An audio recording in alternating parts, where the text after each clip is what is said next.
Fantastic. Hey, this is Cozy with the RunnerHub. I'm going to be doing a little run tonight. We are calling set check number 3, set in Los Angeles in the Pueblo Corporate Council.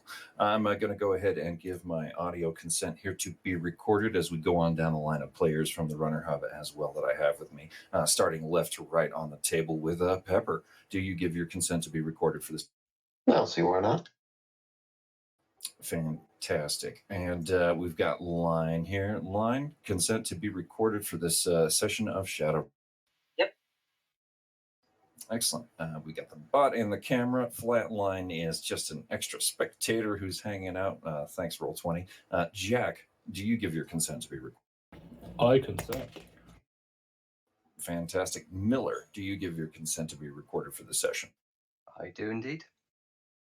And lastly, is it Ogre Og? OGH. I give my consent. Fantastic. We're going to go ahead and get started here then, as our players have received an invitation to a RunnerHub secure chat. This is in room number 3 out of 12 in that RunnerHub host that most of these players happen to come by whenever they're not relying on their fixer for a job referral. In the room motif this time was default 2345.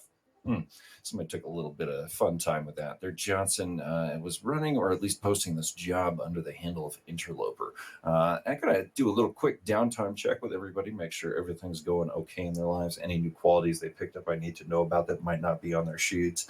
Otherwise, we'll get started here shortly. Pepper? Let me see. I grabbed a martial art. I do not know if I updated that, but other than that, nothing much other than grabbing a sleep regulator that I'm also unaware if showed up in my updated sheet, but I could. I know I made Lady Death, but you certainly embody that one. Line, what's going on in your downtime? Line doesn't really have much going on downtime. I'm saving up for an expensive thing and karma and Nuyen wise, so can't really waste much more. Gotcha. I believe we next have Jack. Not a whole heck of a lot in my downtime either. I'm just saving up karma right now. Not picking up any, say, throwing weapons, anything to, say, expand the repertoire beyond beating people to death with your bare fist? Jack is pretty specialized with beating people to death with his bare fists, unfortunately. Oh, have you had any amnesia come back to you yet, or is that just kind of a spare karma pool? Have you ever run with this character? I have run once. I did have cyber surgery come back to me as my first one. So. Okay, maybe I just don't see that on the sheet yet. I will get back to you on that. Yeah, it's under notes. For some reason, I can't just delete and re-add without spending karma. So. Gotcha. Miller, anything going on with your downtime? Nothing? Yeah, Miller's spent the last few days looking for a new house. He's planning on actually putting down some roots somewhere at the start of next month, and he's got his eye on a nice place out past Issaquah, though he's going to need some cash to put on the down payment, and he just blew the last of his on a noise keto from the crime mall, so he's raring to earn some yen. Gotcha, Chummer. And OGH, anything going on with your downtime since your last run? Yeah, OGH had his first run in about a year, very recently, so he has about 2,000 more Nuyen and 3 more karma on his sheet than you may have. He has been mostly gardening and building the Tusk Life Industries brand. TLI. It's always good to get your brand out there and get recognition in public. Let me see. I currently see total karma 73. Yeah, it's 76. My cash on hand is 4,927, and I have 1 less flashbang grenade. Pretty sure that's exactly the same sheet otherwise. Pretty economical use right there if you manage to accomplish an entire shadow run with just a flashbang. It was a mini run, and it was fists. Fantastic. All righty, chummers. So it's about 7:38 p.m. as you're getting this invitation, as your comlink chirps in your pocket, as you've received an invitation to this room. It is a paid invitation. It will only be active for about 30 minutes here. As you see, that timer's running at 29. If you take this call, I'll need to know where you're connecting from at 7 p.m. When you take this call, what you're connecting with, and then if you're connecting in AR, cold sim, or hot sim. Remember, if you're in cold sim or hot sim, your body's going to be going limp wherever you're at. So make sure you trust whoever's filthy hands might be in your pocket. Pepper, where are you at when you get this call? Planning on this, I would have traveled several miles away from where I am. I would have found a burned out blockbuster still covered in volcanic ash and lava residue, and I would have found in the back underneath a dead raccoon's corpse my kind of burner comm, and I would have connected with that on the roof, still looking for anyone to come near me. Not in AR, just through voice. Okay. Sorry, go ahead. That's fantastic. Let me know by rolling that edge there if you happen to find a partially burned up blockbuster.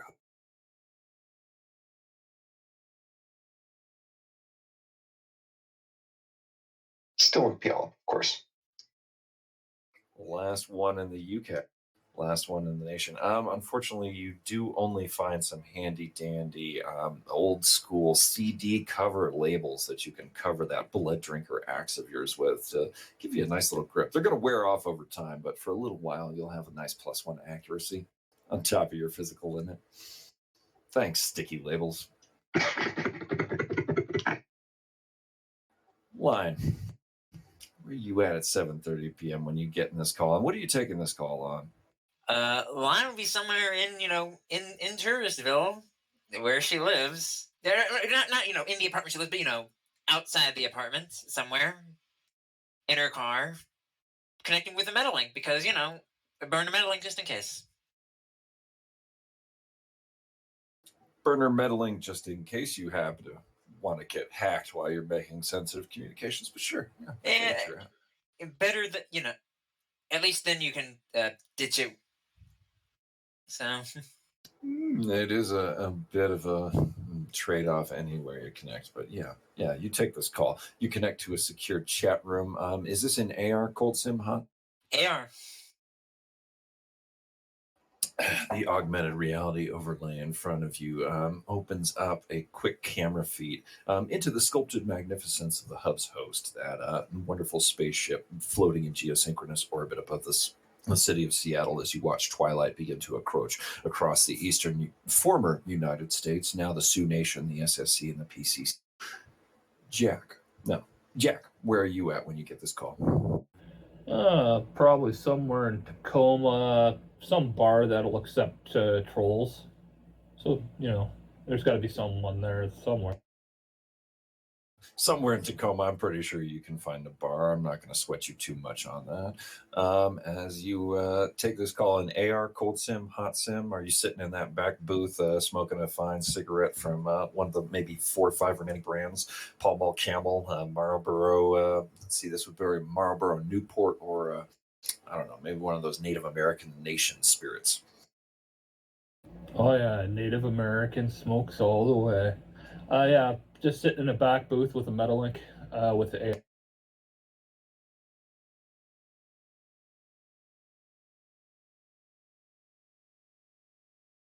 You probably see the same thing logging into the hub's host here as your AR display overlays the interior of that room you become so familiar with when you're looking for jobs or checking to see if a new post is up when your fixer's not available to handle that. Miller, where are you at 7:38 p.m. on a let's see, Monday afternoon? So Miller checked into a business hotel not that far from SeaTac earlier, planning to stay the night there. But when he gets the call, he gets ready for going into VR while sat on his hotel bed. And in the interim period between now and the call, he's going to pack up all of his stuff and get ready to leave because he's going to move on to the next place as soon as the call's over. And he's also calling on a disposable comlink, rating 1. AR, cold sim, hot sim? Cold sim. Cold Sim, as you lay down on the bed and surrender your consciousness over to that hub host where you might get a little more Nuyen. Maybe that'll give you a little more coverage, a little less exposure, hopefully. OGH, 7:38 p.m. Monday afternoon. Where are you getting this call at? OGH is at a bar just off the beaten track in Touristville.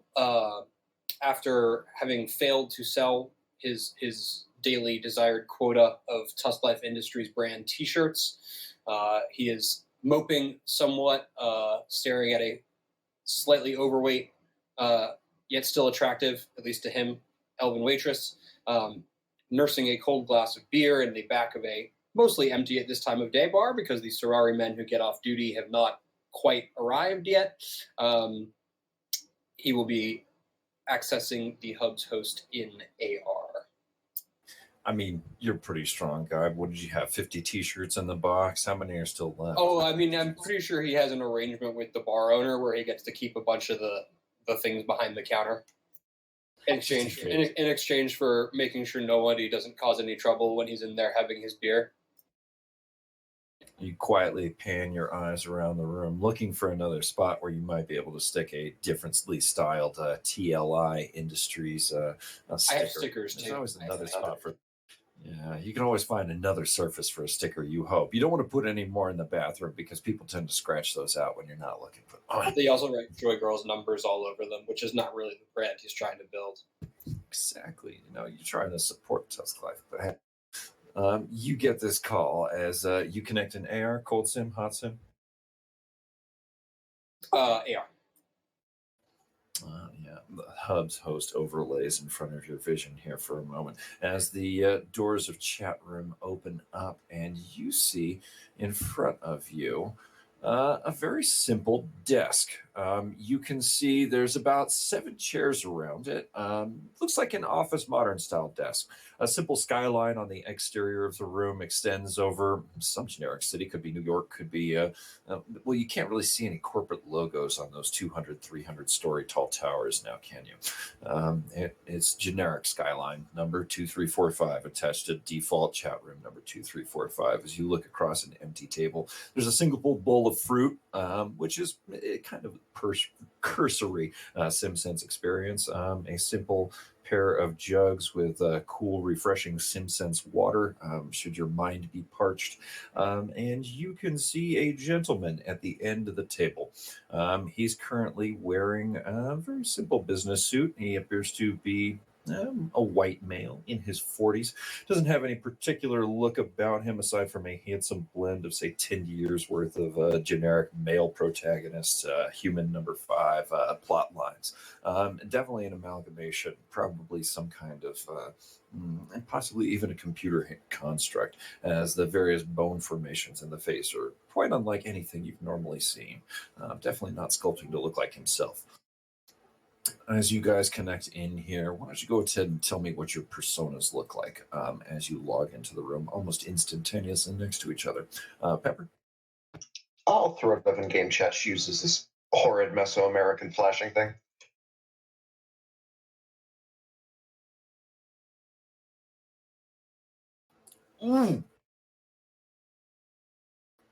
For the folks at home, this thing might induce seizures in a particularly I should delete susceptible group of the population. Horrid. We won't discuss it further, but yeah, I got your mental picture here, bro. As a terrifying Mesoamerican god figure reses into the host beside you. Line, what do you?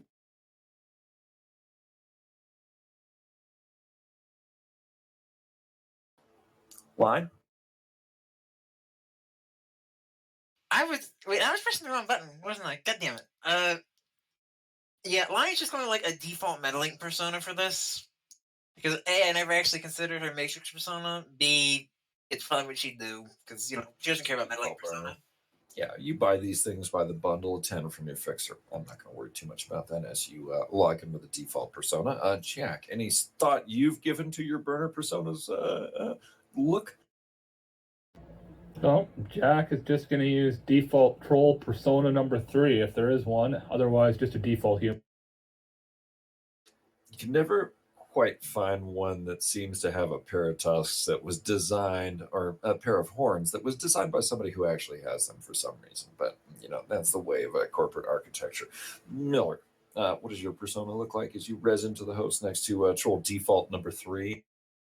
Being thoroughly boring and grey, Miller reses in as default Seda Krupp persona number 12, which is youngish but not overly so, wearing a smart casual business suit and with kind of generically handsome chisel feet. Human male, Human male. slightly, maybe we say, draconic eyes. Who knows A if little bit, Lovewire just- puts those just a hint. touches in? Just a hint. Yeah. OGH, have you gone to any work on this Burma link, or are you too busy getting those t-shirts out and looking for new possible multi-level marketing downlines walking through the front door of this bar? So OGH is using his pulse wave because script kiddies like to try and hack meta links, and he thinks that would be rude for him to get hacked at a Johnson meet. So he's using a slightly better comm link, which means it has an actual persona on it, which is actually very similar to the little art that is in my box. It is a large African American orc with oversized mirror shades and sort of vaguely anime-esque proportions, right? And you can see hands playing a keyboard in each of the eyes of the mirror shades. And he has one of those sort of fighting game select menu stances, where they box the hands up and down and bob up and down a little bit. Yep.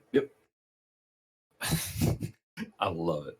Alrighty, so you guys have rezzed in together into a fairly standard office meeting room in front of this generic corporate drone-looking Johnson. Could be warning signs for some of you, but others, maybe this is just opportunity knocking. As he leans across the table and gives you all a square look at your icons across an AR that's almost impossible to read the emotional expressions of, he says, well, time is money. You're all selected to be part of a Team B project.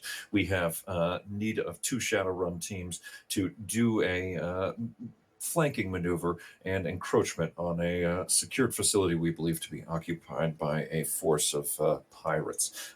We've selected a number of combat professionals based on your profiles, and we believe some social operators who might provide some other infiltration avenues should the other team's operation go sideways. Again, we do have another team selected, and we also have 3 more prepared. I'll need a simple yes and no if you are interested in being flown to LA. All expenses paid. Will allow for a week down here, depending on when you complete your contract. Of course, we'll provide SIN cover in the city should you need it. And we'll also provide you with ammunition reimbursement for whatever your weapons may be. You'll be inserted onto an island, and you'll make your way into an underground compound to assist another Shadowrun team operating from the other side, trying to make a scissor operation with you.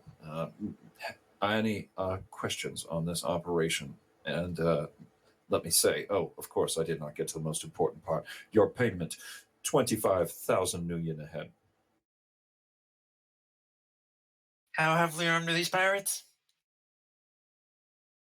They are an international smuggling operation with ties to, we believe, some kind of military-industrial complex in a third or developing world nation, or possibly with some kind of corporate pipeline. Okay. Oh my, just to clarify, you be saying that the pirates be near LA or like in LA? I is not super up to date on the geography, but I don't remember islands inside the city. We talking San Clementine, San Nicolas, those ones? Catalina Islands, Santa Rosa, the ones, long story. Or is this more like a basing area and we is going out to sea? That's kind of the question that I'm trying to get at. Your concern, the other team is going via sea and aqueduct through submarine entrance. They'll be entering through the former Long Beach aqueduct that the USA military Navy developed back in, who knows.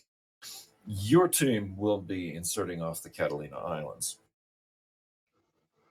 Okay, so What is our specific mission parameters? Do we have secondary objectives? Are there any failure conditions that you're going to place on us? Obviously, I understand that you cannot divulge full mission details, but our acceptance is contingent on a degree of understanding of what we are signing up for. Elimination of the threat you find presented in the cavern system between the Catalina Islands and that port near Long Beach. Okay, and the time frame is 1 week. Are there any specific requests regarding methodology, forbidden tools, approaches, etc.? We would like the other team to not be eliminated by you. We'll put them in touch with you should you reach them under the channel. As you understand, there is quite a bit of noise down there and magical interference, which is why we have not contracted too many of them. As we understand it, the pirates have somewhat acclimatized the cavern system. You'll be working inside an air-gapped complex that they've been using, evidently. Your feet aren't going to be touching the water. Don't worry. Your other team has the risk, as is their payday significantly higher. You're there to be the backstop. Should the pirates come running towards you, of course, gun them down with no disgrace. We've already had 3 fuck-up teams come through here, unable to handle a simple tactical operation. So in this case, I decided to double down. So, sorry, 1 second. This is all happening in the Deep Lacunda? Or At are we the edge of a dealing? Lacuna access. Okay. Okay, do you have, obviously contingent on our acceptance, information on the other team, particularly for point of friendly fire protocols, etc., but also so we have an idea of who we're working alongside?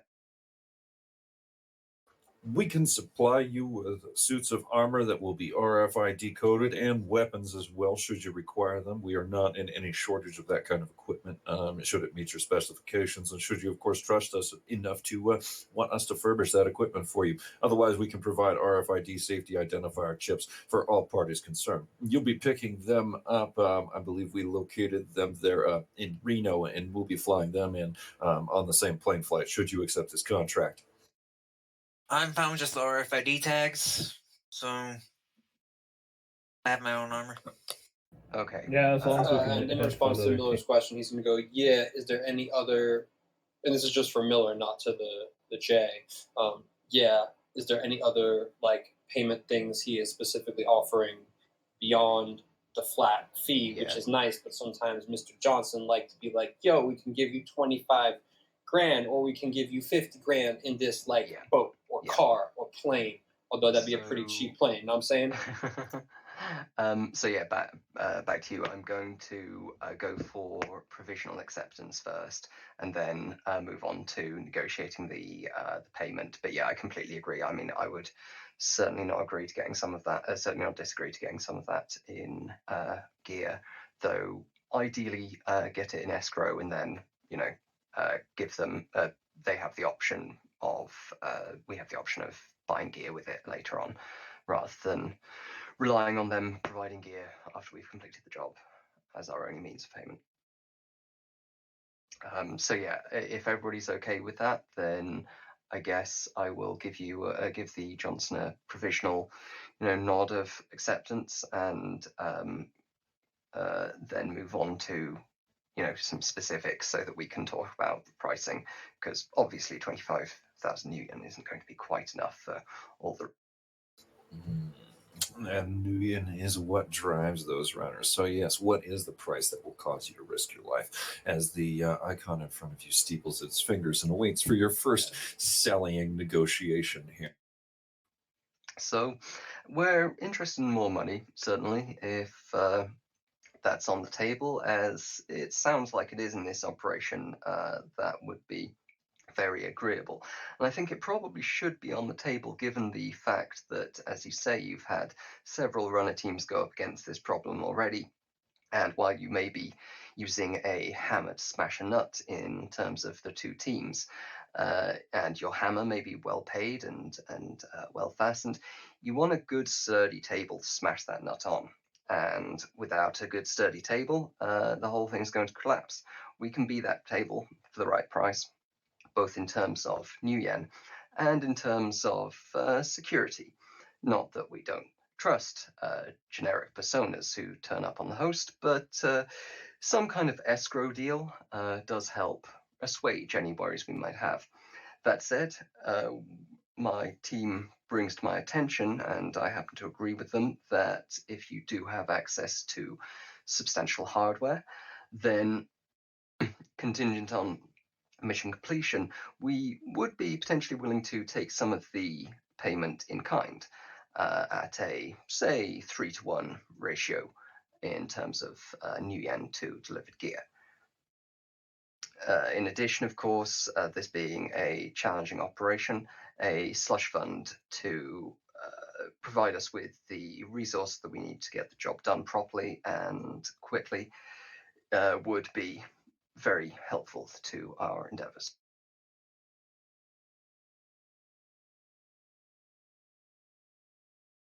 He leans over the table, gazing around at you, but kind of focusing, of course, on the icon that's putting forward this bet here. So, you say you're interested in completing the contract and being rewarded in gear. What kind of gear would your team be interested in receiving? That covers a broad variety of objects, no less. Oh, indeed. And provisionally, cyberware would be of interest to us, or Bioware. DNI to the rest of the team. What you'll want. Why don't Miles, do you mind if I speak up to better explain Oh no, go ahead. my new situation? So, Mr. Johnson, I have about 2/3 of the new yen required for a better synaptic booster system. If you'd be willing to provide the system at a lower cost, I can provide the rest of the new yen. This 25K is good, but also not quite enough for me.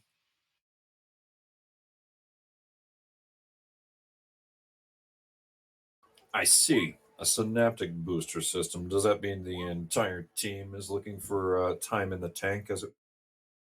I can't speak for anyone else. I just need a better system.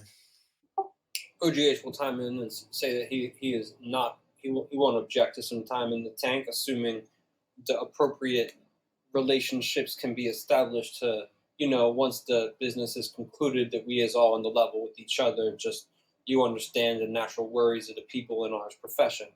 It'd also be worth pointing out that if you has lost several teams in this place, it might be better to just, well, especially as they is likely knowing you is sending more since you has sent 3 already. If it was just 1, they say 1 is an incidence, 2 is happenstance, 3 is a pattern, and we would be, I guess, 4 and 5. So that's a big pattern, know what I'm saying?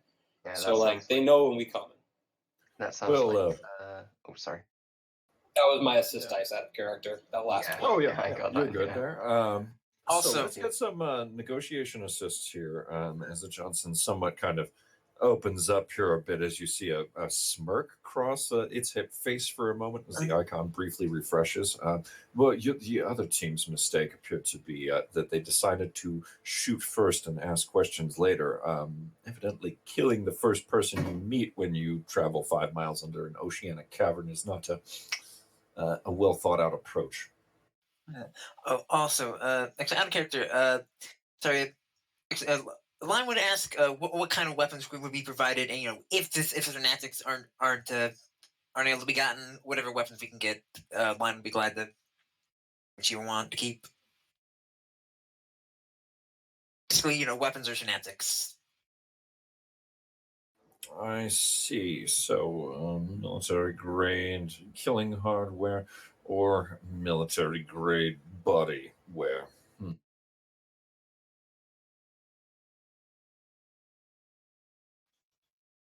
Nice. One dice, one. That's how assists in Shadowrun work, folks. He did not glitch it. You know what? I'm going to default assist because it's fine. It'll be fine. Yeah, give it a go. Oh, there we go. Nice. Look, if this were in person, my orcish scent of Black Panther could be applied to this role, but Unfortunately, trapped on the tricks here without a judge intentions to aid. Okay, may I use my espionage knowledge as informed opinion, since I'm trying to, this is very much a kind of espionage and infiltration op, and I'm trying to leverage all of my team's input into a kind of description of the situation that paints it in a rather dangerous and challenging light. You know what, Shummer? I'm going to let you first roll those Sprawl Life Street rumors for me. Roll that area knowledge PCC for me. And we'll see how many dice you get between the two of those. Okay, thank you very much. I do love my knowledge skills.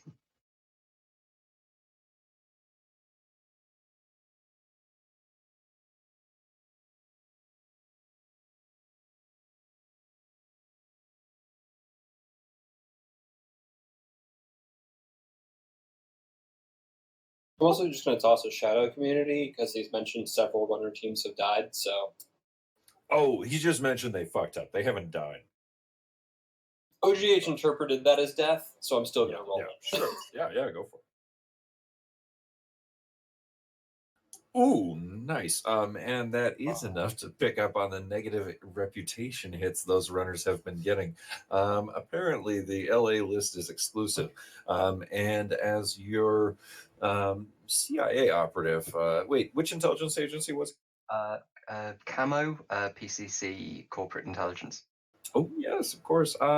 In this case, you would be well aware that they're usually looking for runners outside of the PCC area whenever they're getting involved in lacunas, because most of the runners down in Los Angeles, they know there's a high death rate going down there. In this case, the ones who got out have just been not invited back to LA and have apparently not been picking up many Horizon contracts as a result of fail. Okay, well, yeah, obviously I'm going to leverage that. This is not only dangerous for our physical selves, but dangerous for our social reputation. And isn't that more important? The worth of a runner is very much in the eyes of his fellow runners. Something like that. Wise men once said that, I'm sure. I'll let you get the 3 bonus there. Nice. So how much is that in total? I believe 5 dice with a +2. Excellent. And for OGH is a Sprawl Life too. Knowing what he knows about the area, he probably knows about the LA in Infierno, the large ghetto that extends through most of southern LA. That's kind of periodically subsumed by the toxic tide. And the downtrodden who live there do not have an easy. And that happens to include a portion of the area you're going to. So that kind of plays a little part in your risk negotiations here. But yeah, I'll take an extra dice for that. So we're looking at 6 dice plus 3 limit. Yeah. Excellent. And can I then add on the informed opinion as well? Yeah, that's with the informed opinion. Oh, right. Okay. Cool. No problem. So that 26. Oh, wait. Is this bargaining or contracts? Contracts in this case, hombre. Okay. 18d6 then. And, well, I'll wait to see afterwards to it.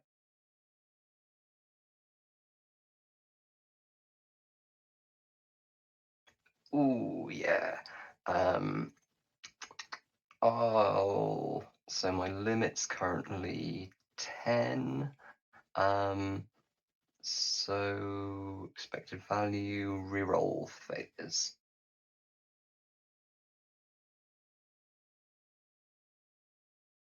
Let's see it.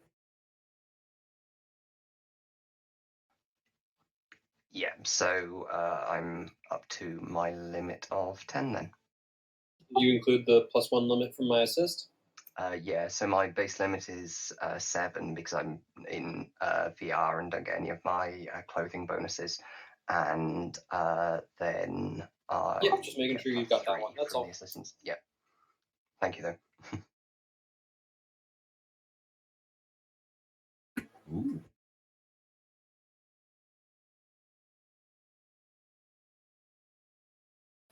We have a variety of assets available to reward you with should you require. some kind of alternative payment structure.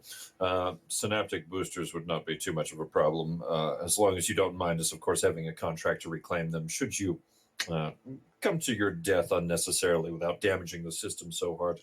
Badly, it cannot be. Not Do you- planning on dying. So I Excellent. but No one ever does. do you have any interest in the facility's well-being afterhand?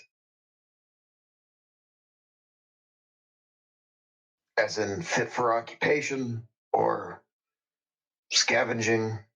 I don't want to make any sort of judgments against you. No, refurbished systems offered, of course. We don't like giving those things away willy-nilly, of course, but we can discuss this later should you do your jobs adequately and within specified parameters.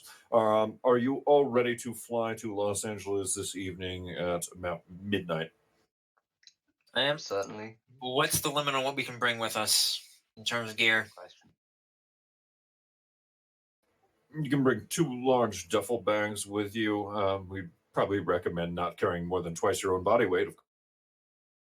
Understandable. And I assume these will be diplomatic bags. You will not have any issues crossing the border between here. Excellent. So I think we can. So sorry, what's their kind of offer after all that back and forth?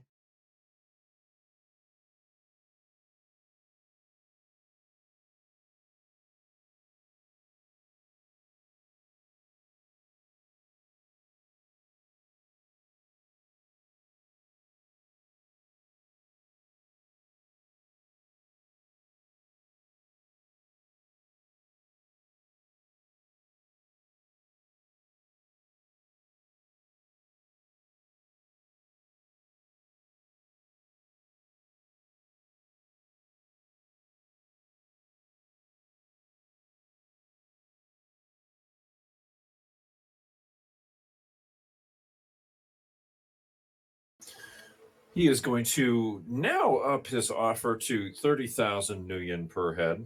You'll be receiving 90,000 in gear compensation in a variable form. However, that format will be static for your character. So, should you choose cyber technology or biotechnology, you're stuck with that for the entire reward, unless you choose to become a PCC shareholder. In this case, this is a 1% or 3% share in the PCC government, either a rating 4 or rating 6 sin with 5 corresponding licenses. Sorry, just for those of us who don't understand out of character, can you explain the difference between the different shareholder classes? Because this is something that we might know in character, but I have no idea what the 1% versus 3% shareholder means, because I assume that we don't own 3% of the PCC. No, Really want you this own. job done. It's essentially like whether you own a piece of private property, basically saying, okay, hey, you have a Las Vegas PO box here, versus, say, anybody who comes into the PCC who decides to gamble can essentially buy a 1% share and register that onto part of their sin as whatever legal permits they need to be in the PCC at any given time. It also determines your voting rights. Yes, of course, that is the all important part. You can buy more, of course. Oh, I love capitalism. Does it require giving over biometric?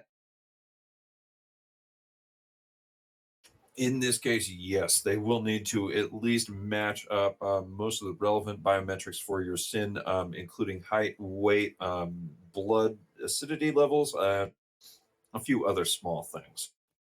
Specifically genetics and fingerprints, because Miller got out of PCC intelligence and isn't sure whether they're looking for him or not. Out of character, they're not, but he wouldn't be giving over that kind of level of biometrics, but is interested in the proposal.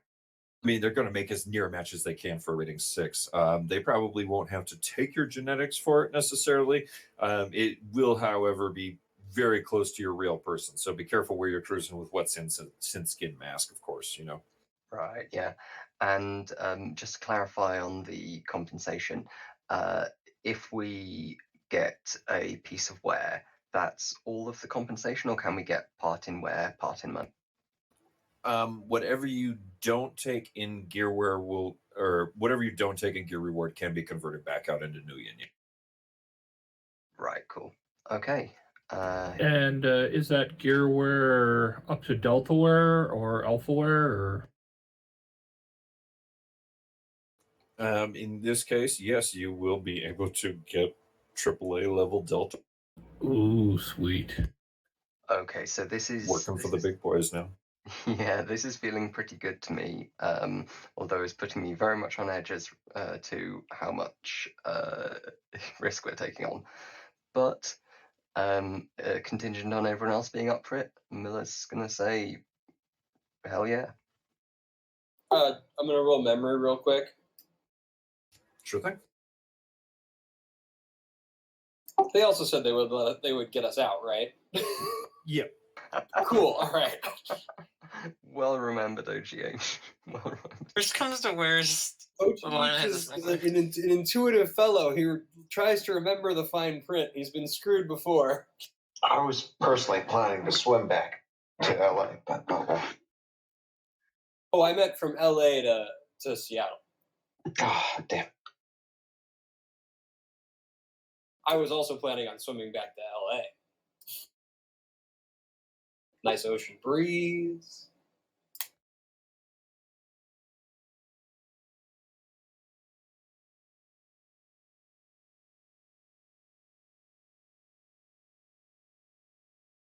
You see the Johnson display the ARO thumbs up icon. Waiting to see if everyone here gives their professional assessment and yes for the job. Line is going to give the thumbs up icon. She is so ready. Yeah, Miller's playing it cool, Jack's but good. this sounds really good. It's just too good to be true. But I mean, if the previous runners didn't die,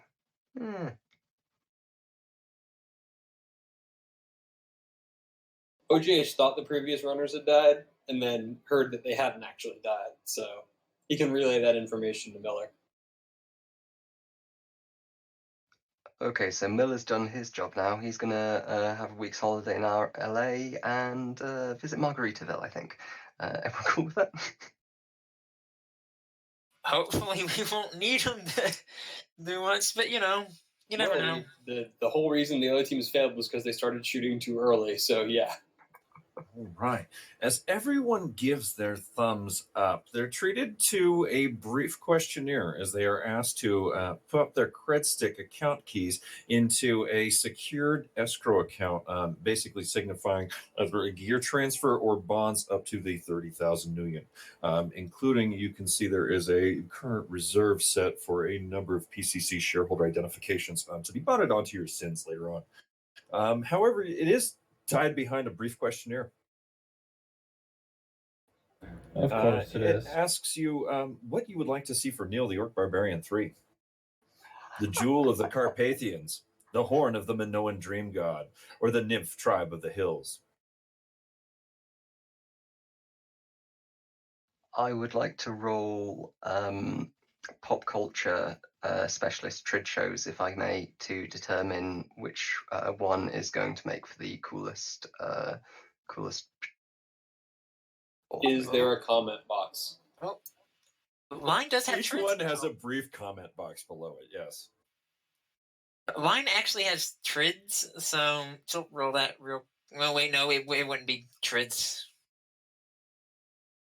We could roll trids if you want.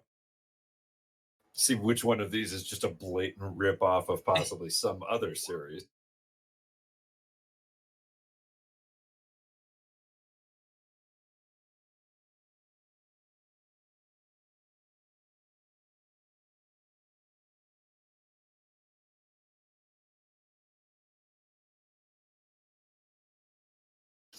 Line, you know that the unfortunate part is the Nymph Tribe of the Hills is actually pretty much they're readapting a pornographic trend that was done a few years ago that got really rave reviews, and they're trying to spin it around now as if this was the original production, as it would be typical of a spin corporation, maybe. And the Jewel of the Carpathians, which is actually a remake of the Jewel of the Nile, which has come back into style lately with some of the Amazonian exploration that's been going on now that the war down there has calmed down.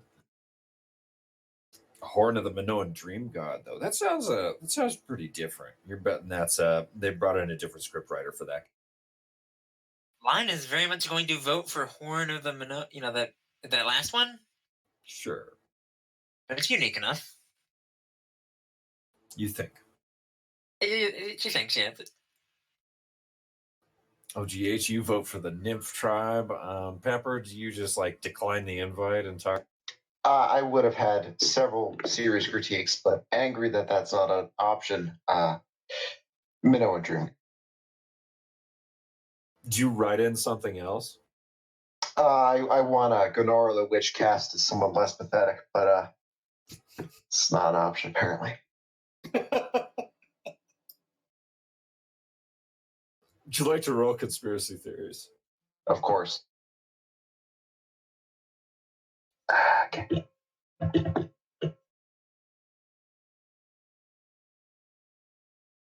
I don't think I've ever heard Sad's answer to that question be no. I've only had 2 characters with it, so. Do they both wear tinfoil hats? No, they just never get Data Jackson. Live in the forest. You suddenly have the idea that Neil the Orc Barbarian is actually the heroic tragedy of Beowulf retold, and eventually he's going to be devoured by one of the female protagonists presented here. And that's essentially what you're selecting in these questionnaires from the fragging consensus. Okay, based on that, what would make the fans most mad?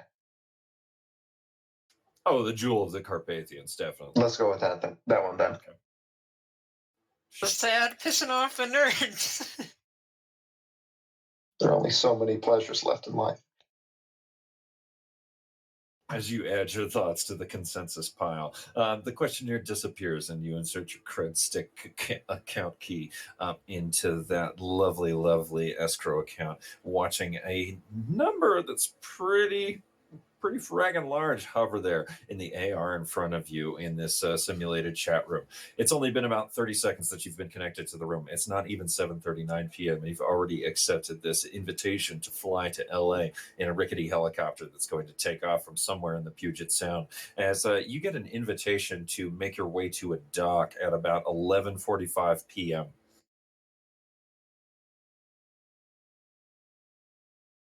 I will DNI my comm information to the team and head to the dock. Yeah. Where did you say the dock was located? What district? This is going to be a dock in Everett. Looks like a commercial shipping dock, Bayfleet Transportation. Yeah, I'm going to use the app on my comlink, Copwatch, to take a low security zone, the lowest security zone route from my current location. That central route right up through Everett along that C zone that hovers just above Snohomish's district borders takes you actually directly out to that dock. You can see there's a number of other shady docks around here, held by a number of independent transporters. But yeah, you can see there's simply what looks like a small porter boat, almost like a, one of those skiffs that can maybe hold 10 to 12 people. It's got a little more balance, kind of chips about on the waves here as a mild squall is hanging overhead. And you can see waves that are maybe a meter high rising in the distance. Yeah, I just have a backpack full of comically illegal shit, so. You're good. All right. So everybody is heading out to the docks. Anything that you can't take with you that I need to be aware of? Mine is going to try her best to fit her Sailor's Ranger armor into one large duffel bag.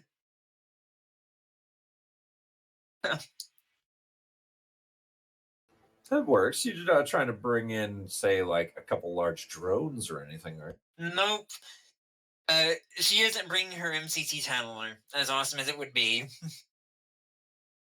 As awesome as that would be super handy to have sometimes. Yeah, and in the other duffel bag, she's going to try to well, she'll try to fit the forearm guards in with the sailor's ranger armor, like one last small bit of armor. And in the other duffel bag, she can break down her Enfield AS7 and try desperately to fit the JPK in. And then yeah. They could break down pretty small. Their component parts probably wouldn't even make up a full duffel bag if you actually managed to stuff it. Just taking a look through everybody's sheet here. And Lion is going to be wearing her armor vest because that's a common thing she'll wear with her Sailor Strange armor under it, since it has the other environment mods. Jack, alas, I cannot let you take your troll hammer. Kind of figured as much. Wish I could, bud. It doesn't really fit into a backpack. I know, it's gigantic motorcycles.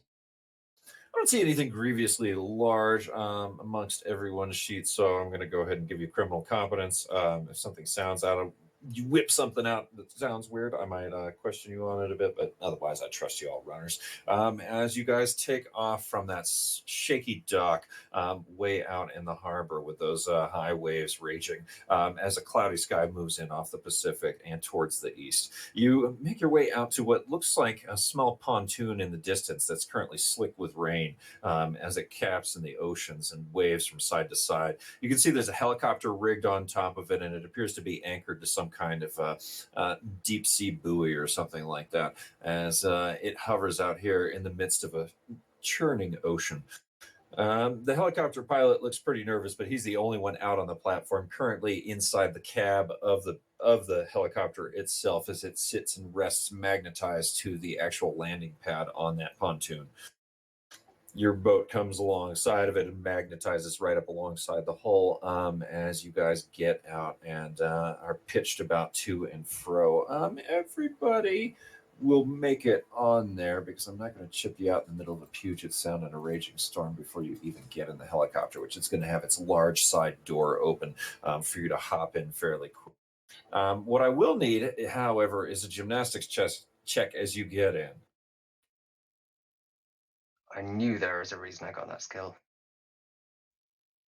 You, of course, can default on strength or agility either way. I'm going to say you can kind of get in here. There's a little bit of some shaky territory out here as the rain rages around you. Ooh, And Miller crit glitches. Oh wait, that was 65, not 66. Oh shit, I keep on doing that. Sorry. You play with the D5. Yeah, I just love halving those D10s. GH was 7. Yeah, you just climb right in the plane. As if you've been out on the ocean, hopping out of a smuggler boat into a smuggler's helicopter or something before. Oh, He Gross has life been, in indeed. fact. There we go. One success. Now roll me body plus willpower, Miller. Somebody had to slip. Somebody had to slip.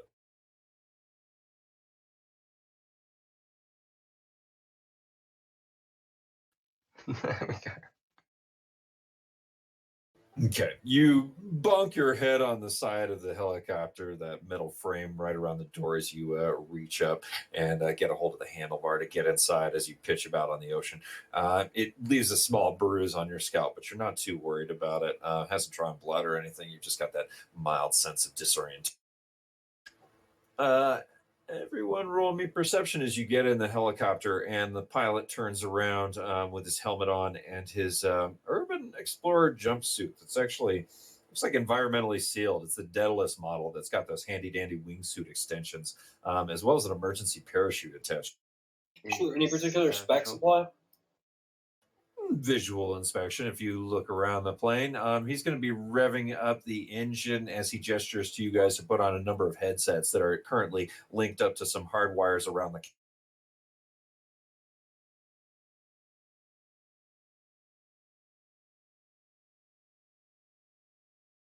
Oh, good. Miller, you do spot the small tuft of skin you left behind on the interior of the cabin of the plane as you grab that up and wipe it off with. No DNA left behind, right? This would appear to be a chopper that is completely decked out for stealth operation. You can see there's a number of jacks and other electronic device hookups around the cabin of the plane, indicating it's got some kind of electromagnetic or Faraday cage along it, as well as the bottom hull of it being lined with some kind of anti-radar material or something like that. The guy in the front seat, that helicopter jockey, looks around briefly, closes the visor of his Daedalus suit, and proceeds to go limp in his chair after he buckles his seatbelt. And you guys begin taking off into the middle of the squall as rain goes slick against the hull of the cabin and is immediately washed off by the force of the air being pounded into submission.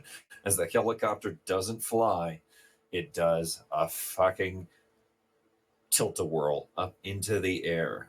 You'll feel a brief moment of weightlessness as it takes off and begins heading to south after you break through the cloud cover here. Going to be about a 6-hour flight. Anybody can feel free to take a nap. You can get in T3 searches if you'd like, anything like that. Anybody doing anything? Yeah, so I left a couple of armored T-shirts behind of Tusk Life Industries, and I want to call my fixer Lonnie Bones to try and hawk those T-shirts. Are you cutting him a discount, or are you trying to get him to buy them off you? No, so technically I have 5 armored T-shirts of Tusk Life Industries, and I'm trying to sell them all because I just realized I'm 80 new yen away if we complete this run from getting a synaptic booster, but I need 80 new yen. Actually, 73 new yen. All right. First off, roll the fixer at maximum proficiency, and then roll negotiation with him. So 12 dice plus connection rating for his networking as he tries to find some other shills down the line of your multi-level marketing scheme. And, So I was just trying to use fencing rules, but that works too. You said high proficiency for this? Yep. So he's doing a networking check for fixers, which is always, I guess, Okay. 12 dice now. I thought they were always medium, but, I don't really care. Fixer.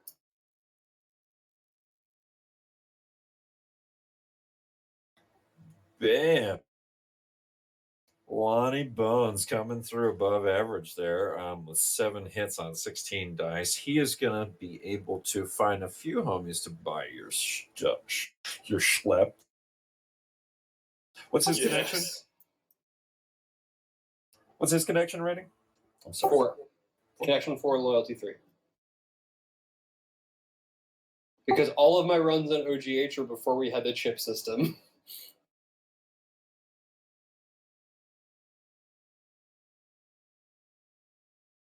Okay. Do you want to do it through fencing rules and get the loyalty base price, or do you want to roll negotiation at this point for the bonus new yen back on that? I don't think we really have time, and I'm just trying to have him offload some merch, so I think it makes more thematic sense since I'm not really there to just ask him to sell some stuff that technically belongs to me. And I will take I believe it's 15%. In this case, you get 20% on 3, 40% on 1, and 60% on another. Can you write that out for my mathematics?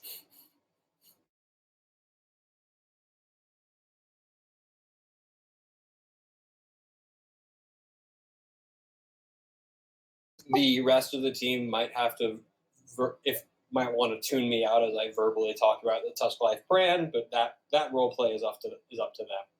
Thank you. You had 5, right? Yeah, I had 5.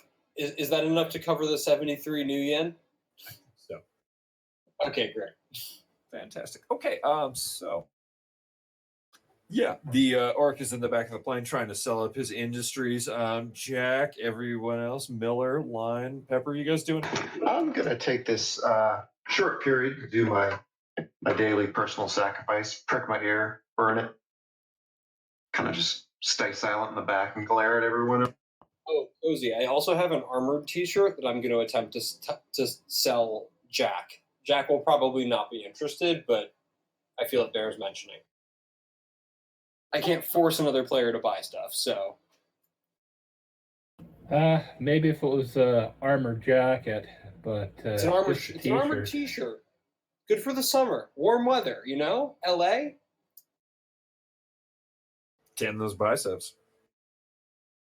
Don't want to be going around with a farmer's tan. Yo, there be in a sunny LA. reason the ladies and some of the boys be calling me the illustrious Nova Cocaine Biceps. And he looks at Jack. He says this and like flexes, but they're also in a loud helicopter, so I don't really know how effective this is.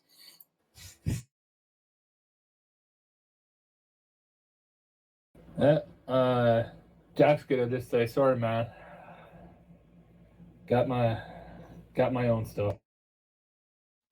OGH will look vaguely disappointed in you, but not press the issue further as he starts doing more professional things like checking his weaponry. I would buy that, Chama, but I've got 22 new yen in my pocket, so don't think I can meet your price. You get a big clap on the back, Miller, before he realizes that you're a small and tiny human. Miller takes it like a champ, but there's definitely a And so- OGH will say something about him appreciating your assistance in the struggle. Yeah, no problem, Chummer. So, since we've got a bit of time, I figure it's a good idea to get to know each other a little bit, get a handle on what we can all do. I'm Miller. I'm not an alcoholic, I don't think, but I can talk. I can do a little bit of shooting when it's needed, but really I'm talking, I'm infiltrating, primarily socially, but also a bit of physical infiltration, and I'm pretty good at surveillance. Oh, and I can occasionally fix things. That's come up in my last couple of jobs, weirdly, which helps my disguise as a plumber or electrician or whatever the dreck.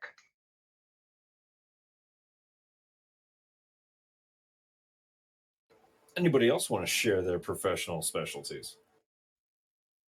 I'll just look at him. I rebalance the universe. Then we'll go back to being in the corner. What does rebalancing the universe even mean? It's a very complex situation. I wouldn't understand someone as unnecessarily tall as you to understand. But Why she's gonna roll her eyes. Yo, is you like a Zen master? fuck no. Is I'm it dealing like with- alternative Zen master? She's got blood all over her hands at the moment, so she's just gonna wave in the air and go back to doing what she was doing. I mean, yo, in where I come from, that be a special kind of Zen. You know, the Zen of putting holes in the bad people and like being super trained against the resistance of pain. Not like those cats at like the YMCA or whatever that like pretend they hard, but like the people who actually be specially trained. Know what I'm saying. Anyway, it be me, the mighty hands of Zeus, aka Orcish Adonis, aka the illustrious Nova Cocaine Biceps, aka El Jardinero de Muerte. That's what they called me down back in the day. And aka the one and only OGH. Wait, OGH crosses wait, his arms. wait. You said the YMCA. He You got mentioned any that allegiance to the significantly big Pope earlier. Sixtus the Sixth? She's just Sorry, been what? muling it for a while. You got any sort of connection to Sixtus the Sixth, New Templars, anything like that?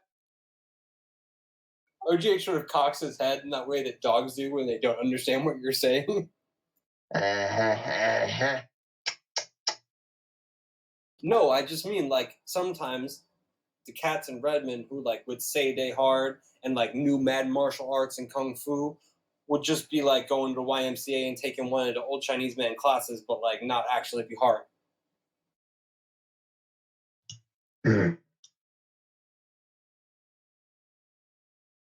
So they'd be like YMCA dojo types as opposed to like actually specially trained in the resistance of pain and the secret ancient mystical arts. But so you're a Taoist? Never Now mind. what?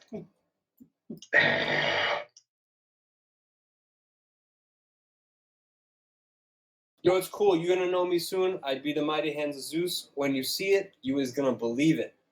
Does that like okay sign hand gesture? Fantastic. I guess we'll see. He'll just grunt and go, Hez. Anyways, Lionel just, cough and go, so, I'm Line. If you need something good from the sniper rifle or shotgun, that's my specialty.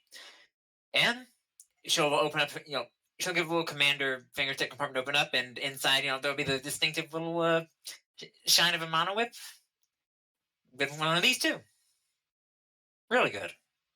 So you don't have to worry about me cutting you in half. For those of you at home, if you can't tell already, it's going to be an awkward 6-hour flight from SeaTac to LA. Thank God for modern transportation speed.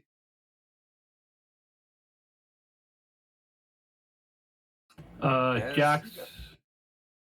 Jax, how you doing? Jack's doing good. He's just gonna flex one of his arms. A spur's gonna come out, and then it's gonna go right back in. And that's pretty much it. How often do you do that for 6 hours? Oh, probably quite often. He'll probably start doing it to show tunes, just to, make the shick sound to make music. Not that you could hear it over the helicopter noise. Ask you if you were trained in the storied martial art of Mexican prison shankings. Once you reveal that you have cyber spurs. He'll just grunt and say, Muay Thai. UGH nods sagely. It's these bonding moments that bring teams together. In the belly of a helicopter is thud, thud, thud, thud, thud, thud, thud. You can hear the sound of the prop against the top of the cabin. As you make your way above the thunderstorm here, just above the skyline, as the clouds beneath you seem to pass away for a few moments around San Francisco. However, as you peel out further south and you see the PCC identifiers come up on the exterior of the hull as a couple Cal-free jets do a flyby, inspecting to make sure you are at least who they think you are, maybe, if the chips are spoofed that way. They don't seem to hang around too long as the two LAVs immediately peel back out westward across the Pacific for a few moments before making a loop way around the back of you and heading back eastward inland to patrol the rest of the Free State. You fly a little bit further south towards Los Angeles as San Luis Obispo and the rest of the Pacific washes out and below you. You can see that just as sunrise cracks around 5:40 in the morning above a heavy and dense cloud cover, it looks like Los Angeles has been getting just as much rain as the SeaTac area has been over the last few days. You begin dropping through heavy cloud cover just a little bit north of Catalina Island as the control rig in front of you, it would be a pilot, but he hasn't talked to you this whole 6 hours, begins shifting a little bit unsettlingly in the seat in front of you. His chip voice comes over the cabin, cautioning everybody that they might want to buckle in, and stuff's about to get a little bit bumpy coming down into LA. He does his first pass by of the Santa Catalina Island headed south, and unfortunately cannot seem to make headwind against the strong gusts coming in out of the Pacific headed east and southeast. You are buckling on the interior of the cab as things seem to jostle up and down as the entire plane seems to shift 2 to 3 meters up and down in the air at a given amount of time. He banks the plane around finally and starts bringing it northward, trying to make a small cut against the headwinds as he tries to get on the eastern side or the western side of the island. I apologize, western side of the island to make his landing. Unfortunately, the plane begins blowing inward as you watch his display begin glitching out. Things are not looking good for you guys in the cabin as you can hear the rotors above you straining and the electric power grid that's supplying that engine is making a lot of whinnying noises. So out of character, I had mentioned upon getting into the chopper in sort of a side little thing that I did look for a parachute upon getting in there. Did I find one, and do you need me to actually roll for that?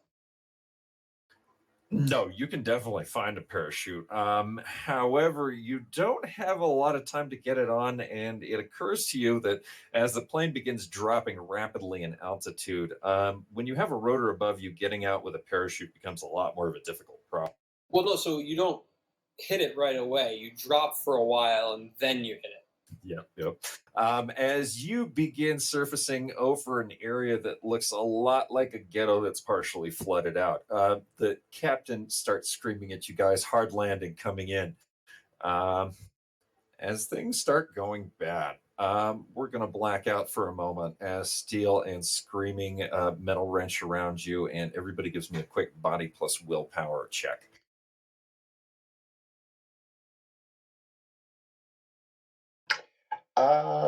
Coy, do you mind if I shelter Miller's fragile human body? Oh yeah, you can add a hit to him if you're trying to grab that weak-willed guy who just almost bonked himself unconscious getting into the. I really don't want to lose our only support. Yeah, I was This actually quickly. gonna grab Miller if Pepper didn't. I had imagined This is sitting next to him. honestly a narrative crash to see who regains consciousness first. Don't worry about damage that much. Okay. Just OOC stepping in here. Even so, I still would have done. I'm assuming you guys will all try to save each other and get your equipment Yep. rescued. As things start looking bad, and you hear the tail rotor go out, as things begin spinning 360, and you start getting a little bit dizzy as the helicopter falls to the ground rather ungracefully, and you watch water splash around you, and things black out for a moment as you all make a hard impact with the ground. Pepper and OGH will be the first ones waking up as you look around the scattered cabin and see that the helicopter has scattered off somewhere in the distance. And you can see that there is a trail of smoke and fire in front of you, headed off to the northeast. Let me remove the bit of fog we have here.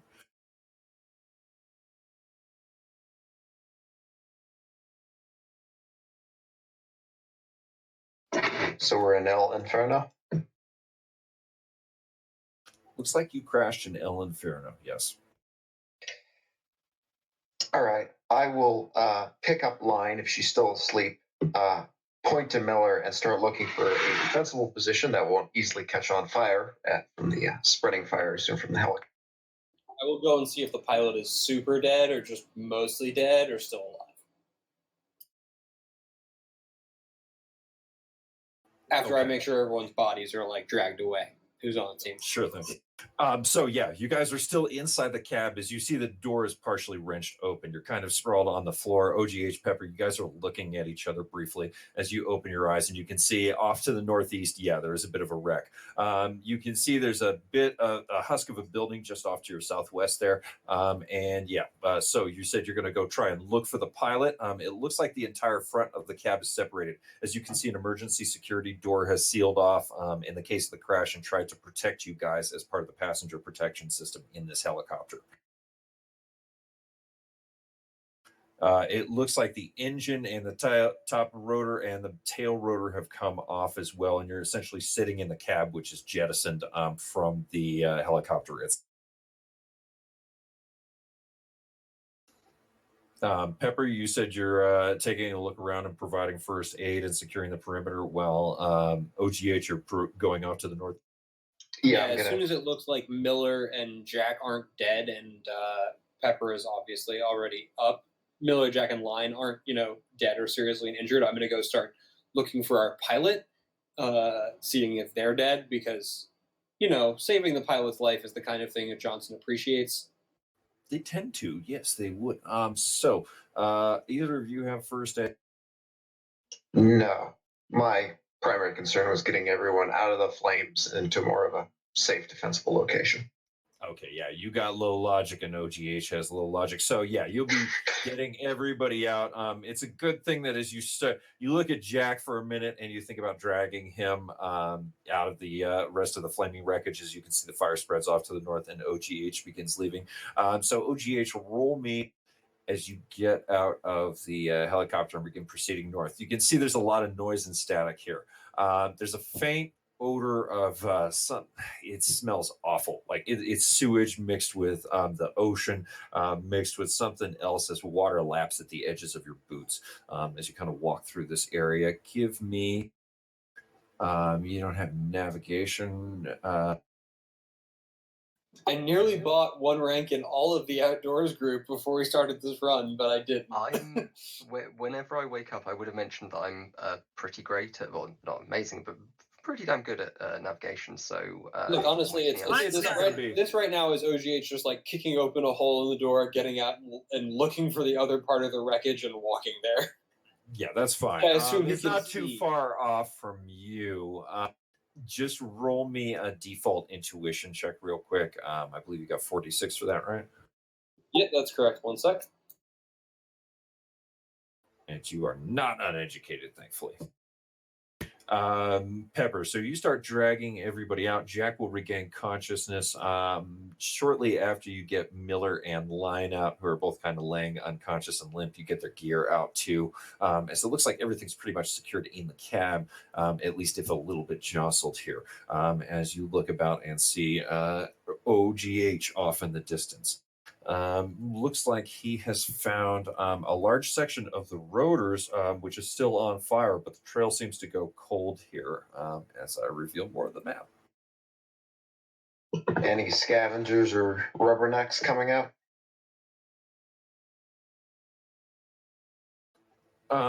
What you see, what's your sensor suite look like?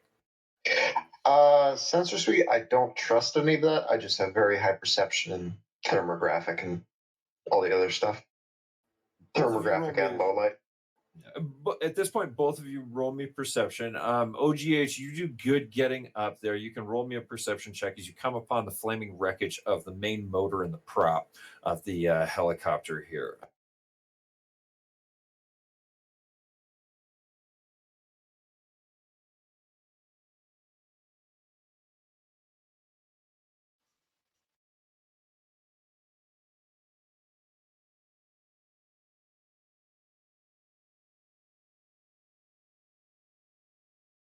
Are you happy with that? Yeah, it's fine. Yeah, I'm with 4 hits on visual and audio and 2 general. So OGH, you avoid anything too bad, and you manage to stay out of the water, which you kind of observe immediately is seawater and possibly part of the green tide, which makes up most of the LA harbor, and is pretty toxic. It's responsible for surge changes and other things like that happen over time. So it's kind of hot lava territory right now. As you skirt around, yeah, bits of like the trash. water is literally green. Clarify. Yeah. Okay, thank you. Like it. Yeah. If I had known it was bright green, I'm definitely trying not to step in that. Okay. Yeah, cool. No, I give you confidence there. You're avoiding that entirely. You have enough perception checks to stay out of it. Pepper, the same with you. As you see that the cabin kind of teeters on top of basically an oceanic slip.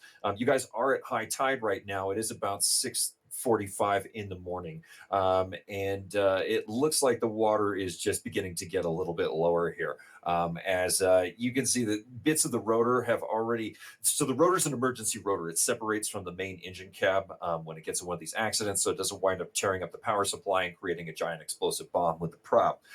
In this case, the rotor has completely separated and the ceramic components are currently dissolving into the water nearby as you look at the rotor. It's currently caught on fire on some of the debris and wreckage of the homes that are slowly being subsumed into the ocean and melting away into the Pacific here. As you look around, you can't see the cab from here. The rain is falling, which is partially diluting the water too, and giving you a mild perception bonus. This would be my phrasing, moderate visibility bonus, a penalty. Moderate visibility penalty, and it's diluting that water. So you're not in immediate toxic danger. It's also keeping some of those toxic fumes down. But you're standing on wreckage, and you got a little while till it's not going to be completely submerged.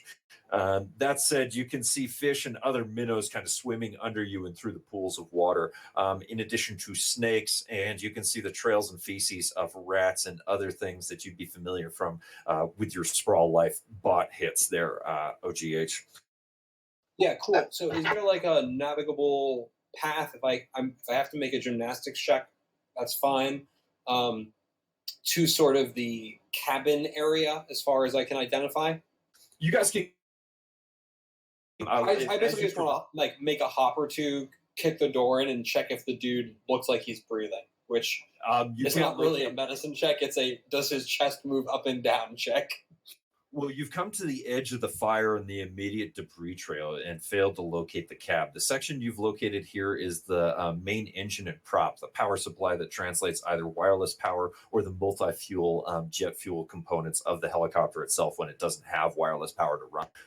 You've got a few cabs here, and with your 4 hits, you can see that there's evidently some kind of smuggling compartment that was up inside the helicopter as well as part of the engine component that has been undamaged by the crash and is sitting in an odd canter. However, in order to remove that guy, I'll need some strength plus body checks, and it might need some time.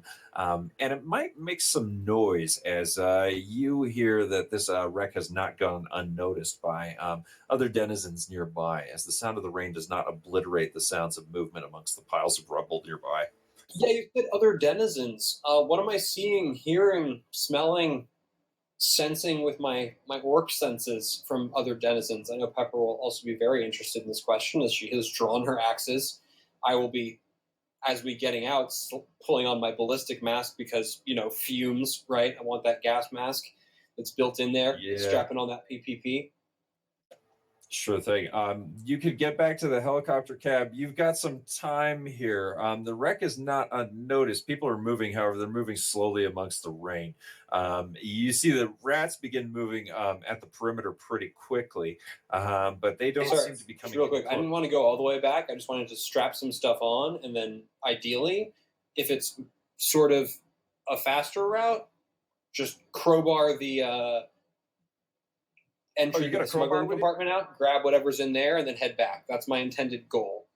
Oh, if you got I didn't see that crowbar on your sheet. Go ahead. Just give me a strength. Is it strength times 3, I believe? I think it's just times 2. Strength is body times 2. Go for it. I can also just punch a hole in the side. You could try if you trust what's on the inside of it. That's true. Okay. 9 plus 8 times 2 is 17 times 2 is 34.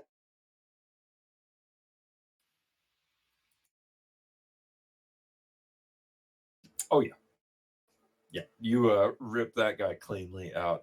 You jam the crowbar in the side of the wedge alongside the fuel compartment and one of the large capacitor batteries, and you give it a quick twist with the wrist as it dislocates from the magnetic coupling along the back, along that sealed door, and you pull the compartment out and sling it over your shoulder. It's about the size of a nitrous tank, but I believe you've got the strength to haul that guy, even with most of your kit. Strength.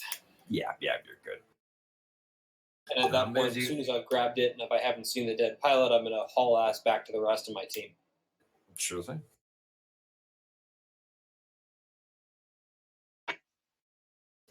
Yeah, you begin seeing the water around you is not rising. It is lowering slowly as the rats are circling around at a fair amount of distance from you.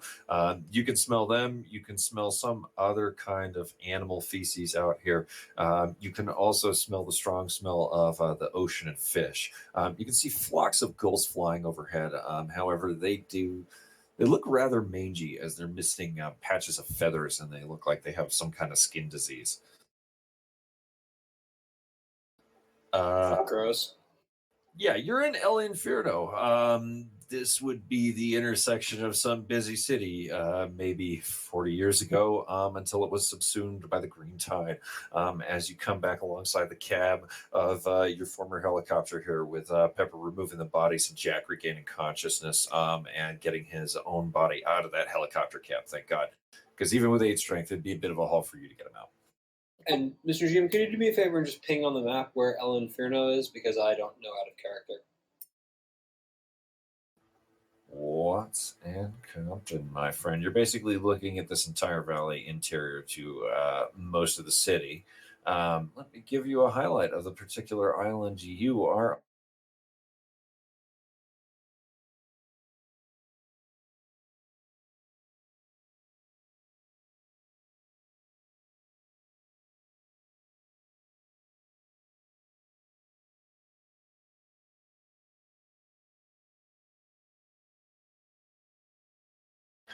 You know what the most fun part is? No. What is the most fun part? Well, you won't know. Roll me. You have Sprawl Life, right? Yeah, out of character, I no. just know nothing about LA in the Six World, Okay. so sure, I'll toss that. Oh no. Actually, this will fall under the purview of Underworld. Anyone with Underworld smuggling knowledge. I have Underworld.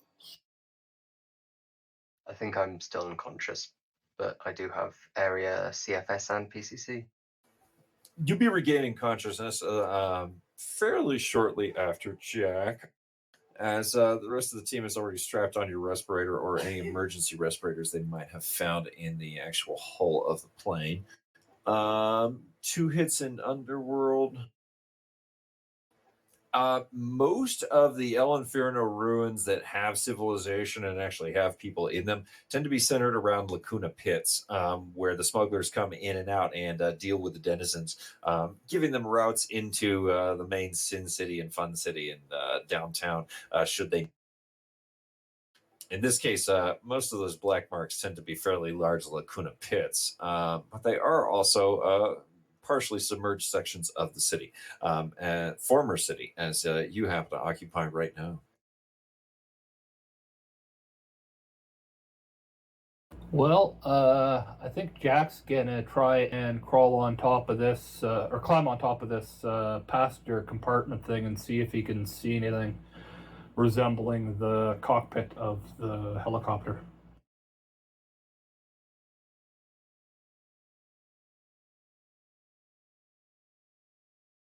Okay, roll me a perception check as you peer out in a downpour through the smoke and through the fire out into the ruins of El Infierno.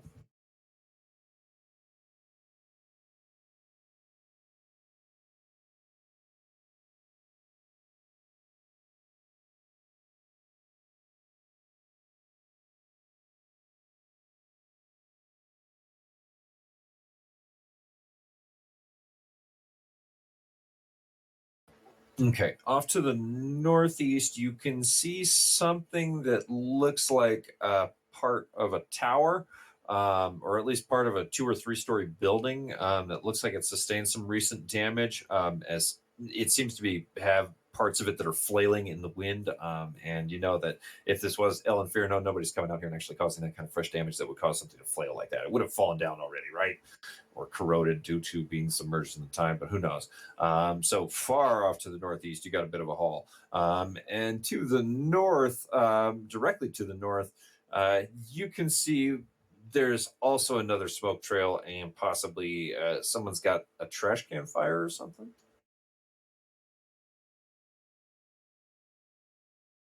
Alrighty, I'll let the team know.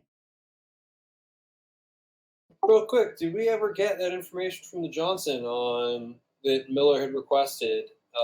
The other team, identities, contact procedures, that sort of stuff, where to meet up in LA, the actual island that we're supposed to be hitting, that sort of stuff. Evidently, you guys were gonna be picking them up in Reno, but with the weather change and the change in flight plan, it looks like they brought you in, and they were gonna have the other team rendezvous with you at Santa Catalina before they sent them. Since Santa Catalina is also kind of Horizon's main corporate HQ island out here. So the other team was supposed to meet us at Santa Catalina. Yeah, Santa Catalina, on that top map, it's quite a ways outside of El. And did we get given contact information for the other team and/or our Johnson? Yeah, you do have contact information for all of them. You have no wireless power right now and no wireless access. Oof. Who has the most noise cancellation? I have none. I think the best option, if we can't, is try to get more inland, steal a boat from some scavengers or something like that. Yeah, get to Palos Verdes, which looks like the nearest island. So we're going to need to steal a boat. Sorry, I'm still. We need to steal a boat. OGH is opening his So, yeah. backpack and assembling a comically large, fully automatic shotgun.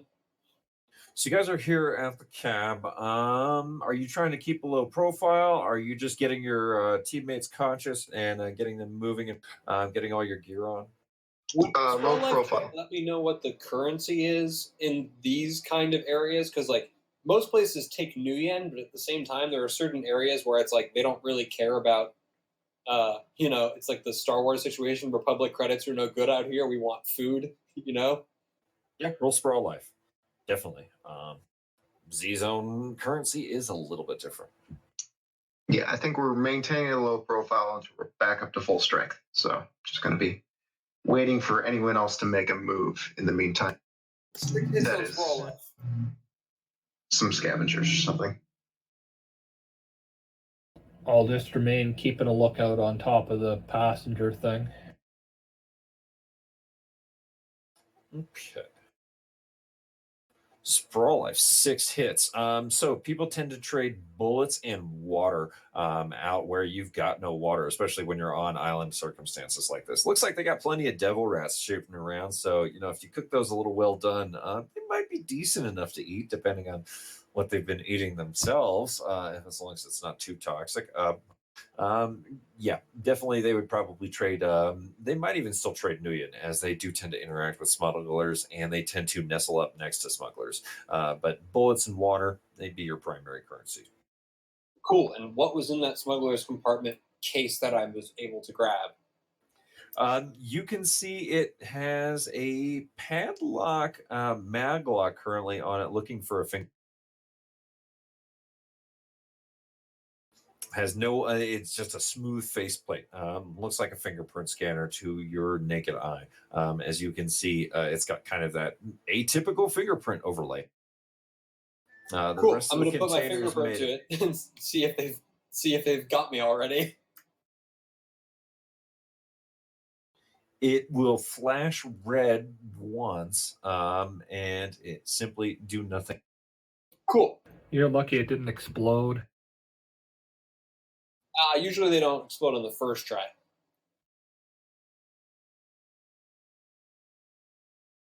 Yeah, Pepper says that. I said, yeah, but I didn't see the pilot. Can you see the cab anywhere? I would have used I his first. told you guys I saw it, or saw something that could be the cab in a building to the northeast. So the building to the northeast. Yeah, it's got some recent damage to it. The cab could be that way, and there's something fluttering in the wind. Well, once we're all up, I would like to suggest we head in that direction and find our pilot while he's still mostly toasty and has got his bits together. All right. So once everybody's up, If we need to open a lock, when lines up, if things are explaining, so I have a lockpick set and I know how to pick a lock. We don't need him. We should probably see if he's still alive. The Johnson might appreciate that, but That was my original plan. Instead, I found this lovely case. well, if we want to hurry out, I can just pick the lock. Is everyone awake, Mr. Chim? oh yeah, everybody regains consciousness just before 7 a.m. Doesn't take very long, and you guys have spotted most of the wildlife, so you're putting on an attitude to keep them away, or at least they're aware, you're aware they're. At the least, I will let Miller lead the way, since Miller seems to be the hero of our time. yeah. Lion is also very much getting out her Sailor's Ranger helmet at the least, since no real time to put on the full armor, but the helmet's something just in case. Well, if you want to take time to gear up, this would be the time to gear up. Sure. Does anyone care if we take a bit to gear up fully, or I had probably geared up before you woke up. I could do with a minute to get my head straight anyway. So yeah, let's take 5 gear up. Make sure we've got rations to hand and water and so forth. Gather what we can from this this Draka's crash site and get going. Okay. Ooh, So, as I said, it's about 6:55 a.m. when you regain consciousness. You still have your wristwatches and things like that. You still have powerless or wireless power on your comm links and gear for now. However, you can see it is running on battery life, and there is zero signal. Looks like you're dealing with quite a bit of noise, in addition to the background pollution that is seeping in off the ocean. You've got a moderate rain visibility penalty to you right now, which is also kind of making it a little bit difficult to see in thermal. How long are you going to be kicking the clock forward here while you guys get all geared up? I think Yeah. several of us should go check out that fire crash site first. I think the chest can wait until we can confirm what that was and deal with anything else in the meantime. It's not going anywhere. If you feel me, Trevor. I feel you. Good. I can take points. My armor's got ruthenium polymer in it, so I can do advanced recon.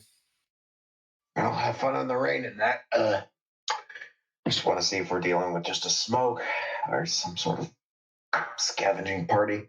Still a lot of loot in these waters. All right. So you guys are going to split the party and try and proceed up to that tower that you saw that you thought might have had the portions of the helicopter or helicopter. Well, so just to clarify, the current cab we were on was kind of like slowly gonna sink, right? It's not going to sink. It's teetering rather precariously. It will be submerged if high tide comes in again. You Yeah, guys kind so of landed the here as the short- tap. Short version is it's not going to be safe to be here for a long time. So there's no reason for us not all to go to a higher ground in the meantime. Technically, if you stay till high tide and you seal the cab back up, it can float. Yeah, but we don't exactly have oars or anything like that. Yeah. It has a lifeboat function, but yes, it can take Oh, it you does have further a back lifeboat out to the function, ocean. okay. Yeah. But if you want to move too, because something with a lifeboat faction like that, with the passenger protection system, is pretty valuable, and people might be looking for it soon. First priority, getting inside the pilot, seeing what's there. Second priority, reestablishing connection with Johnson, those other fat bastards in Reno. See where we move from there. All right. OGH nods to Pepper. Sounds like a plan. Anyway, I'm gonna do some math. Wait, what? I'm imagining the wait what happens exactly as she huffs meth. Yeah. If everyone can tie in with my comm link, I can start mapping out the We area. can't. We don't have wireless. Can we not like mesh network between each other? We can micro transceiver. Yep, I think it works a lot We better. could Ours over here. physically connect with data cables. I'm good. We have We can micro rely on transceivers, radio. which give us 100-meter 1 kilometer. communications for anyone who has them. It's Yeah, 1 kilometer. It's really good. It's only voice though, isn't it? Yeah, but at the same time, voice across distance is better than nothing. So what I'm thinking is, I've got a lot of mapping capabilities. It would be good if everyone can record data from their comm links, and whenever we get a chance, I'll collate it, and we can start building up a detailed idea of the area of operations. Yeah, sure. All right. We don't actually know for a fact that we're on this island that Cozy has nicely circled for us so far. So yeah. Well, I know exactly where I am in the world. Yeah, roll me navigation, my friend.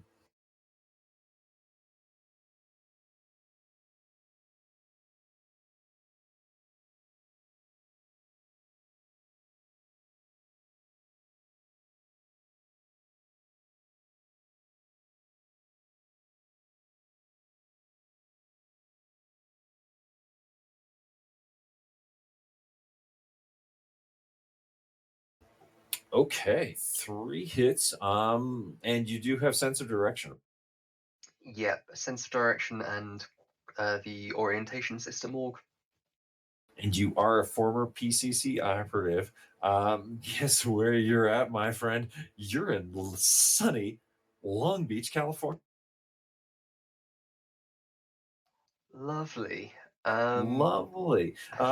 You are about half a mile inland from the former U.S. naval base, where they were secretly maintaining nuclear submarines for years before disclosing it to the public, with some of Caltrans and Cal Power's offset nuclear waste. Funny scam. Hollywood did a lot of filming down here. As you suddenly realize, probably off to your southwest, there's the remains of an island where they used to film a lot of stunts and a lot of those big explosions that were famous from some of those Tridios and pre-crash films. Excellent. I give the team a quick data dump, all of the key bullet points that I'm aware of. Then ask, so we going to split up or are we staying together? I'm still a little unclear. That bump to my head has confused me. I see no reason to not to split up at the moment. We can all move as a group there, see what we've got in the caboozle, as my kid would say. Then we work from that. That work for you, Needle Nose? He says as they walk. Yeah, sadly. Anyway. Okay, let's get going then. I'll stick with whoever else isn't going full ruthenium polymer badass, and then maybe we can have the invisible folk kind of taking our flanks in case we get jumped. OGH is not sneaking. He is walking with a large and very scary-looking gun on a sling across his chest with a Ranger Chocolate Mint ballistic mask, and hoping nobody decides to screw with them today.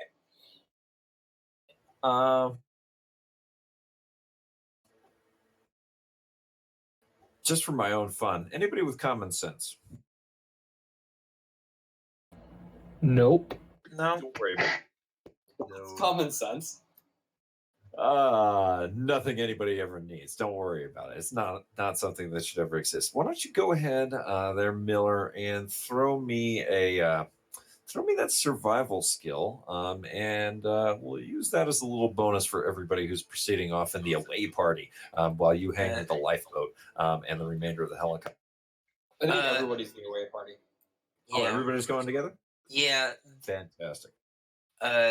Also, Line does have survival if that helps for anything coming up. Oh, you have it too. Excellent. 1 rank, so 4 dice, but it's better than nothing. It's a bit of survival training. Well, if we need to do any survival, you assist me, and I'm always happy to use a bit of edge to make sure we don't all die.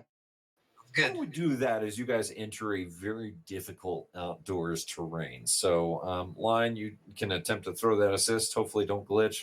Miller, otherwise, you can throw this survival as you guys traverse hostile terrain and begin making your way northward. As you approach the remainder of the wreckage of the prop system and the engine there, I would like to know if you're going to be approaching a large open pool directly to the northeast in the direction of the tower you're looking for. The pool looks a little deep, however, so you're either going to have to take this eastward kind of lip that's proceeding alongside some wreckage, or the northward lip kind of around this open pool here.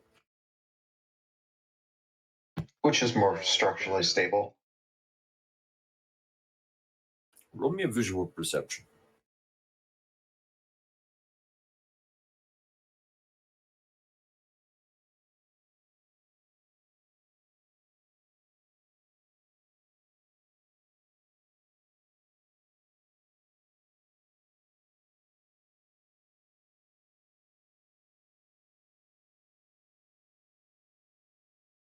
Oh, we don't get any wireless bonuses now, right? No wireless currently. Oh, Wow. So no RPC bonuses. Okay. RPC doesn't. It's just a flat penalty without wireless.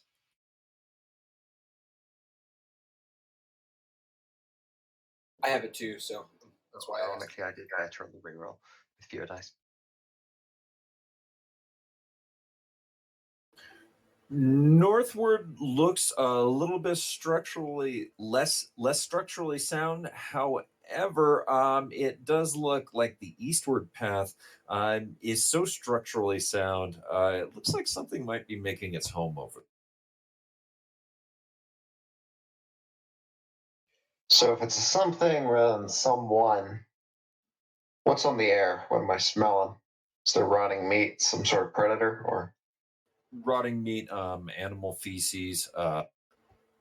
Your companion has definitely told you that he smelled some definitely devil rat feces over by the rest of the helicopter remains where he started snatching around, and he's definitely seen some on some of the tops of the ruins. How warm is it thermographically over there? Recent activity? It looks like there is warm air coming out of some of the warrens. You might be able to evade them. However, you're going to hopefully have to step light and either skirt dangerously close to the water or try to walk on the top of the hill with very light footsteps. However, on the path to the north, it looks like you have more open areas where you're going to kind of be traversing deeper wells of water as they run between the lowering levels of the tide. Miller wants to see if there's any clicking on the Geiger counter and just rolled a scan with that. Oh yeah, you're gonna need to eat a few bananas and take some iodine tablets after this, my friend. You're not in immediate danger, continued exposure for a couple weeks, however, and you're definitely going to want some VAT time. After about a month or so, you're going to have dietary effects and other things like.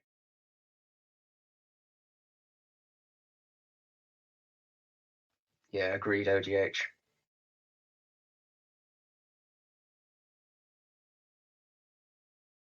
Okay, so you guys want to go around the north side, across the board? Yep. Yep.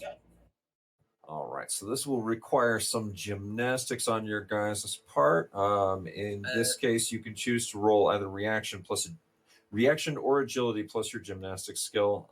If you don't have gymnastics, give me the reaction and agility. Lion can go first and catch whoever's not exactly the most athletic, like Miller. So. Okay. So, Lion, then you'll give me your gymnastics check and then give me a general assist. I should answer that. I don't want to fall. Okay. Any modifiers to this gymnastics test, or just I'm going to chew up and see how much she gives you as far as her assist. Line, you'll get one assist for everybody in line, as I assume you're kind of helping them along. Yep. So OGH, you'll get across. Miller, you'll get across. Jack, that's 4. You'll get across. Yeah, I see 4 there. And Pepper with 5. I believe that's everyone across. As I reveal a little bit more. You begin traversing sections of the wreckage that are precariously seeping into the water here. As you can see, the ocean laps and corrodes various hunks of metal and other things. You're on a small island, and you're looking at a stretch eastward where you can begin to see a section of a tower has been cut away by a recent impact, and you can see bits of debris are tattering inside a cavern. Evidently, your helicopter might be in there. However, the tower does look fairly treacherous to try and climb inside.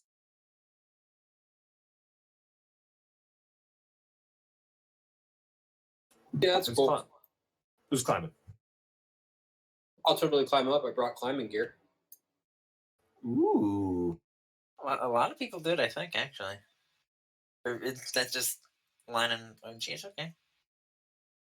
I just realized I did put down the survival kit before we left. Wonderful. Well, they Yeah, do that. I assume it's wet, Mr. GM. Yes, it's slick, wet surface. It's in the rain. It is not a lot of great handholds. It's okay. I have a +2 from the climbing gear. Just give me the rest of the mods.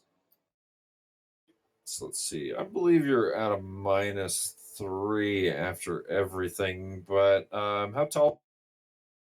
OGH is about 6.5 feet tall, which I assume is appropriate for a large orc. I think you only need to climb like 3 meters, so this is only like a threshold 4 check over. So you're saying I can jump this then? Possibly, if you want it. If you feel confident suddenly having all your body weight put on top of something that you're jumping onto. Yeah, I'll make the climb. Well, if this is 3 meters, Jack's 2.8 meters tall. I can literally just reach up and pull myself up with a pull up. I'm actually Jack. I'm just gonna ask for a boost and literally just stand on top of Jack. I could do that too. Like stand on I his think- shoulders and then get in. I think one of the downfalls of being a troll and being as strong as you are is that you can't actually do a pull up due to body density. I've got cyber arms, so I should be able to, but maybe not. Yeah, he has 14 strength. I'm pretty sure he can. Don't you weigh like 300 kilos? Yeah. But that's pre-cyber arms. I'm not sure what I actually weigh with cyber arms. Okay, so he's going to hold you up as you climb into the tower. You're looking down into the nest of the cockpit. As you can see, broken glass shattered around and on top of kind of peppering and looking like snow on top of the body of the rigger. It's impossible to see what's going on down inside there. His biomonitor is not connecting to anything. So everything is currently flashing disconnect as the remainder of the power supply attempts to send out an alert beacon, but fails to connect with anything scanning any radio distance. Cool. So I'm gonna make my gymnastics check to hop into the cockpit. Ooh.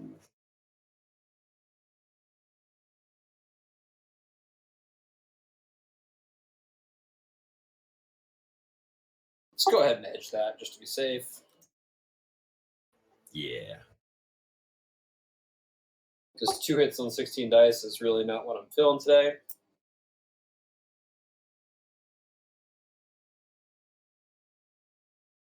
Eight hits There is we much go. more what I'm feeling like.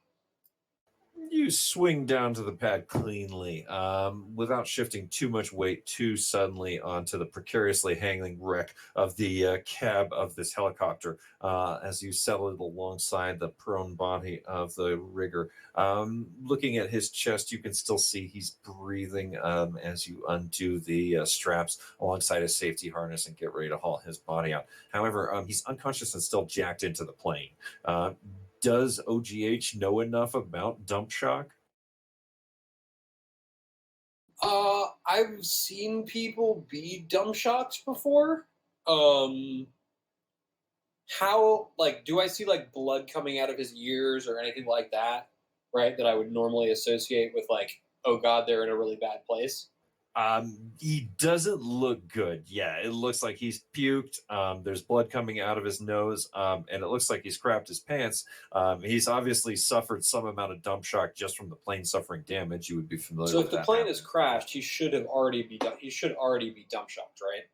Like if I unplug him, it's not going to change anything because the vehicle is no longer online anyway.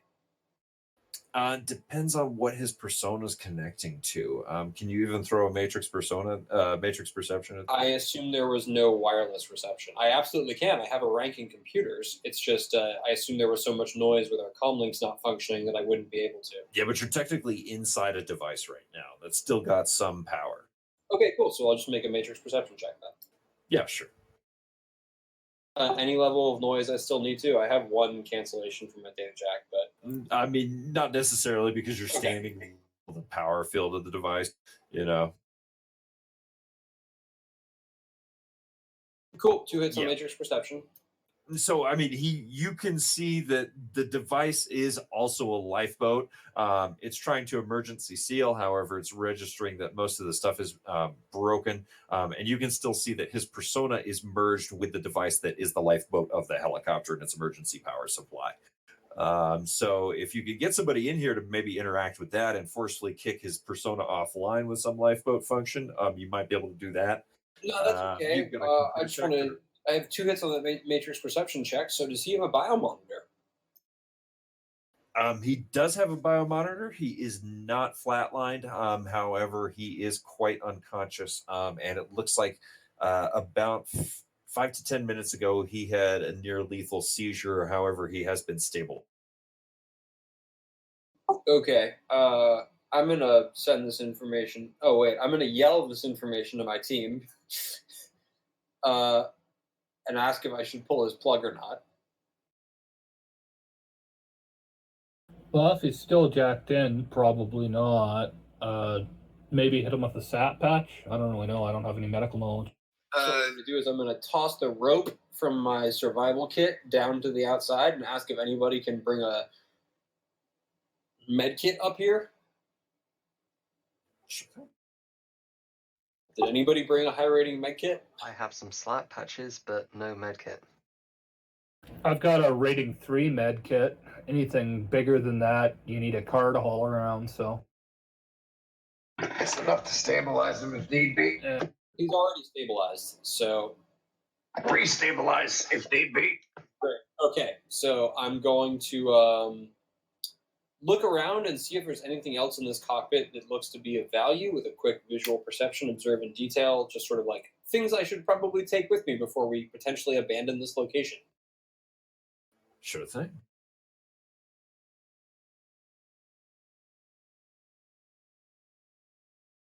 Aside from the pilot.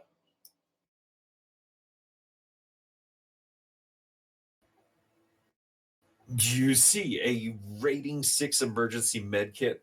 You see a survival deployment kit. You can see there is a secure lockbox which has been opened in case of emergency, evidently, with a Horizon flotation kit inside of it. It's got a nice Horizon corporate logo on it, and it looks like emergency pilot kit is what it says on it. It's got a small flotation device already deployed to it, and that's also sealed with a fingerprint locked maglock, evidently. Great. So I'm just going to yell down to my teammates, make sure that there are people that catch the stuff that I'm about to toss down to them, including the med kit, right? I thought you wanted to use the med kit on the guy. I do, but I'm going to pull him out first, and then we're going to need to restabilize him. That might actually kill him if, he had a near lethal seizure already. We don't have a better option, kid. Good point. the I mean, better I can option use is it on leave him now, here and and have then get pull him eaten. out, and then try and use it on him again. But like, I don't know how to do medicine, so I guess I'll tap the med kit and like select his icon in its little menu to see if there's anything more it can do for this poor soul. Feel free to roll whatever. I think it's just 12d6. So you're just going to test. You're just going to hook up the. Yeah, I guess that's probably the best med in the group as we hook up 12d6. Let's see. And then once that's done, I'll toss the med kit down, and then I'll grab him and rope back to the group. I assume Jack or somebody else can anchor the rope so that it's much easier for me to get down. Yeah, I probably weigh enough to act as an anchor.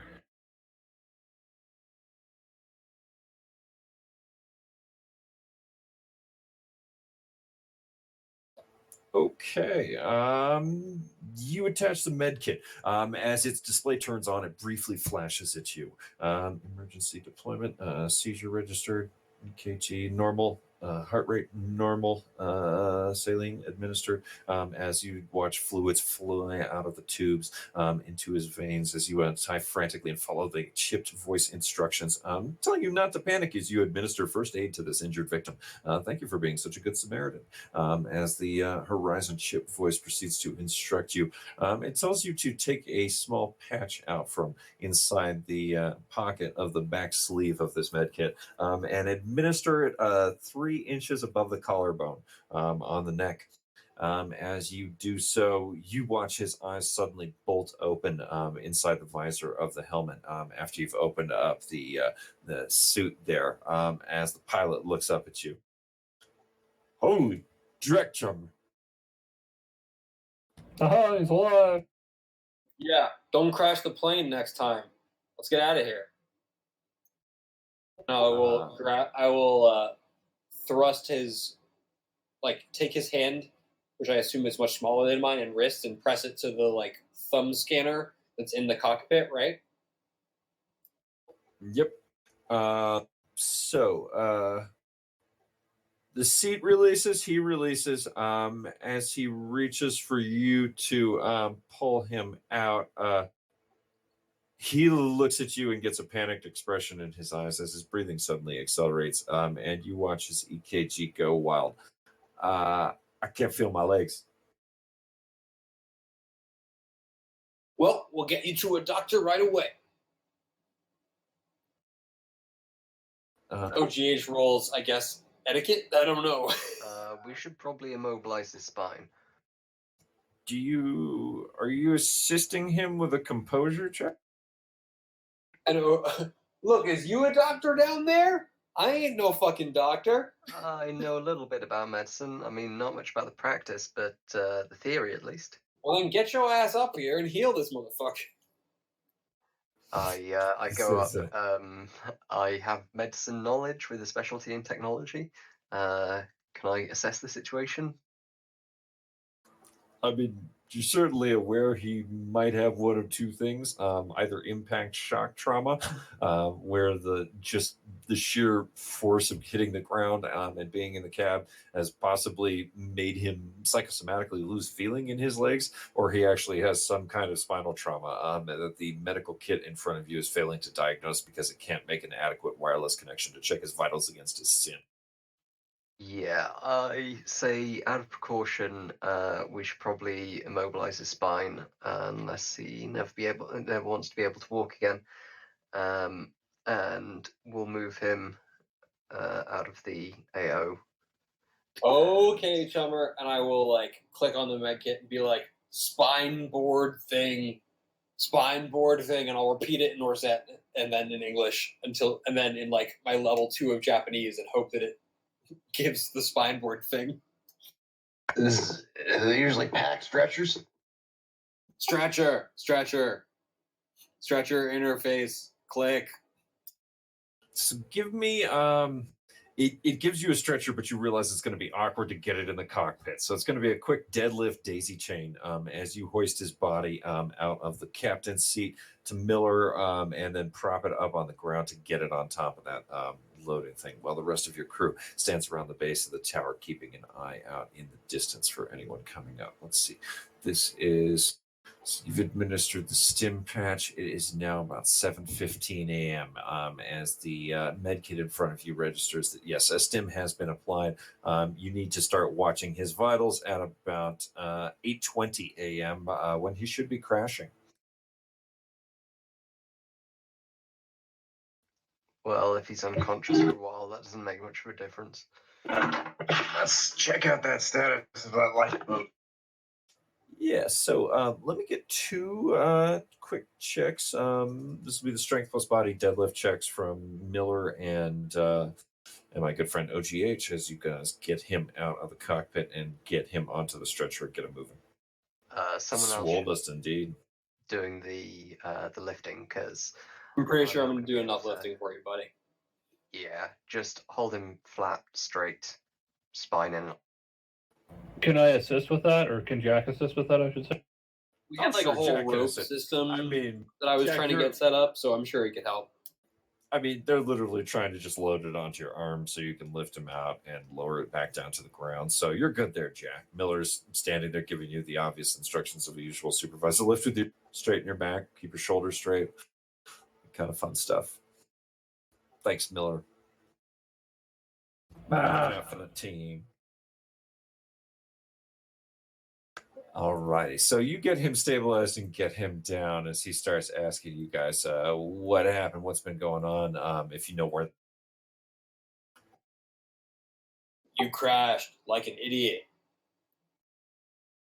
Yeah, you failed to do your job correctly, and as a result, we're stuck here. Fear not, though, because we've got some skills that should hopefully help us survive, and if we're lucky, maybe even complete the job. But for that to happen, you're going to need to give us as much information as you have, because we do not have any information on the other team, nor do we have much information about how to get off this Dreckle. Also, nerd, press this button. He holds out the smuggling compartment thing to him. He doesn't even look at you as he reaches over. The smuggling compartment does not register to his thumbprint either. You bite your lip as he kind of leaves his hand hanging there, and you hold out the pilot. And that, however, beeps green and opens up a small briefcase.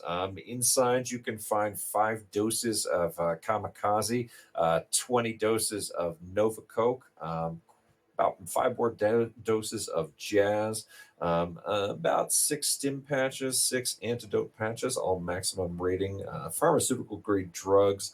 And you can also see a single cred stick with about 25,000 nuyen on it in unsecured bonds currently. You could have a decent weekend in Vegas on this. Cool. I'm gonna sprinkle all the shit into a bag and throw that over my shoulder and keep on moving because we need to get off this shithole. I will look to the other people on the team to be like, guys, how are we getting off this shithole? What about that lifeboat? His lifeboat's fucked. It's stuck in that little tower fucking thing. All right, well, let's find someone else, kill them, and take their boat. Yeah. Does if we anyone can know get how to? the- Does anyone know how to drive a boat? I can row. Who the fuck cares?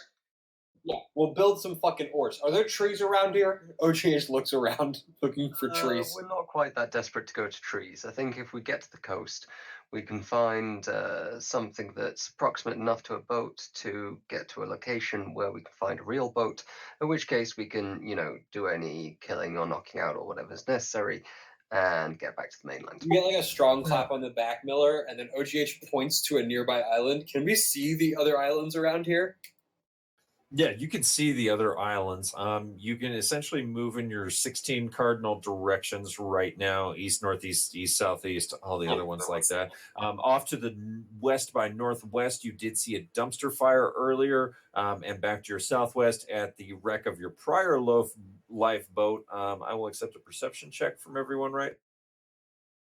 As about 3 minutes pass while you get him secured on the gurney there, and get ready to get the pilot out of here before he or at least somewhere before he crashes, somewhere safer than open exposed air in a downpour.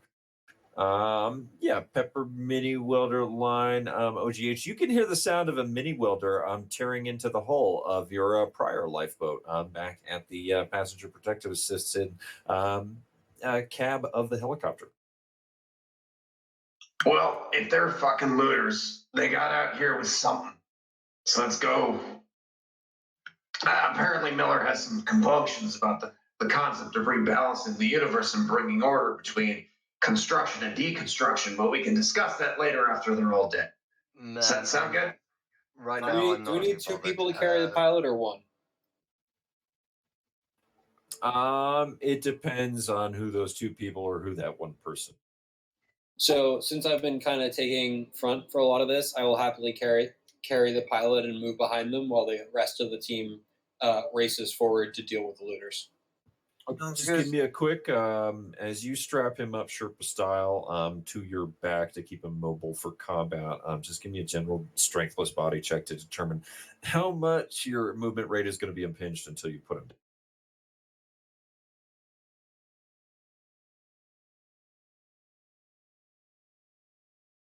I mean, when we get into combat, I'm gonna try and put him behind some cover or something. But yeah, Yeah, just for like general gymnastic stuff and stuff like that. I assume you're going to put him down when you need to make a check, but just in general, how easily you're going to be moving about 7 the terrain, successes. stuff like. Yeah, you'll be doing fantastic. Don't worry. He is fairly light as his legs dangle and flop behind you until you get sick of that and kind of restrain them with a little bit of micro wire. So let's see. So which direction are you guys going as you leave the wreck of the cab of the helicopter, and you can hear the sounds of mini welders and microfilament saws begin tearing at the wreck you left behind? Okay, do we actually care what's going on with the wreck? Not really. We just need to know where they came Hey, from. sorry. It's When a you say lack of wreck they left opportunity. behind, I assume you meant the boat that we woke up in. Yeah, you woke up in that lifeboat to the southwest. Currently, you can hear somebody is attacking it with a mini welder and trying to tear chunks of it off. Yeah, I'm pretty sure that's where we're hauling ass to. Hey, you know what? Okay, possibly a question. when we get closer, can I hook up with Miller's data jack with Lion's data jack to let him get vision with her eyes? Since he's the outdoor specialist, he probably knows how to track things, which means we could use we could use him to track back where they came from with tracking. I can always retrace steps. But Yeah, if we don't have to get close because Lena's vision mag in her eyes, if you're willing to borrow her eyes, very happily. is that cool with you, Cozy? Yeah, that's fine. So you want to double back and attack these guys who are trying to tear up the lifeboat right now? Not necessarily attack. Get close enough to see. Try to get eyes on tracks where they came from, and then steal whatever they took. Okay. To get here. So it'll be another one of those gymnastics checks to get back across this island, or you can try heading off to the southwest here and coming around this path where I told you those possible warrens might be with whatever animals those were. I think probably retrace steps now. Here's the problem. We have a very injured pilot. We can... Are you splitting the party, or Look, are you... I have the pilot. Go ahead. Okay, if you say so. Gotcha. Yeah, Lion will go first, then help everyone else as before. Okay.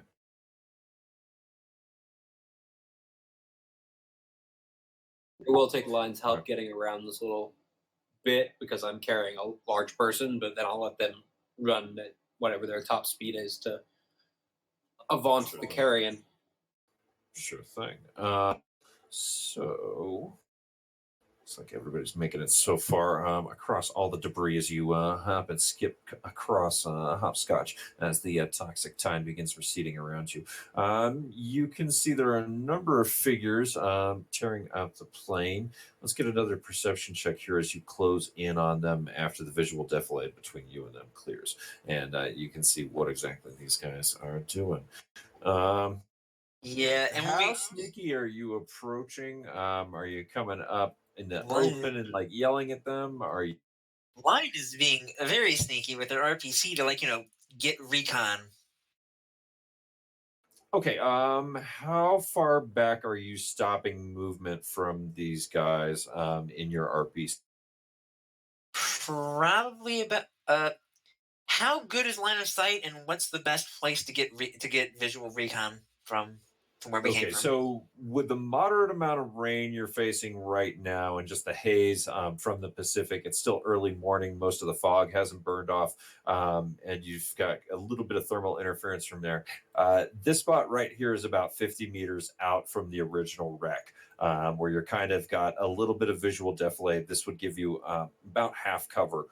If you came back another, let's say 50 meters here, you'd have full cover behind the original engine fuselage for the helicopter you were in. Back here, same deal. You would have full cover. And back here, you're at about 150 to 200 meters back, and you have no visual, any view of that, just because of the visual interference from the rain and everything else. All right. Lyle probably take position around there to try to get view. So in order for you to advance from the 100-meter range to the 50-meter range, I'll need a sneak. Wonderful. It doesn't count as urban, I'm sure. Doesn't count as what? It doesn't count as urban, I'm assuming. No, it does not. Okay.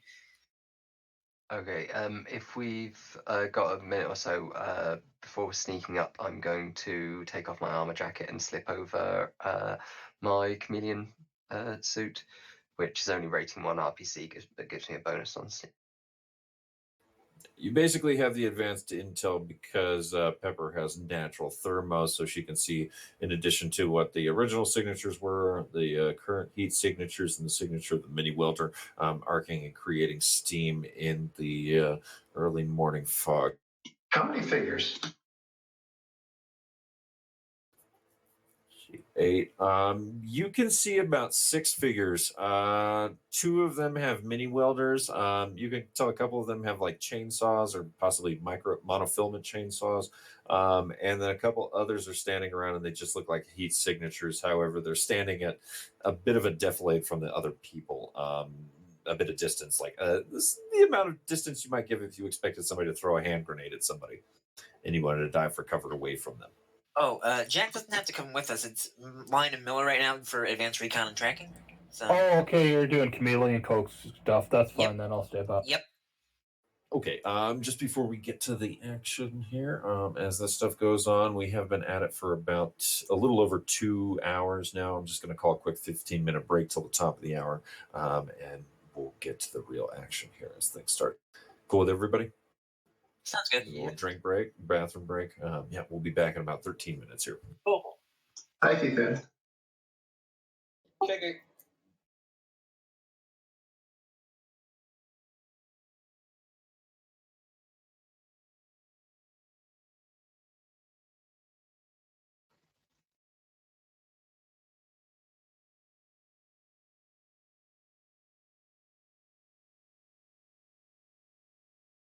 Fuck, the sun's still up. Damn it.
All right, that's 8 o'clock. I'm going to do a quick sweep down the table, make sure everybody's here, and we're all ready to keep the game going. Pep, Still here. well, thank you, Madame. Line, Here. And eating. thank you, milady.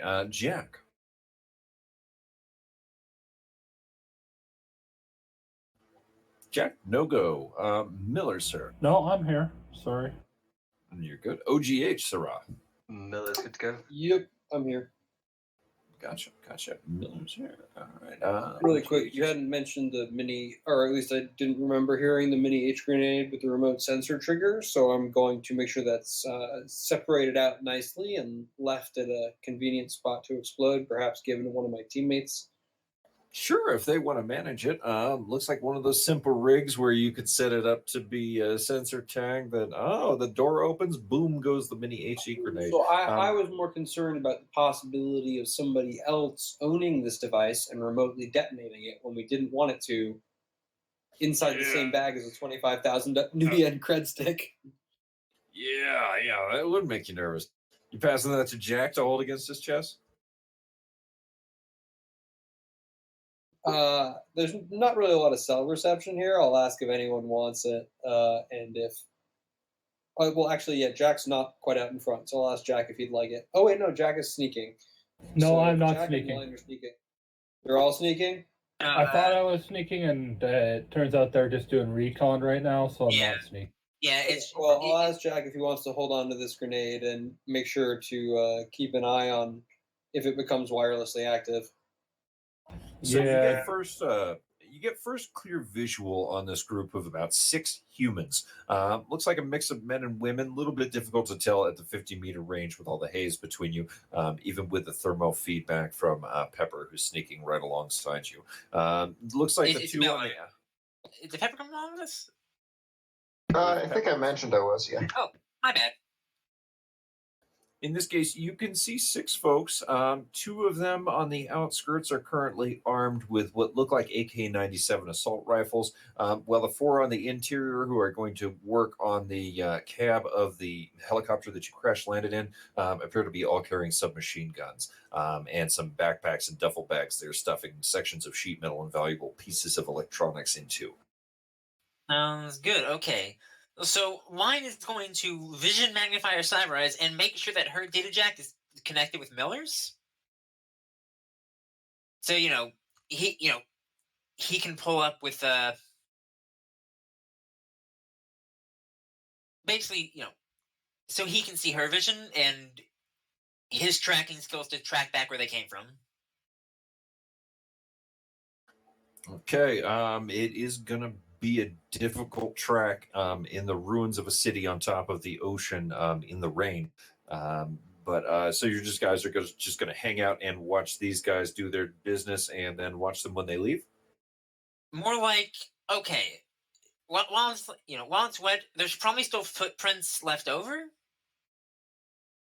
or remnants, anyways, in this muck. So there should be signs of where they came from. We can follow, when we spot it, we can follow where they came from and steal what they rode in on. Does that make sense to everyone? Or anyone disagree with that plan? Why don't you go ahead and draw me a couple pictures of your icons right now, as things are going to get interesting should you choose this route. You're about right along this line of distance. You can put yourself on pretty much any surface here. I'll move you to like the nearest shoreline or applicable open ground that you can be on and maintain your coverage. But this is about your 50-meter line where you actually have visual of these 6 individuals. They're wearing armor jackets. They appear to be having helmets and ballistic masks that have some kind of gas masks or respirators rigged inside. Looks like the submachine guns are fairly simple affairs. Could be machine pistols in the cases of a couple of them. But they got the heavier guys look like they're carrying AK-97s way on the outskirts.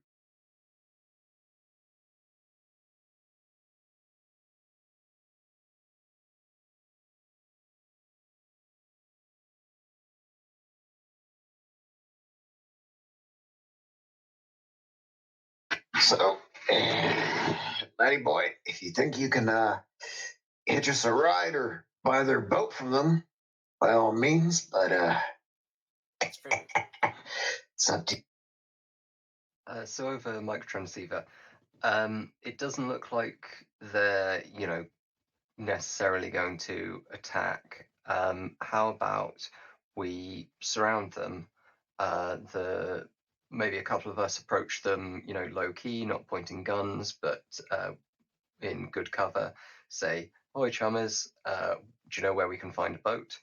If they're willing to deal, then no shots need to be fired. If not, we're in a good tactical position to take them down. That sounds like a plan. Yo, so they be like taking our boat right now? Well, yeah, We I need mean, to we like can make convince them not them to. deal. So I was thinking, I got this bag and it's got some Nova Coke in it, and I was thinking you give them the Nova Coke and we keep the book. So, I mean, they're taking our the remains of the helicopter, right? Or are they taking? So my assumption was they were taking the cab of the helicopter, which also has a pseudo boat feature. Is that incorrect? Yeah, the cab of the helicopter has a lifeboat function in it. Like once the cab is entirely Right, sealed, okay. you can deploy the flotation beacons, and it is chemically sealed. It's environmentally sealed. It's got more than a few hours of air for its occupants.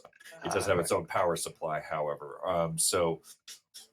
It could theoretically carry you out the next time the high tide comes in. You'd also be stuck securing its site for another 8 or so hours until the next tide.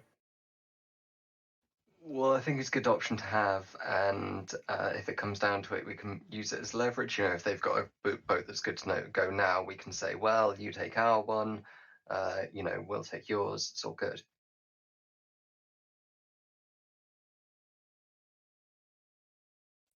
So I'll be should we back here start? with the dumb fuck. He looks at the OGH, looks down at the stupid pilot. So you want to try and basically give these guys the Nova Coke and say, "Hey, give us your boat." Well, first, I think we want everyone's, good surrounding position, so Yep. that if the deal goes bad, I'll drop down, everyone else take them. Yeah, I'd like to pull the pilot into a place where he's definitely not, visible, right? Okay, and you're gonna just kind of secure his body, and then you're gonna move. So Yeah, well, I'm going to stay near him so that if, they have, if I, you said AK-97s, are those the ones with grenades attached to them? No, that's not me. Yeah, well, on the off chance they have grenades or anything like that, I want to be able to take him so I can grab him and drag him around if need be. But I'll post up. I brought my Remington too, so I do have a longer distance gun. And if it gets real bad, I can charge in there. But we have at least 2 super dedicated melee characters, so. Cozy. Anyone with a suppressed Yes. JPK-50 who can pick him off. This wall over here, I'm gonna hug this wall and get to about here. So just in case if I need to hit this guy, I can. In case things go wrong, but I'm gonna hug that wall for now. Okay, you want to move up him on that section to close on him in a single combat round or a single combat. Yeah. If I can get like around here, still completely hidden behind this wall, but just closer if I need to, in case Sure. the drugs for boat deal doesn't go. Are you Jack, capable of probably drawing a stay with circle? the squishy. Capable of drawing a circle? I certainly hope so. My hands still work, so I'll Well, I make a don't know little. if you're using your screen to play R20 right now. If you want me to draw a circle for you, let me know, and I'll put you in. Yeah, I range. can. Otherwise, One second. Draw sorry, shape. OGH, you were Hold on. saying? I was suggesting that Jack stay near our squishy man in case they decide to shoot at him. I mean, I could, but that puts me at a You're melee. going to be and I walking won't up be to doing them, much else. and you have large blades that extend from your arms, so you would want to get close to them if they say no anyway. Yeah. This seems like a win-win to me.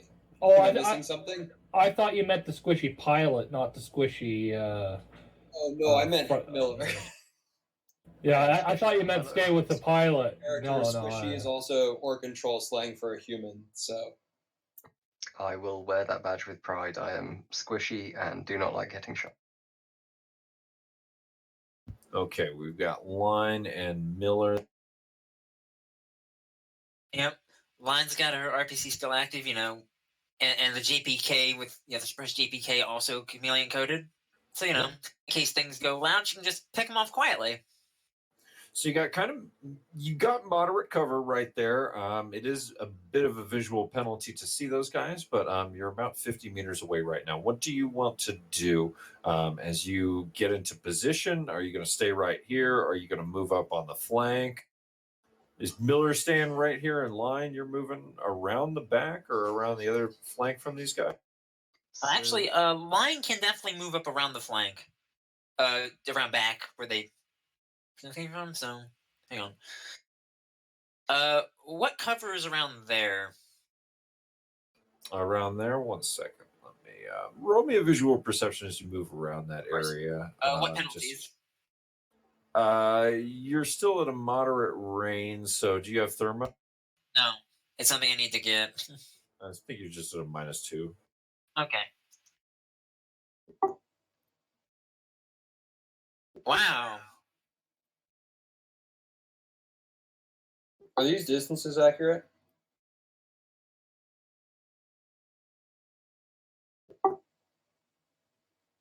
That was supposed to be 50 meters, so probably not. Yeah, it's a little bit over. I'm showing 26.5 from the edge of the that's feet. fuselage to the You think it's supposed to 26.5 be feet. meters. Yeah, so it should be about 50 meters, so about double that. In this case, double and convert to metric. Got it. 50 meters is 164 feet. Oof. Yeah, it's a ways. Big distances covered here. So I'm going to go up into this little corner here where I can post up with my Remington and potentially take pot shots at these guys while Jack and Miller get closer. Okay. The pilot will be, I assume there's enough rubble here to give him basically full cover. Yeah, I mean, you've got space to post him up and keep him safe. Who else is moving around? Line, you're back around the back there. Yep. There's a few islands as you see a lot washing off into the distance. You got one hit on visual perception. You can move across the surfaces here. However, I will need another sneaking check as the terrain gets a little bit unsettled beneath you, as your sight lines pick out a little bit of some treacherous terrain. For me? Or... Yep, will do. Move around the back there and try and catch the flight. So, Jack, you're the black spot? Yeah, I'm moving up with Miller. I'm not sure where Miller is, so I haven't really moved myself. Miller's the red M. Yep. Ah, there it is. This is fine. It's also, still rainy, so it's hard for them to see in the rain. It's fine. Yeah, are you happy with that? Oh, you're wearing the RPC, right? Yes. That's why -4 to see. And then there's that vision penalty mentioned, unless they have thermo. Shit, they might have thermo. Oh, well. Doesn't matter. Fine, probably. Probably. Everything's fine. Everything's fine. Do I need to make a sneaking check, or am I far enough away to be good? You don't. You already had one sneaking check moving up, right? I think you don't think so. Jack made one. I didn't. Yeah, I had a 4. Are you if moving that's past fine. the 50-meter line? I am not past the 50-meter line. Okay. I can make one anyway, just for your notes. No. In this case, I'm going to be taking a reaction plus intuition check from everybody, as something surprising happens. Yay!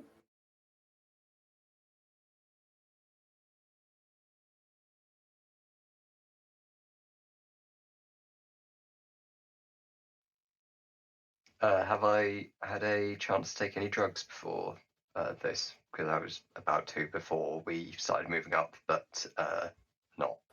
That's fine. I'm going to give you criminal competence and assume that as soon as one of your guys says everybody else in position, I'm going to start taking the flank. That's the riskiest point, and your flank taker has obviously gotten taken. So yeah, things are starting to happen. So you can be hot. Thank you. Why don't you guys draw me where the stretcher was left Drugs. with our dear pilot? I assume he's right near where I am. Okay, Zeus. you just got him kind of tucked into the rubble here with some full. Yep. However, I am surprised. Ooh. Of course, they don't know Oh. that. Yeah. I assume we didn't have time to do combat stims because I was hanging what I thought was way back. Well, you're way back, but Line is telling you she's advancing and trying to take a flank position that's going to put her within a few meters of guard, who's obviously on the flank and paying attention. So Let me go ahead and make my stealth check just before this, then, because if she was doing that, I was going to try and hunker down. you hunker down and take drugs, right? Or were you going to do something else? Well, I'm just going to hunker down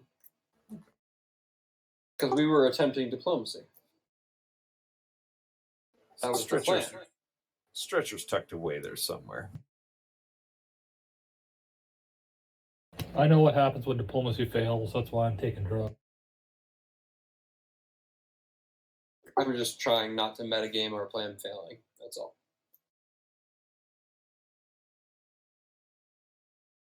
Our plan failing is part of the plan.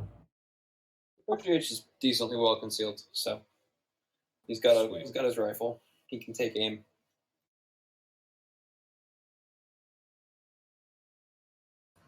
Okay. Line got 3, so she is not surprised as she's leaping across a section of open water that's kind of lapping around there. As you can see, the sunlight begin to break over the cloud line on the east.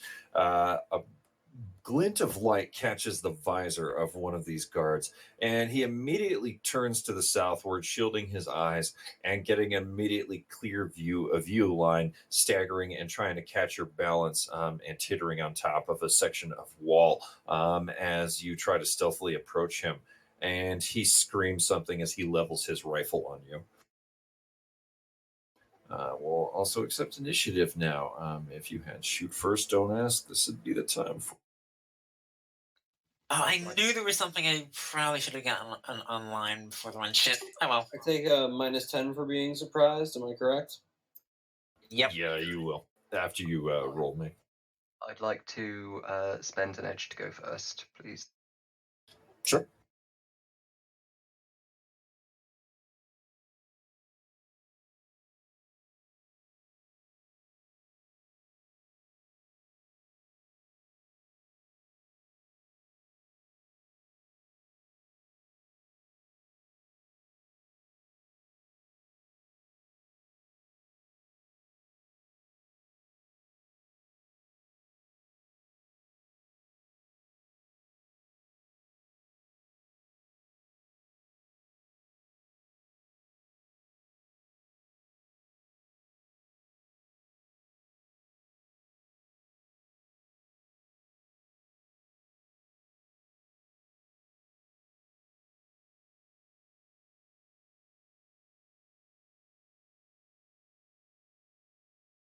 We probably want one of these guys alive so we can find out where their boat is.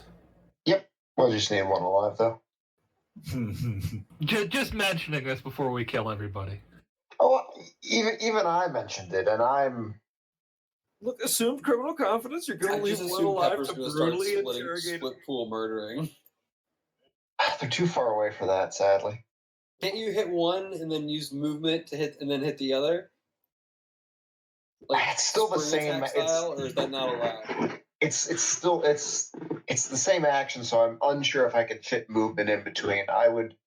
It's not well defined. Like D&D is very clear about this. Shadowrun is very much. What's the maximum capacity of the chopper we came in on? 12. The twin rotor, big boy. The current maximum capacity of that chopper is not going any fucking where.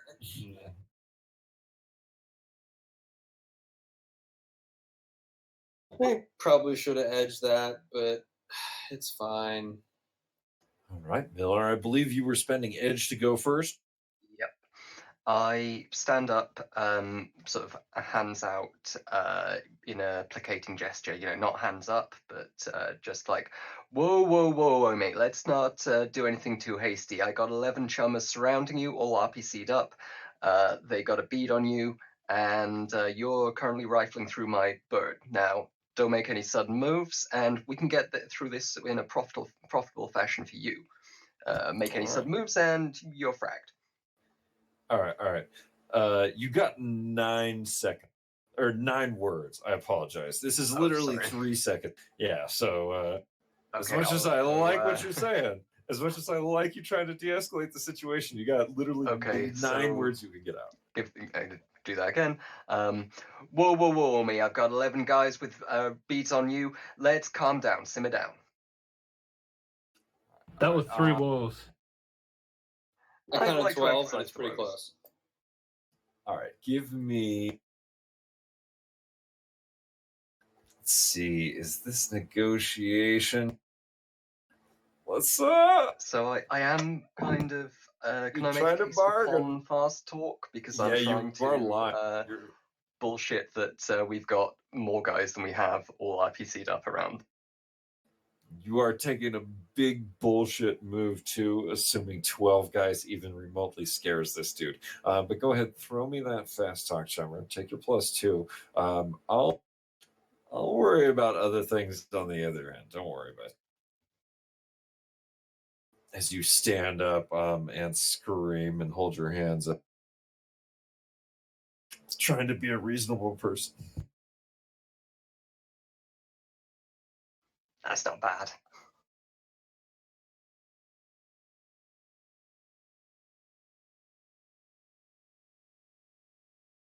Yeah, that's real fucking good.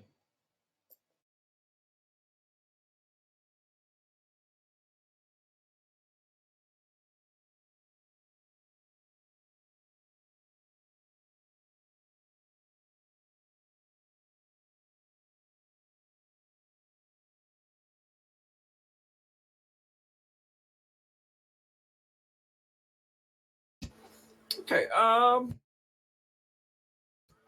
do me a solid now and roll me a composure. Okay. Is this just Miller or everyone? Well, Miller's the only one who's exposed right now, besides Line, who's wearing ruthenium. Okay, I just wasn't sure what the source of the composure check was. Well, so they are listening. They bought the con. Now they're kind of rolling judge intentions on him to see if he can carry off this lie.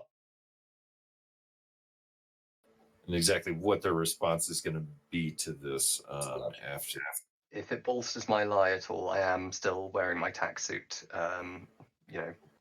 looking tactical and... And what, don't you have honest face or something like that? Let me just check. I've got, no, it's blandness and observant. But yeah, blandness. I was the one who recommended dropping honest face because it would be possibly useless. Oh god. This wrong. Yeah, you fit yourself in the ass there, Chopper. Because an NPC never rolls judge intentions. It's on my list. Sorry. All right. Okay. Well, 5 successes. Yeah. Actually, did pretty good here. Okay. So something is going to happen. Miller stands up and screams at these men as you watch them suddenly all turn their attention towards him. The guy who is leveling his rifle on Line seems to lower it to the ground for a moment out of her field of view as he turns around to look at her. Or, to look at him. What do you do? Guess we're going the peaceful path. I will step out of cover and point the grenade launcher at the 4 dudes, visibly. As opposed to invisibly pointing a grenade. Well, if I'm just kind of if I'm out of view and just pointing it at them, it doesn't really send a message. I know, right? The grenade launcher sends a pretty good message. It's a 50 millimeter barrel that has a tough time not looking like most of your life. Go ahead and roll me an intimidate roll. All right. If you have such a thing, do you? No. It's the real reason the laser sights are useful. The intimidation factor. I can pre-edge it, Cozy. You can choose to roll either a performance or an etiquette. In this case, a street etiquette. Okay. I'll give you a +2 for this for having some pretty convincing evidence, I believe. But you will kill them. Yes, a grenade launcher.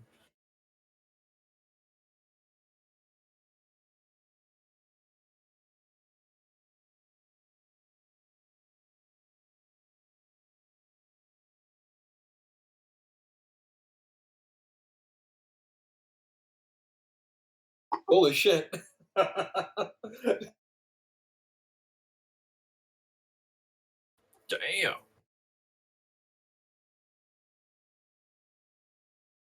Uta, if you do not wish to end up like my ex-wife or my ex-husband or any of the horrible people I've murdered in my life, you will sit down right now and we have a nice, easy conversation. Eh? Muy bien.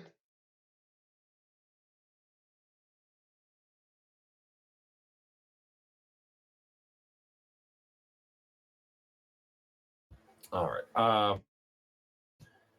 They are obviously staggered and surprised by you also coming out of the woodwork as you watch their guns lower a little bit further as their hands move out further from their bodies, getting closer to raising up convincingly and surrendering.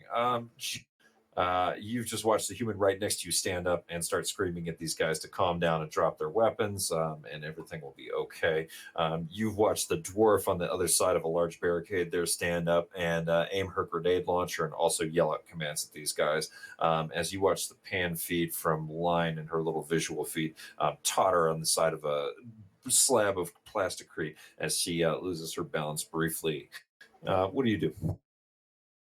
Well, I don't have very much for social skills to intimidate as long as I'm offline because there's no net here. So most I'm going to do, I guess, is stand up and try and look intimidating, but I don't have the skills. So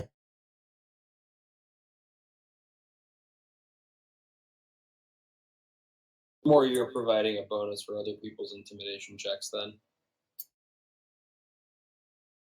Outnumbered and physically imposing, it helps to have goons. Mm-hmm. Tell you what, I want you to roll something for me right now. Memory. ooh, memory is fun. All 7d6 of it.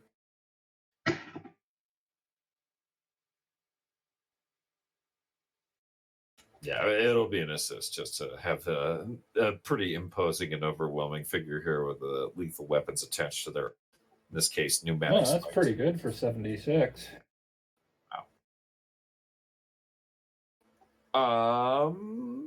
Your amnesia is triggering as the ambush is sprung around you, and your opponents are gradually standing up, trying to appear as false multipliers. Would you like to unlock a knowledge skill relating to strategy, small unit tactics, combat tactics, or something else? I think small unit tactics is a real useful one, isn't it? Possibly. I can't give you too much advice, but yeah, small unit tactics does have some mechanical benefits in game. Strategy, combat tactics. You've got security procedures that might be included in this, as well as law enforcement procedures. And in this particular case, no, that'll pretty much cover everything. I'm just trying to remember because there's combat tactics and small unit tactics, and one of them involves stuff like slicing the pie and a whole bunch of other actions. That's a small unit attack. Oh, okay, yeah. I'll take on some small unit tactics then. Okay, I believe you'll pay a small cost to unlock that. Are you keying that into logic or into? Let's see here.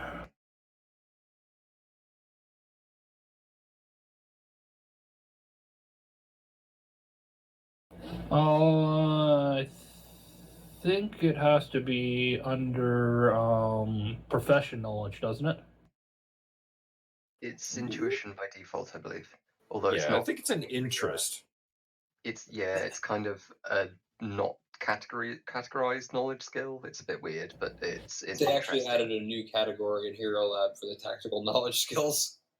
Okay, if it's an interest, I'll key it into the whatever interest goes on, which gives me 10d6. It's intuition.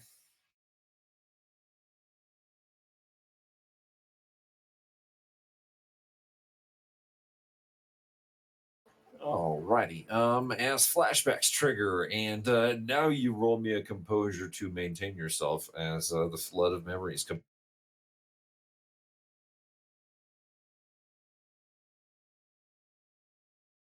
And you try to stand up and continue to look tough. As this is related to your background, and I am not the person who stamped your sheet, I'm just a random GM who you meet on the internet randomly. I'm going to ask you, do you feel that is enough success to remain composed in your current state? It's not a lot. If I fail a composure check, I'm out of combat for a while, aren't I? Yeah, you'll probably take a hit to your initiative. But this is looking anti-combat. Still, I might as well spend an edge to roll the missing dice. Alrighty.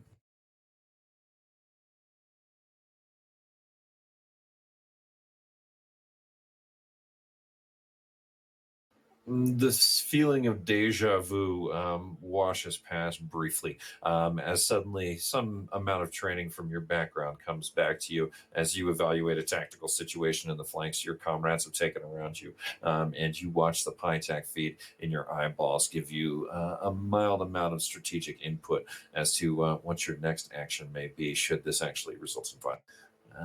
As you watch the gentleman holding the AK-97 that was leveled at line look back at line.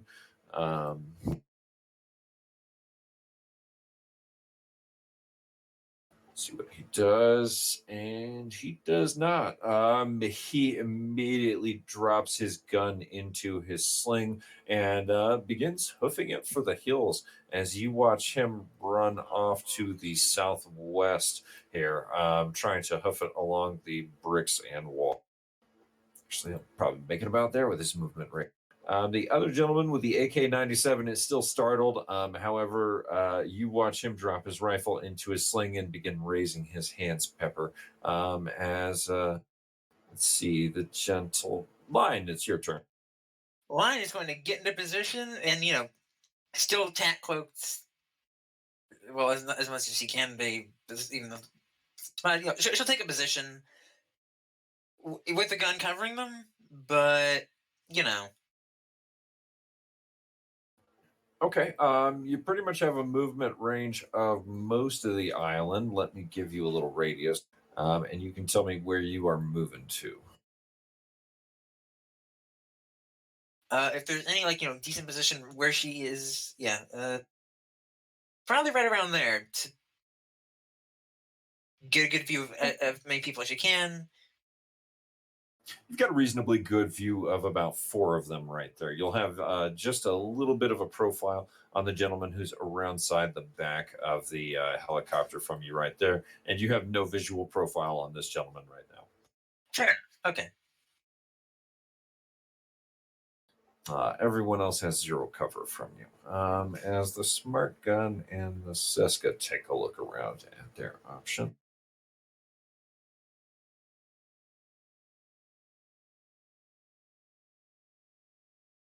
Oof. And they drop their weapons into their slings, put down the mini welders, and begin stepping away from their tools. Are you guys gonna hopelessly murder them? What's your plan here? This guy is going to continue running off for the hills as the rest of them surrender to you. Lion is just gonna defer to Miller. Microtransceiver, take out the running guy quietly. Miller, heart pounding under the stress, but absolutely cool on the exterior, walks towards them and says, "You've made a smart choice. So, We don't want any trouble, but you're currently cutting through our property, and that is a problem for us. Can I just approach them calmly? Yeah, that's fine. Are you who's gonna shoot the guy who's running? Line is going to pop out of view and follow him for a second before letting off a silent suppressed shot. You know. He could be going for the boat. Oh, actually, yeah, that's a good point. Line will follow him, see where he goes. Shoot him in the leg. He can't run that fast. So, yeah, Line is going to like follow him, like tat cloak as much as possible. See where he goes. Where's something where she can run pretty fast to catch up with the rest of the team. Follow him. Probably about 20 meters, give or take. Less than a car. Okay. Oh wait, no. You mean how long? For how long? Yeah. For how long will you follow him? For what distance? As she wants to follow him to see how see if he heads towards a boat. Okay, we'll deal with that in just a second. As Miller, you walk up to the rest of these guys. How close do you want to get? That's the main question. About 10 meters away. Not close enough that they can just stab me without one of the other teammates, intervening, but close enough that I can have a civilized conversation with them. And close I'm enough going to that I walk can beside see that him. I'm not at all worried about them. Or at least that I'm appearing not at all worried about them. Okay, Zeus, you're maintaining cover over there. Yeah, I was gonna take aim at the following guy, but Line says she's pursuing, so I'm gonna actually just take aim at one of the people Miller's negotiating with in case negotiations go south. Okay, Miller. Well, you guys, as you get close to them, why don't you roll me a judge intention? Certainly.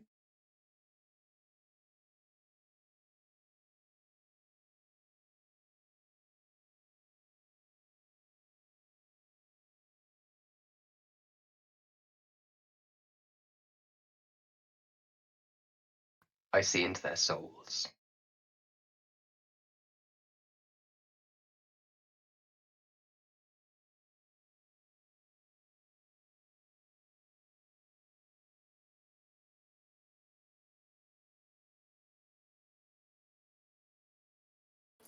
Okay.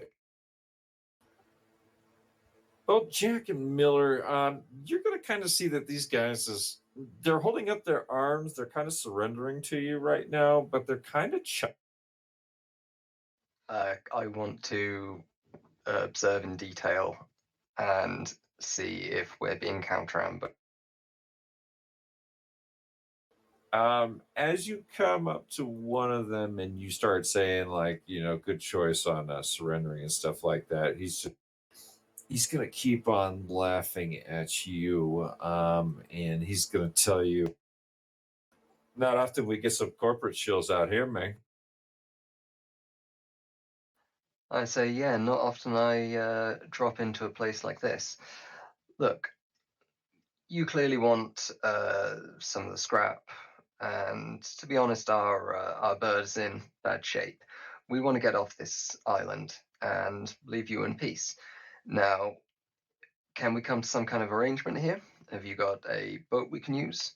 And if so, we'll be out of your hair. You can take apart this scrap heap and do whatever you want with it. Think we get sent into the ruins because we got a boat, Shummer? The pirates got the boats. We just work. And there's a lot of. You got about 30 seconds. Until what? Until the south side shows up. Okay, what can you tell us about them? Oh, May, you don't even know where you crashed now? You're in Long Beach killer territory, man. You're in the inferno, bro. You're in fucking hell. You think you can bribe me with money? I got a tumor on my neck that's going to kill me in 3 weeks unless I get some cancer med. Shoot me. Mike Just trying hold to up say the to fucking everyone. rating 6 medkit we stole. You can cure cancer with a medkit now. I say, I mean, we can cure your Drek, but Mike trying to to everyone, shall we just shoot them if we've got people coming down on us? These fraggers going to be more of a liability. You know what? Real quick, Line's gonna, while she's telling this guy, Line's gonna look, watch to see if he sees anyone. And if you want to make a, if she knows people are Sorry. coming, if you want to make a new sneaking test to, not be seen by any potential ambushers. So about the time he says you got 30 seconds, Line is running to the top and cresting this ridge of garbage right here. Line, what you see as you look over into the corner is pretty disturbing. As you've watched this guy kind of run away, he's got his AK-47 still dangling on it. However, he's run into a group of guys who are sit around about 6 or 7 of those skiffs, actual like garbage trawls, little pontoons, and hovercraft. They are the actual salvage crew. These guys are the advanced ahead. How many are there?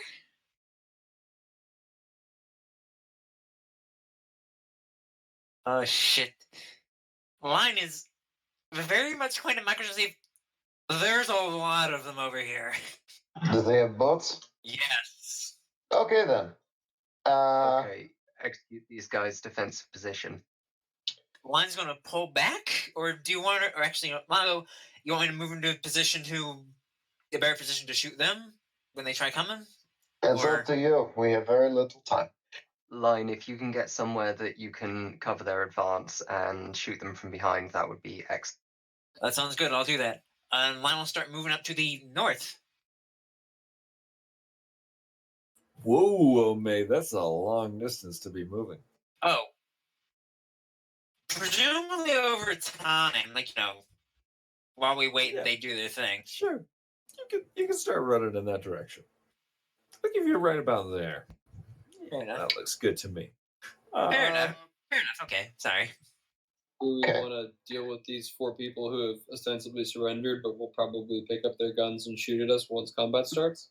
Yeah. Yeah, I'm gonna sprint and stab this guy over here since I'm he's gonna- the most immediate far off threat. Why don't you all roll me a reaction plus intuition again, as Line's visual feed comes back over and you suddenly realize what this guy was talking about. Since we have warning, do we get a modifier to this? To the surprise check, +3? Yeah, you'll still get your +3.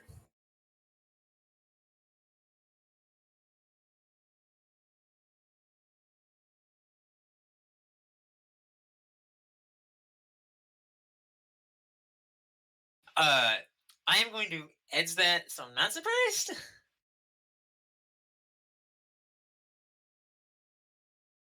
Okay.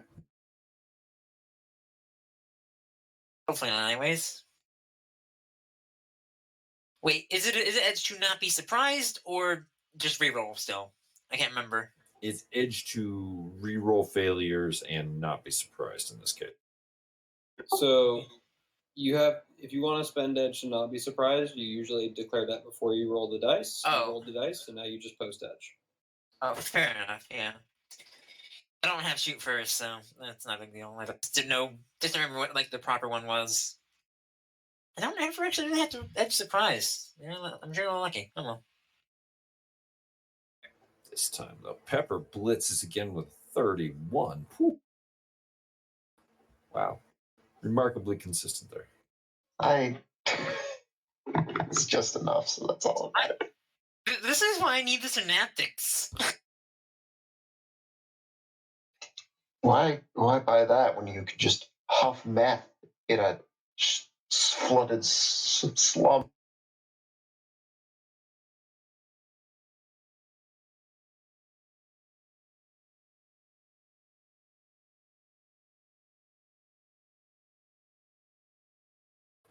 So 15-15 Miller, everybody's consistent play.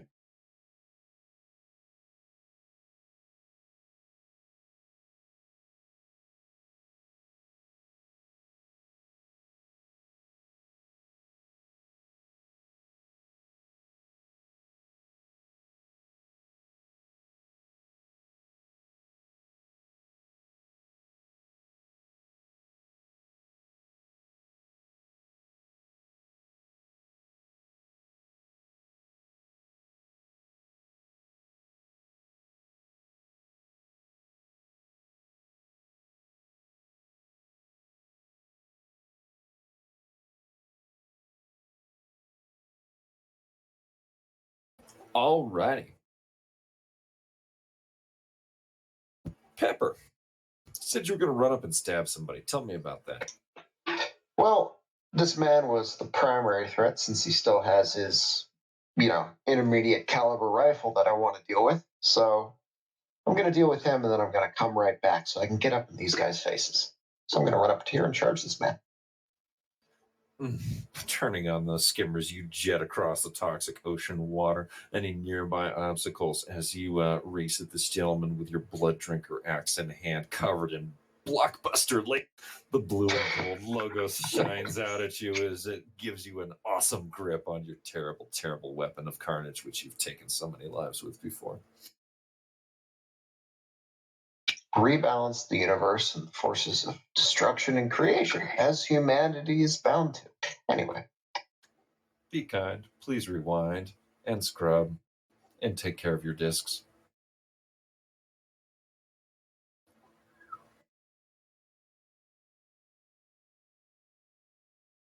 If you scratch it, we will find you. With 6 Yes. net successes, how ridiculous is your damage That's code? 26p AP minus 3. 26p AP minus 3, you say? Yeah.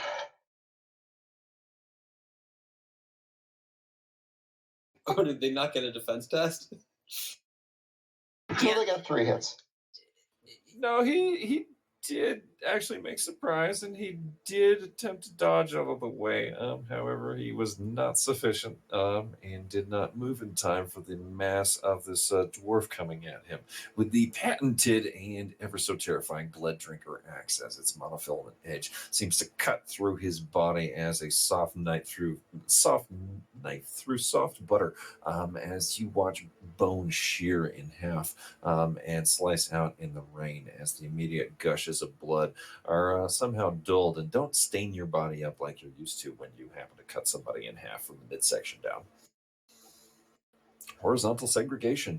Next up, as you hear the rev of an engine somewhere off in the distance, and a giant vehicle on a pair of pontoons comes racing around the corner in the toxic slush with about 6 pirates on top, all of them with those AK-97s.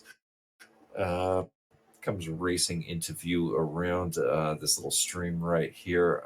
As you can tell, it's moving pretty fast as a giant fan pushes those pontoons along a sea of green. And there's some mean looking guys on board. Jack, you are next up. So there's 6 guys on that pontoon boat total? You can see 6 guys on the pontoon. It looks like an old racing pontoon, however, or one of those racing hovercraft that you've seen. So they're kind of rigged onto the back, and there's a small capsule on the front that looks like it's some kind of drone or rigger cocoon. Okay, that sounds about right.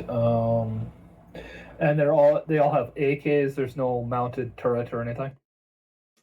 Looks too light for that. Looks like they've ripped off most of the exterior parts of the hull to make way for a small platform that people could stand or ride on, and of course load equipment.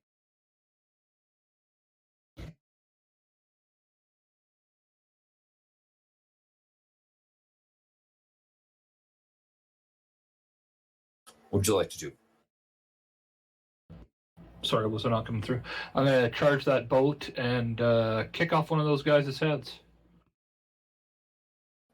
Charge that boat. It's still a good distance away from you. In this case, let me take a look here. Is it within 72 meters? Yeah, it's It within is. 72 meters, even if you Yeah. double it. Yeah, Yeah, it is. that's just a run. I don't even have to turn on my skimmers. Well, run is a complex, right? Is it? Movement? Sorry, No, sprint so if is you go to complex. your running speed, you use a free action to start running, and that enables your running speed. You will have to turn on your skimmers to get to 72. because I have 9 agility and I'm at 36 running speed, so that's got to be the skimmers. Oh yeah, it probably is the skimmers then. I just thought it would So include the put on your skimmers. skimmers and use a free action to start running, and then you'll be able to make a charge attack against either the boat itself or someone in the boat. The guys in the boat is my objective. Charge attack gives me +2 to my dice pool. Yeah, you're going to charge attack, Chummer, into this boat on your skimmers after racing across the pond. Give me a strength -1 check for your gymnastics as you try to rush up and use a ramp out of a giant section of plasticrete wall right in front of you and use that as your drop cage as you try to drop into the middle of this hovercraft and smash these guys off of this thing. Your crazed charge attack.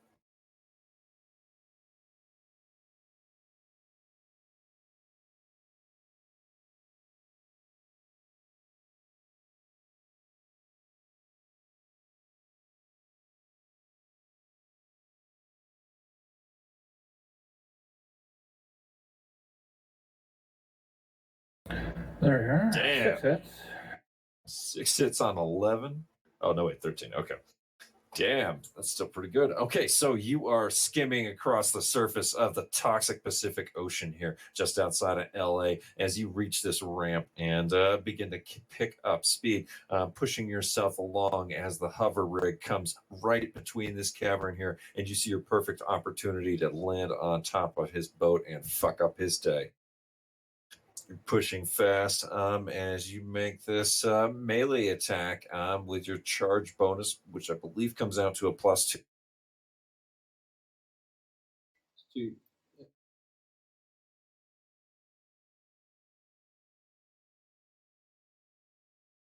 And that will be a kick.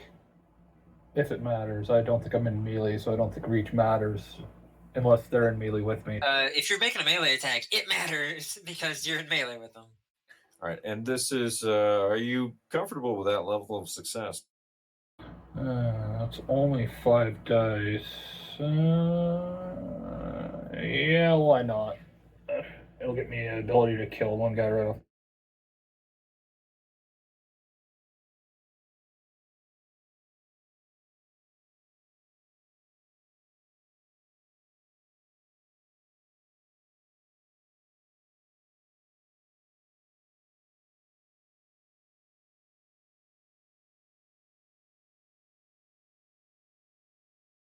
There we are. Down to 1 9 edge. hits. I'm assuming that's well below your physical limit. My physical limit 17. All right. See if he dodges. Or sorry, it's 14 and then accuracy and then some other stuff. But it ends up being I can get up to 17.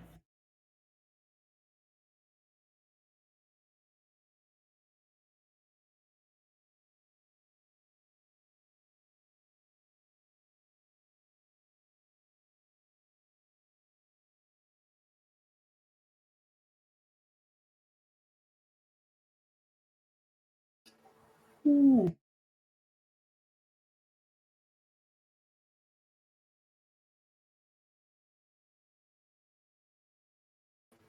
You land squarely on the cockpit of the hovercraft after flying briefly through the air. The sensation of weightlessness for 6 meters or so as you fly through, and you see the startled faces of 6 pirates beneath you as they try to bring their automatic weapons to level on you, is nothing as satisfying as the crunch as you bring your knees down and smash directly through the cockpit of the hovercraft, front ending it into the water as that fan blade tips up into the air directly above you, briefly overshadowing you and splashing you with the filthy water just before you roll to the side and catch yourself on a nearby shore while you watch the vehicle completely capsize, flipping over entirely and dumping all 6 men into the immediate adjacent pool of water and taking that hovercraft out of commission.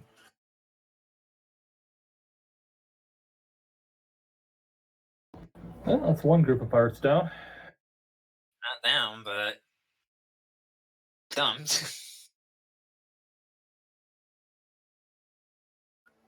line. You are running along the hillside here as you can hear more screams and the sound of automatic fire from the other side as these guys begin closing in on you. What would you like to do?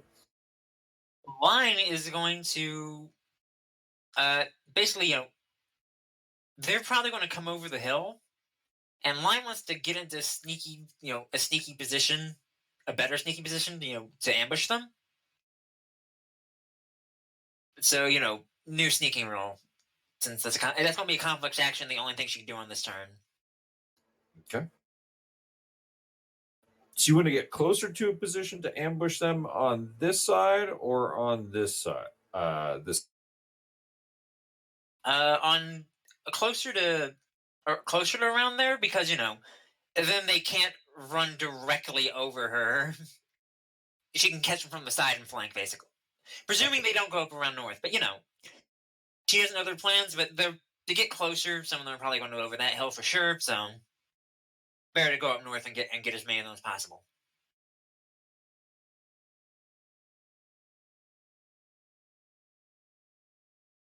Wow, exact amount of edge. Okay. Okay.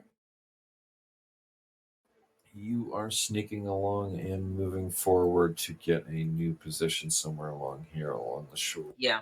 Where you can ambush already. As you keep cover. Miller. I believe I'm ahead of Miller as I have higher reaction. Yep, gotcha. Or edge? I have 5 edge and 7 reaction. Okay, cool. Yeah.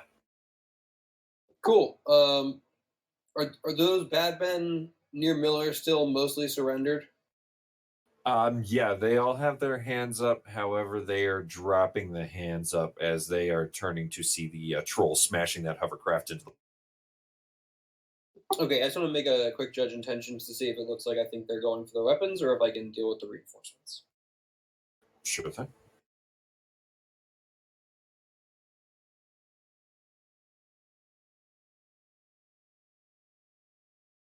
Two hits. Do I have any idea?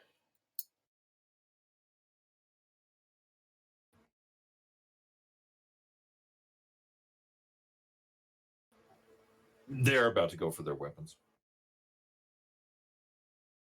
Okay, and do I have any idea if they seem mostly surprised by this happening? They are surprised, yes. Okay, cool. Going to split pool on my Remington 950 3 ways. Ooh. Take aim, and that will be a 2 6s and a 5.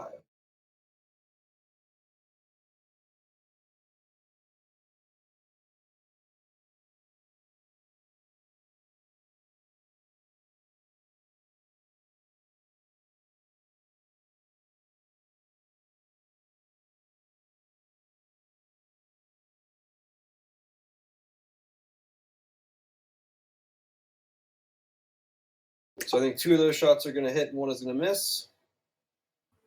Indeed, indeed. What's your damage code on that bad boy in armor pick? It's going to be 15p minus 5, Good. and then 17p minus 5.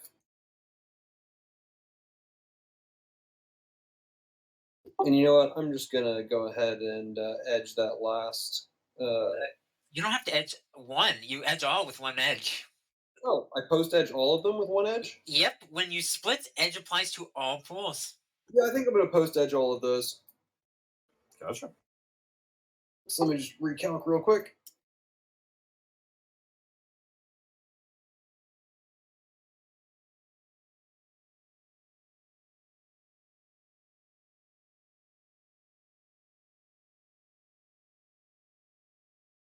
Cool. So that's going to be 2, 5, and 1.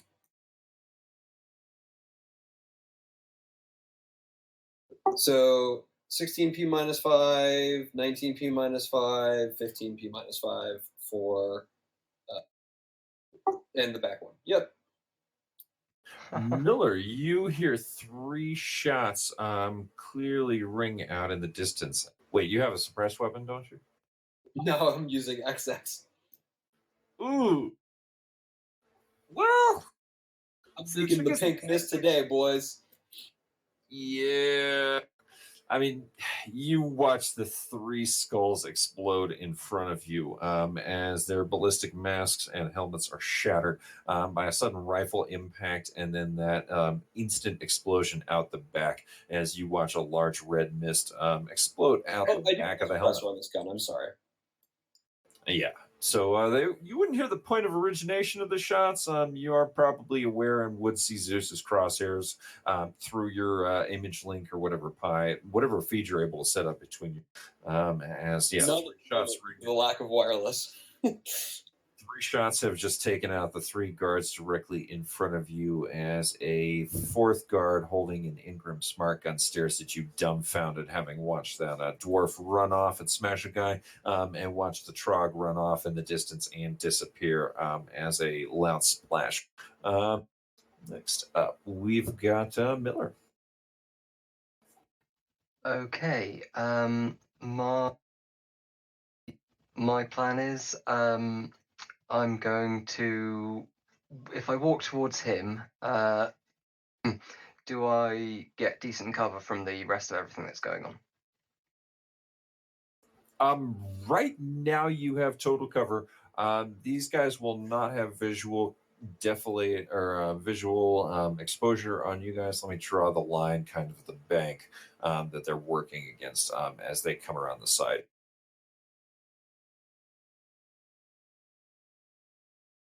Wish I had a better topographical map here, but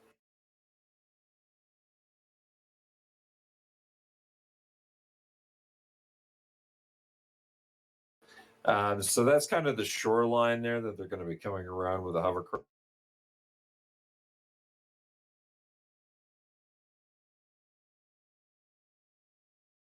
Okay, I see.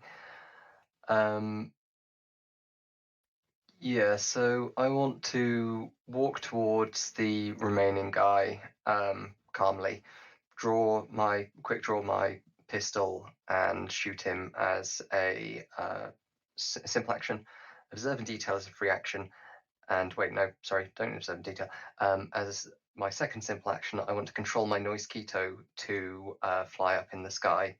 And as a free action, I want to say through its very loud speaker, out of character, what's the main security service in LA? The Pueblo Corporate Council, my friend. Okay, I want to say through its speaker, this is PCC security. This is a confined area. Everyone put down your weapons.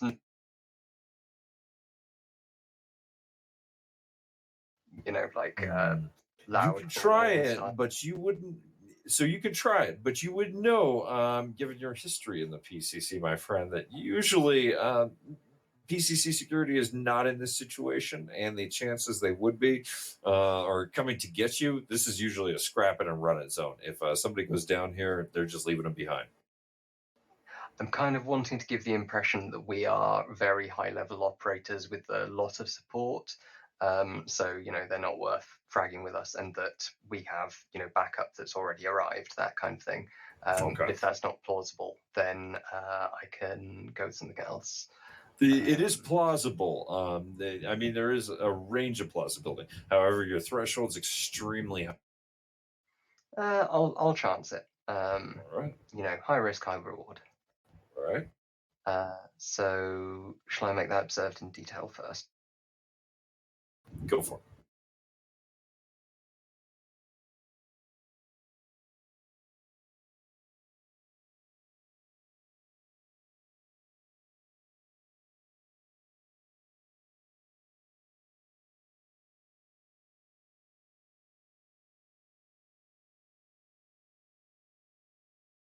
What do I roll for quick draw? Because I've got to make a threshold 2 test it.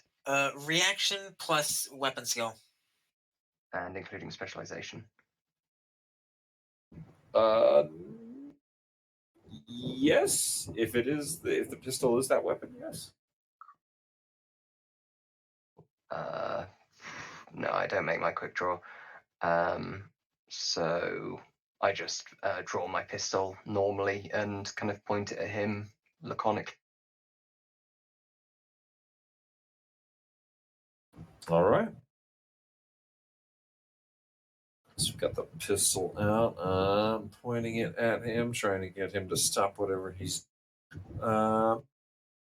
Just looking completely bored with the situation, as this is my usual Sunday afternoon. All right, line. You are going to see a gentleman come up over the ridge here. He spots you and he immediately unloads on you with a quick burst from a automatic. You'll be at a -5 to dodge this one, if you would please be so kind as to roll me your reaction plus intuition plus any modifiers you might have. Why is going to pull the fence because she needs to, defend.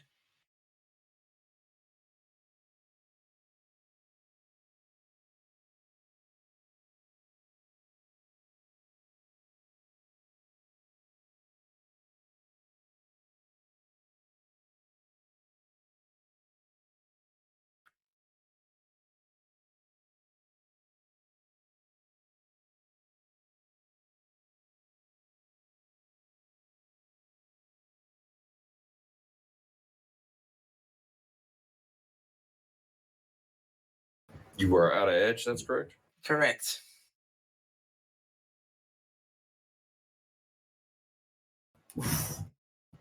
Check, check, check, check.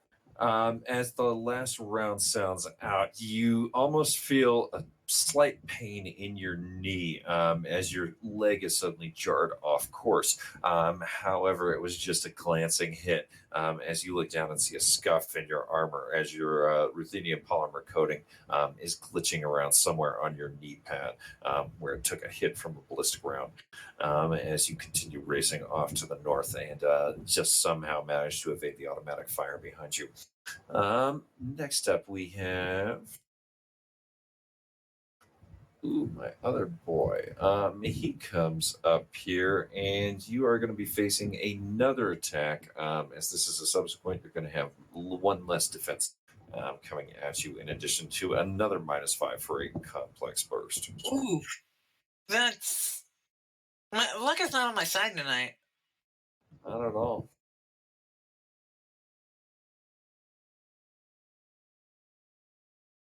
Luckily, this is a submachine gunner at extreme range. As the rounds glance off your armor again, this time feeling like slight punches or almost like paintball rounds, shifting your mass slightly as you're knocked to the side, just as your foot tries to come down and catch you evenly. It shifts your ankle a little bit, but nothing enough to cause any stun damage or anything like that, as you're glanced again by rounds hitting your body that fail to penetrate your armor. Let's see, as the rest of these guys move up. Pepper. This has gone on far too long. I'm going to send a grenade right here. Bingo. Take aim and then fire.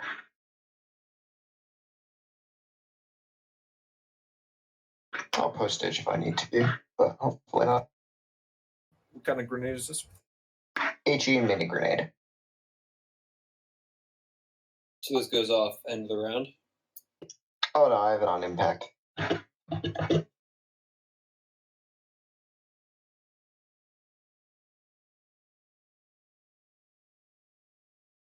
that's a lot more than 6 dots. How many of them are there? I'm A gonna lot. edge that.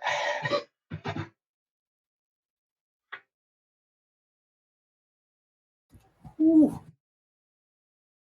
There we go. Okay, right on target. Right on top. All right, let's see. Impact. Not have visual on you. What's your damage code? It's like 18 -2. 16 P -2. Yeah, and 2 meters less per meter they are away from the explosion. So the 3 or 4 at ground zero are probably paced, but a couple of the exterior ones might survive.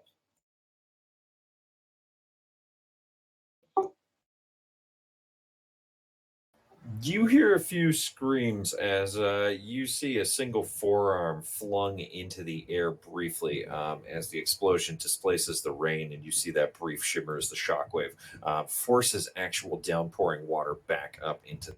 Uh, Next up, we have the other rigger coming around the corner with 6 armed guards on his vehicle. He learns better though, and he pulls right up alongside.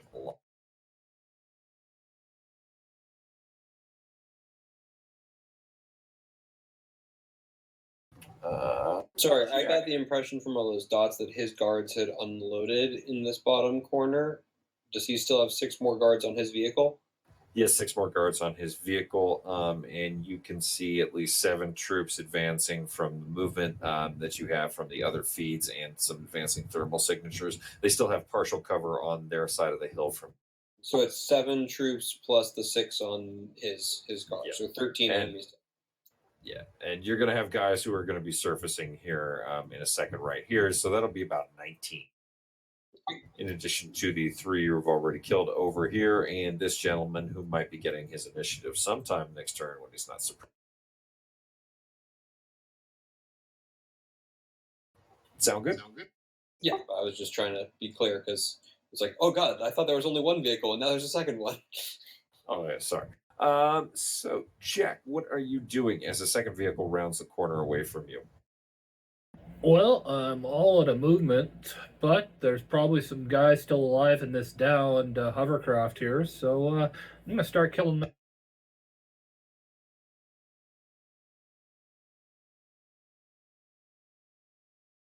You see a couple gentlemen struggling to surface in their body armor as they ditch their weapons and try to make their way out of the highly toxic ocean water. Give me a melee.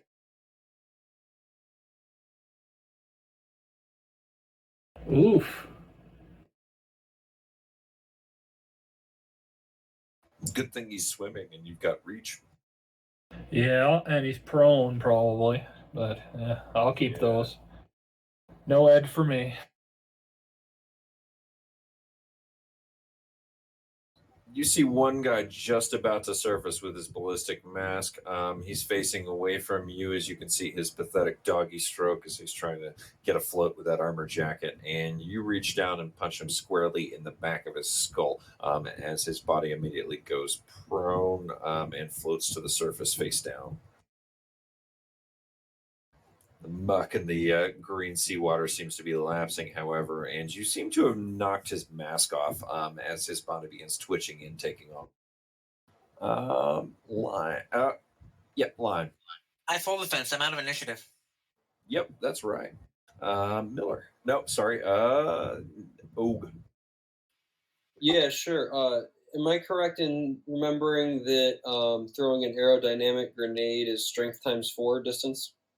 Yep. It's the range charts on page 185 of the core rulebook. Of the curb. The curb. Pull that open real quick, make sure I have the range to do what I want to do. It's strength times 2 for short, strength times 4 for medium, strength 6 times for 8 long. for. That's fine. Yeah. That means I can do what I want. Aerodynamic. Okay, so you're saying there are 6 dudes in this hovercraft over here.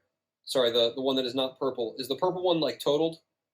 The purple one, the main rigger capsule is totaled, and it's completely capsized and flipped over with its rotor underwater currently, and all the crew missing. It looks like, yeah, it's just the other We one. do want to save one. Yeah. So it looks like there were 2 groups of about a total of about 7 people on this hillside left. Am I correct? Yeah, more may have scattered off in the distance. Line just got a quick view at a group of them approaching, and then she turned tail and went.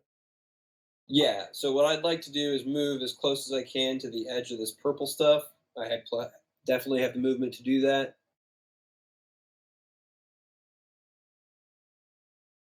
That hunker Yeah, down you're there, capable. and I'm going to split pool and chuck a pair of grenades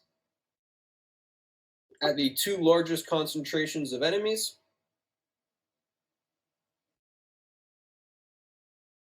I believe that should get me a solid remainder of what's on that hillside there. Is that about right, Cozy? Let's see. You've got 8 strength. Did you take any more drugs? I was going to take Kami with one of my actions on this turn. Unfortunately, it won't kick in until the start of next turn. Ooh. I mean, so you have aerodynamic grenades. The furthest group, I believe, is going to fall under your extreme range for that 10 mil. I got the table up on the right there. So I got the impression that I was 32 meters. Am I not 32 meters away from that group? Let's see. Aerodynamics 15. Especially once that I use my movement to get closer. I can actually probably move to about here if I need to make that plan work. So this guy is going to be medium range. This guy is going to be long range over. Okay, so If you wanted to cluster in it that in case, the middle. so that's what, a -2 and a -4?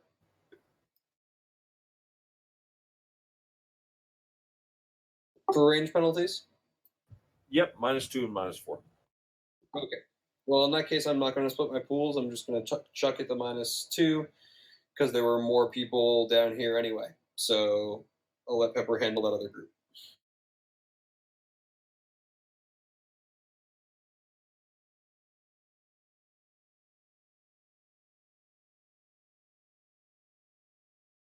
Throw it.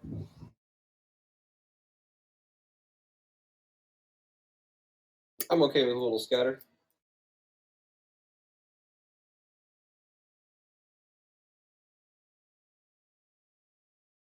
Ooh.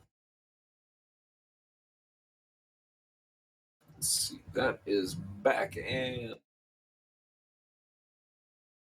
to the left. No, to the right. Ooh.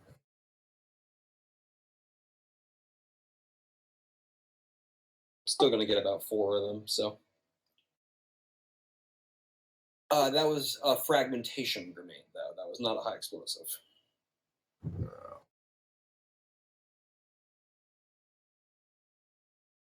Good news is it doesn't have quite as much damage fall off and has a higher damage code. Bad news is they get +5 armor.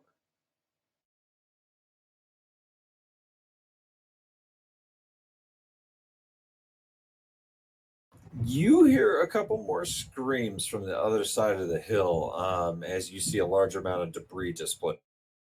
However, you still hear movement. Didn't get all of them. Can I grab these people? Yeah, it's okay. And as I said, I'll use my other action to take Kami. Gotcha. All right, so you're going to be getting high. Why don't you throw that addiction? Yeah, sure. Alrighty, cool. So you are getting high and huffing nades like a classic or thrill star. Miller. Okay, so with my Mosquito in the air, I want to start coordinating everyone using the feeds to bark out orders, and if I can, use a simple action to do the crossfire small unit tactics test. Everyone who has it can give me a assist. If we get 6 successes, then everyone attacking on the team at the targets who we're kind of attacking from multiple angles gets a +3 to all of their attacks. All right.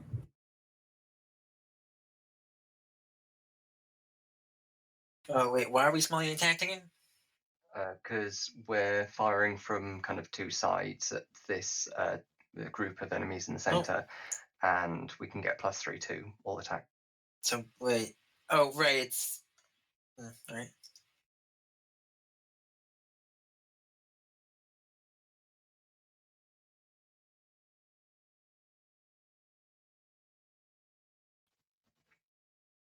Oh shit, it's a normal teamwork test, so I am limited by my rating, aren't I? Actually, no. It might not be. I can never remember small unit tactics right. It might just be adding up. Maybe. Check that. No, it does say normal teamwork. Okay, never mind. I can never remember this shit. Yeah. Okay, so I only get one there, but oh well. I'll roll that now. And it's not but Okay. No, we already established this wasn't an urban environment. and I think I'm going to post edge that because I would quite like to get. Gotcha. There we go.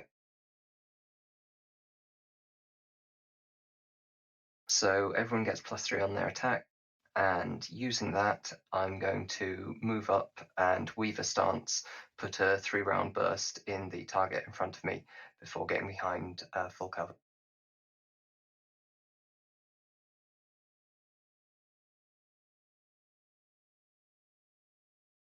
So you're firing a 3-round burst at this gentleman?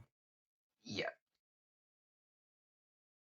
And yes, that gives -2 to his roll. I'm rolling 16d6 because I don't get the smart gun bonus because we don't have wire.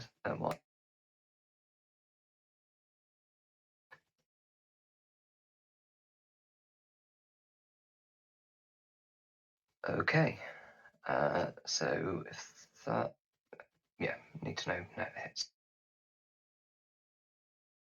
Sorry, I haven't done combat in a little while.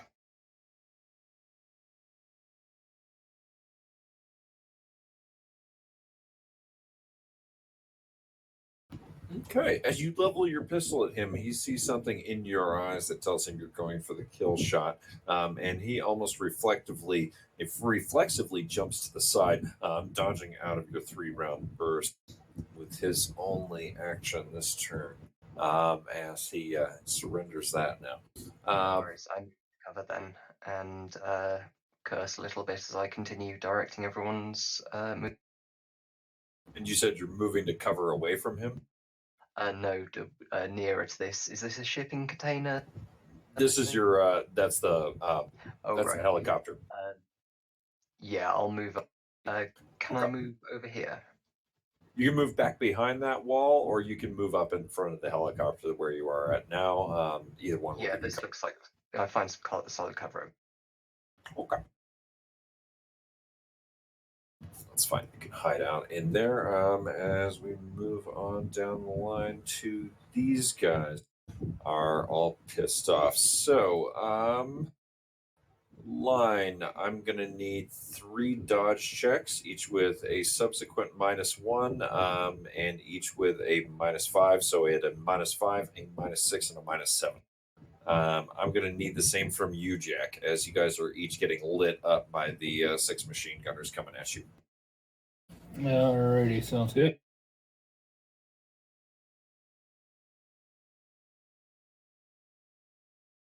And these are the guys from the truck that's deploying more, or from the guys in the remaining guys in the hillside, or both? This is from the hovercraft that's rolling up right now.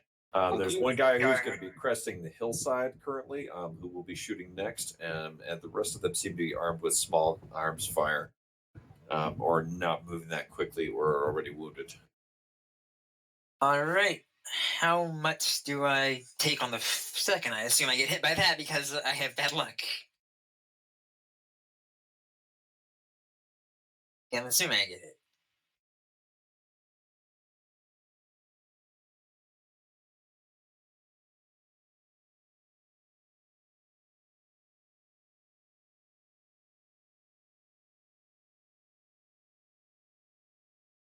Oof.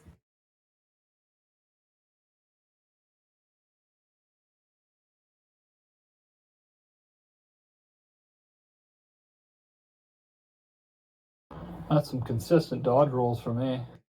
All right, on the second one, you're going to be taking 7p AP -4 for me line. That will not be exceeding your armor, so that will be stun. One's done. Gotcha. Jack, what's your armor rating total? Like 30.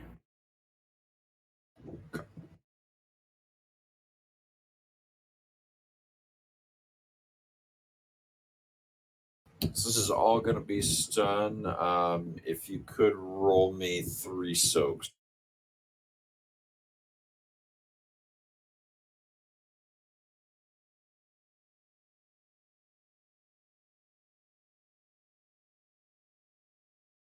Mm, 36 to soak. Any AP on those or no?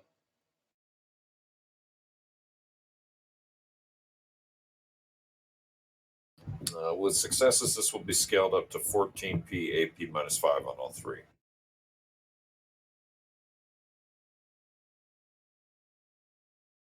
But in your case, stun.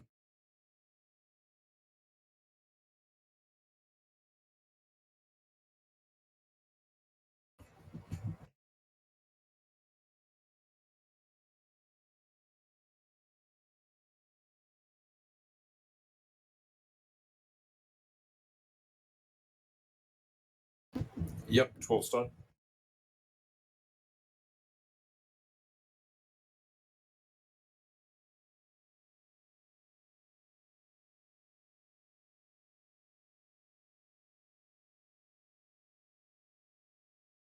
Would you like to edge one of those? Well, I'm taking 8 stun, I think, so I should probably edge. Let's see, it's 14 stun on each of those.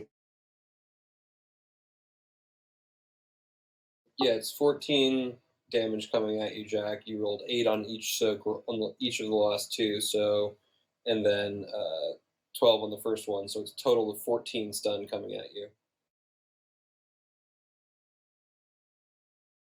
Unless, do you have a double elastin? No, not yet. I don't have a lot of things yet. Okay, so it's a total of 14 stun coming at you, unless you edge one of those worse rolls. I'm guessing you're going to want to edge one of the 8s. Yeah, I'll edge one of the 8s.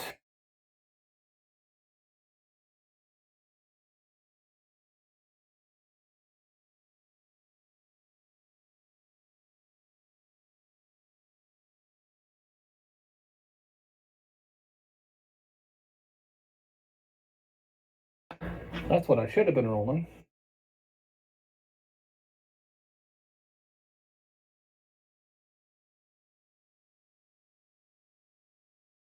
So that's 8 stun total. Well, at least I'm still up. You're still up, although you have just taken a nasty pair of hits as you feel your body get laced up with automatic weapons fire, and you're staggered as the wind is knocked out of you. However, it does not penetrate your armor, and your thick layer of bone underneath your muscles is actually protecting you. For now, my friend, as things look pretty dire, unless you get some stims here real quick, as the hovercraft whizzes by you and you're lit up. We'll take initiative. No, wait, we're still going here. As Pepper. All right, seeing as I want to preserve this hovercraft for our exit, I'm going to come around this way towards near line, springboard off this rubble, and try to come down right on the rigger cocoon so I can, kill a rigger and preserve the rest of the pontoon for our use.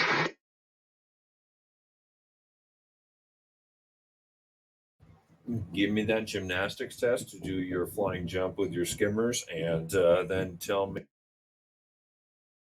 Give me a melee attack.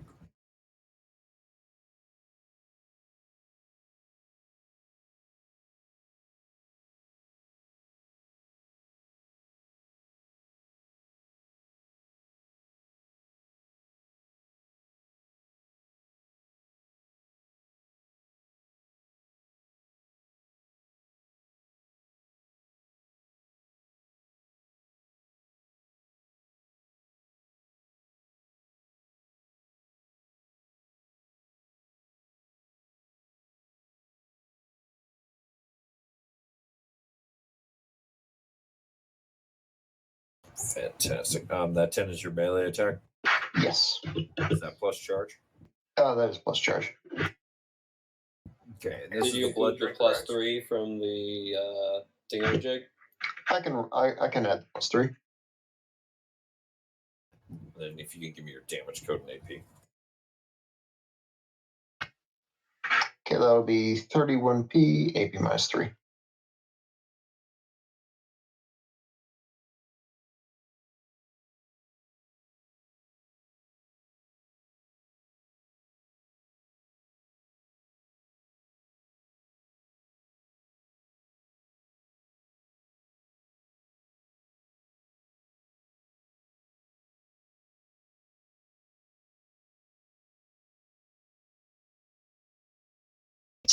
Yes, almost half. This only means I will die in the pirate hideout. Fuck me, really. Your skimmer is still active. You drop the grenade launcher to your side and bring up the axe in your other hand as you skim up alongside the ruins right across the surface of the ocean. Find a nice piece of plastic to jump off of and do a quick spiral in the air, bringing all your weight in the heft of the blade right through the rigger cocoon in the cockpit, feeling a meaty squelch on the inside as the monofilament blade of the brought through another. That lovely, lovely blockbuster label gets a nice little spray alongside of it from that nice, deep blue organ crimson blood as the hovercraft begins spinning out of control and the rigger loses control of the brakes. Are you staying on board the boat or are you hopping off as it kind of spins out of the way? Is there anyone else on the boat? There's still 6 guys on the boat who are about to be making some gymnastics checks to see if they can stay on or be flung off. Well, with my axe embedded in this man, I have good leverage, so I'm staying on. Give me a body plus strength check to stay leveraged to your axe.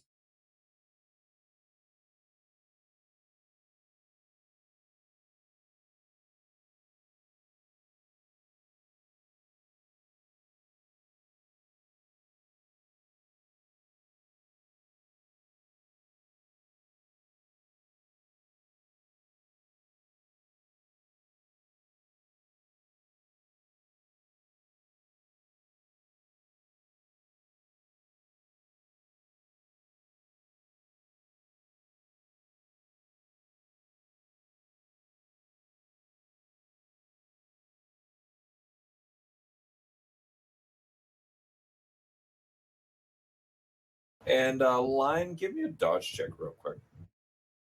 If I run over a line, I'll laugh, but also because. Okay. So not in a -5, I presume. Not at a -5. You just watch the dwarf skim past you, axe drawn, leap into the hovercraft and land on its canopy cockpit thing, driving her axe right through it into the driver. Supposedly, as the rear end of the vehicle spins out, you watch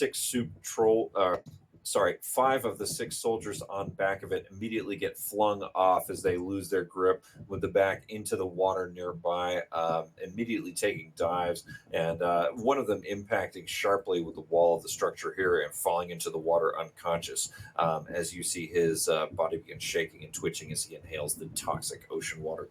Wait, important question. Is this going to count? Is this going to count with defense penalties since attacked earlier, or no? Since this isn't technically an attack. Yeah, it is counting with that actually. Okay. Fair enough. Okay, so no other defense penalties unless. Okay, so I'm fine.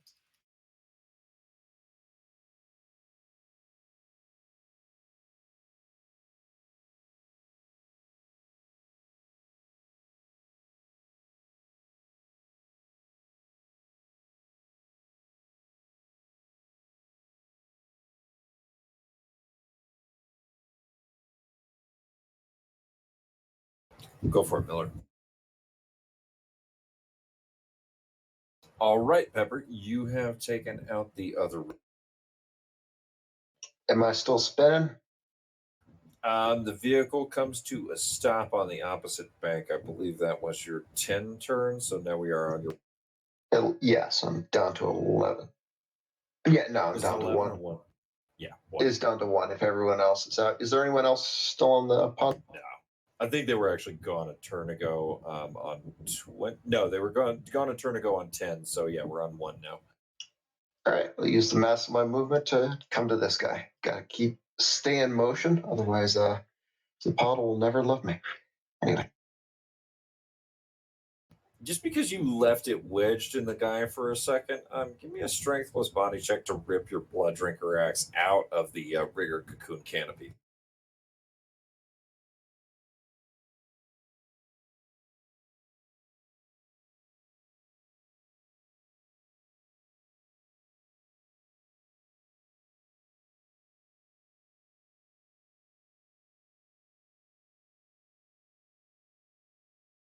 Fantastic. You do actually unwedge the blade as a free action and manage to bring the haft around back into your hands as you skim across the surface of the ruins and across a few piles of plasticrete and close on a startled looking man with an AK-97 who's just coming up over the ridge and was not expecting to see you as you make a melee attack at him. Or are you charging, or what are you doing?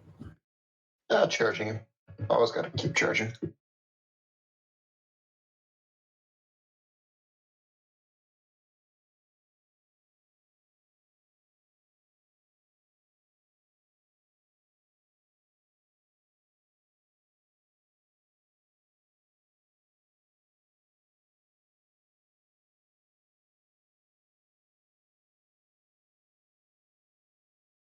Indeed, you should be sorry, as the blade does something very familiar to you in how it separates his rib cage right along that weak part of the somehow slicing through the C6 and C7 as he goes down in a large puddle of his own blood.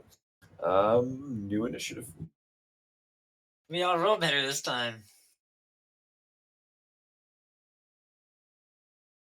I say that as I roll the exact same initiative.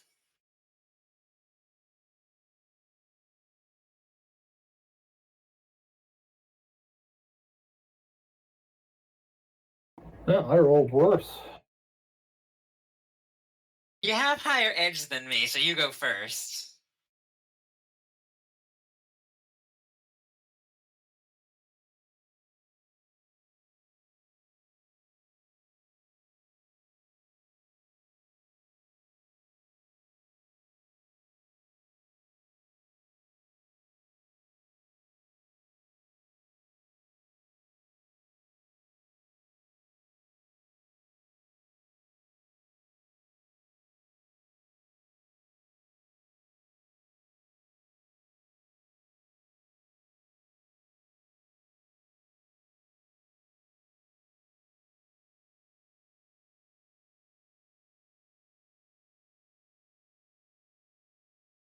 All right.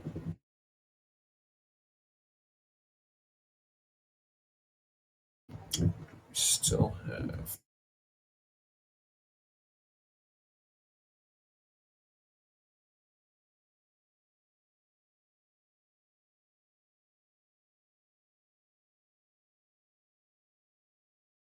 All right, gang.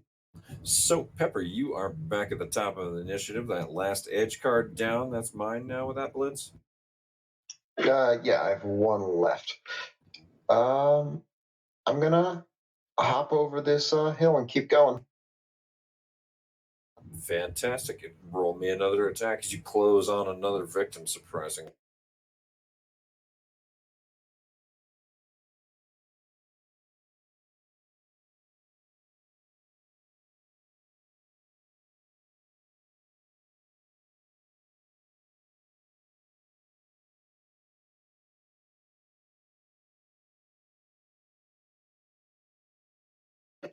Oof.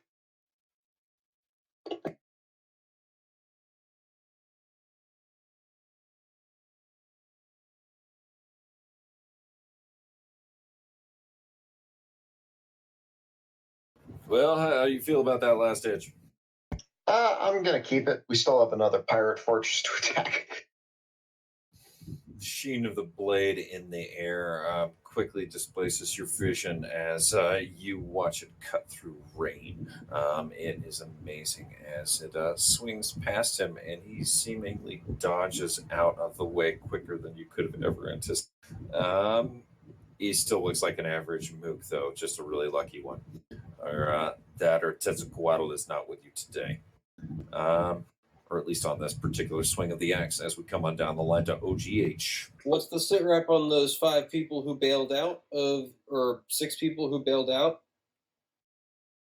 They are headed, looks like they are bailing out to the west, headed along the shoreline, or what remains of the shoreline, as you see the end of the ruins here in the distance from Pepper's. So they are headed. Okay, so they're near Pepper. The other guys who were going to advance over this hill have now bailed out with the failure of the 2 hovercraft. They are headed out to the. Okay, out I'm just going to take aim with the sniper rifle and pop off on one of the more southern goons, since pretty sure Pepper is going to kill all of these more northern ones. Okay. 6 hits.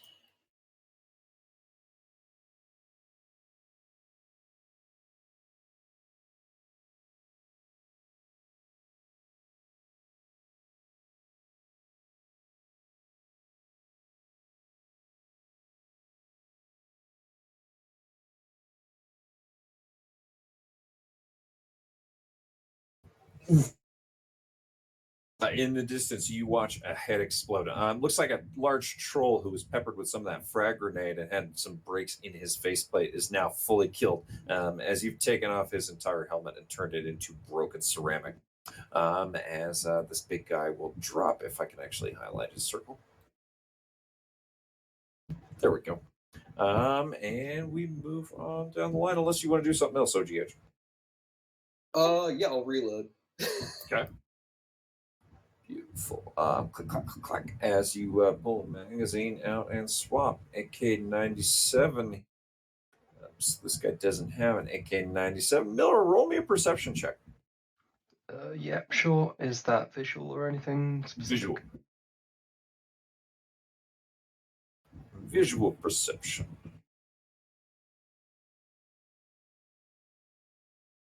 Whoops. That's 1, 2, 3. 7. You want to keep those? Yep, 7. This gentleman reaches inside the helicopter's cab before running off, hopping across some debris over the pond towards the hover.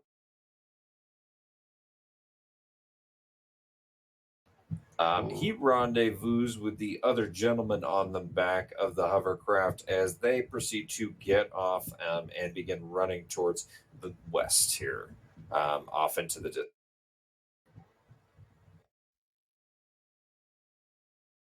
Next up, we have Line. What you doing? Well, Line is going to ready her shotgun instead of her JPK, because actually, wait, more question. He's with the guys who sort of bailed off of the who bailed off of the other hovercraft, or are they all like not together? No. One of the AK-97 guys was not knocked off of the back of the hovercraft. He managed to stay on, and he has now running off to the west, away from the group of you, as the other guy has broken off from the helicopter salvage team that you guys just downed and is running that way too. Okay. Important question. Wait, so they're not within 2 meters of each other? No, they're about 5 meters away from each other. Okay, because I was going to like split pool flechette or flechette them in general. If you're splitting your pool, you can totally do that. I'm pretty sure that still has to be within 2 meters of each other to split pool. But yeah, I'll at least like flechette infield the one AK guy who got off and ran. Throw those dice from each other. He grabbed shit from our boat. Oh yeah, well he can be dealt with first. He can be dealt with later, because AK guy is a bigger threat if he starts shooting back.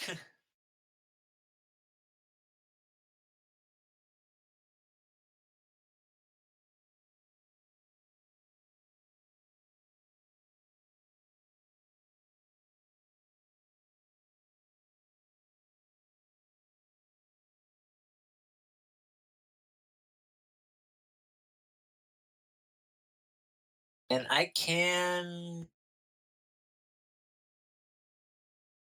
keep 8 of those.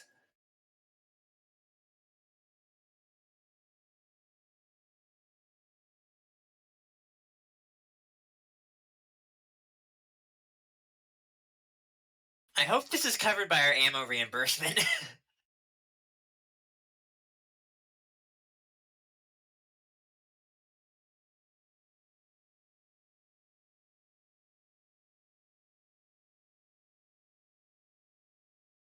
What's your damage code on that? It's like 12p, AP minus 2. With an Enfield, 15p AP plus 4 because flechette. That's right.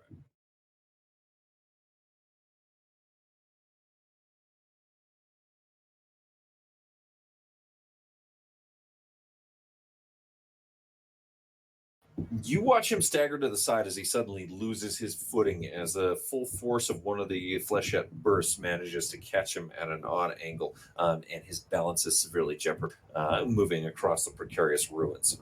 You've knocked him prone. Congratulations with the damage from the shotgun. But he's not dead. Okay. He's not dead. Jack. Alrighty, Your whole so body hurts and stings as machine gun fire has just peppered you. However, the shots have stopped. perfect. So the guys in the skiff right beside me, are any of them left, or have they all run off? The guys in the skiff behind you are slowly surfacing, though more of them are swimming out into the middle of the water where they're in more trouble. As you can see, continued exposure against their skin is causing more problems. Okay, not too terrible of a threat right now. And there is the 2 guys up by the other skiff, and the 1 guy down to the south. The 2 guys up are running. What's the 1 guy to the south doing? Still just kind of aiming at me? Guy far to the south there has just crested the ridge. He just watched his comrade right next to him die to sniper fire as a high explosive grenade went off and killed 2 others next to, or 2 other gentlemen next to him a mere seconds before that. Okay. I think I should probably take that guy out, so I'm gonna charge at him and try and.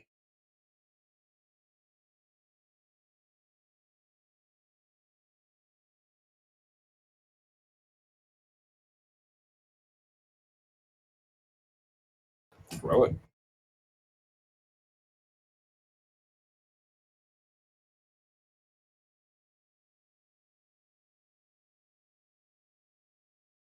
And there we are, with the +3 from the small unit tactics. Okay. And then -1 from my stun.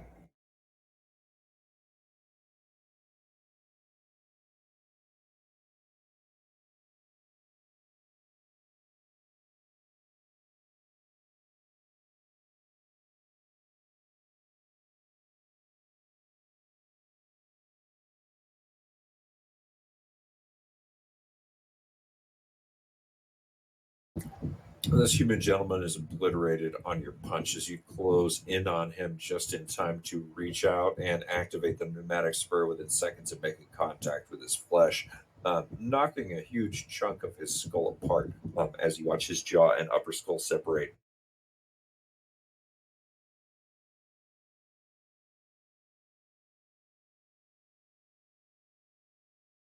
Sorry, I deleted your circle there. You'll need to make another one, but you have taken them out. Next up, we've got this gentleman who is going to throw a burst at Pepper. If you would be so kind as to throw me a dodge. I'm gonna full defense. Sure thing.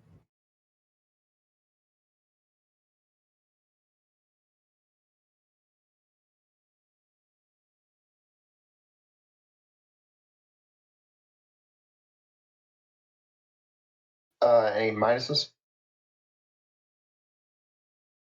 You'd be taking a -5 and then a -6 for the second one.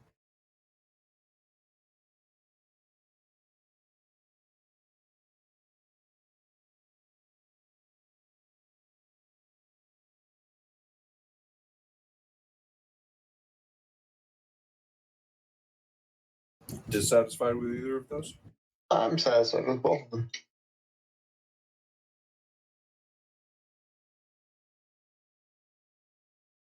You can tell these two gentlemen have beating hearts as they have now lost their trigger fingers as they try to keep a bead on you, but are shooting wildly around you as they have recently been shaken by watching their comrade actively get dismembered in front of them right there. They both attempt to shoot you, but to no avail as 10 rounds ring out and fail to connect. Miller. So I'd like to take a free action to activate my ruthenium polymer. Then, so I don't think there's any way of explicitly doing this on the hub, but I was hoping for my noise keto I could have a small library of sound effects for distractions and so forth. Is that reasonable? That's fine. I believe that would be possible. I was thinking gunfire specifically. So I'd like to have my noise keto fly out kind of over here. It was already headed in that direction.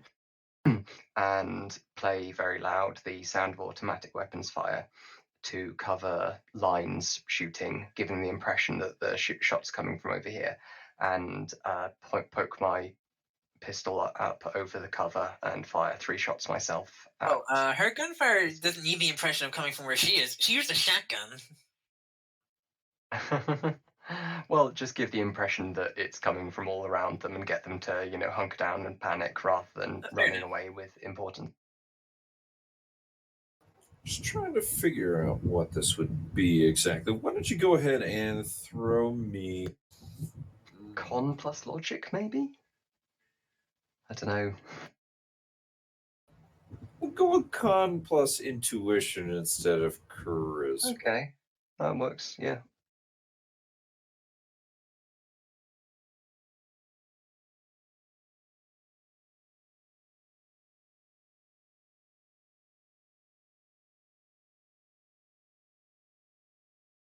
Bang, bang, bang, bang, bang. And then I'll roll my pistol shots as well with range that's and penalties. I think that comes out to 10. Direction and of fire? From cover as well. Pardon? What direction of fire? Oh, at this dude.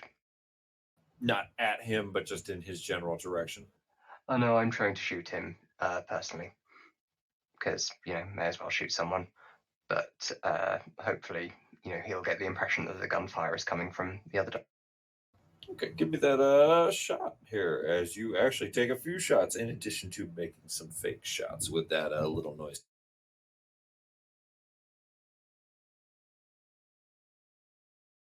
Hopefully he hasn't noticed me.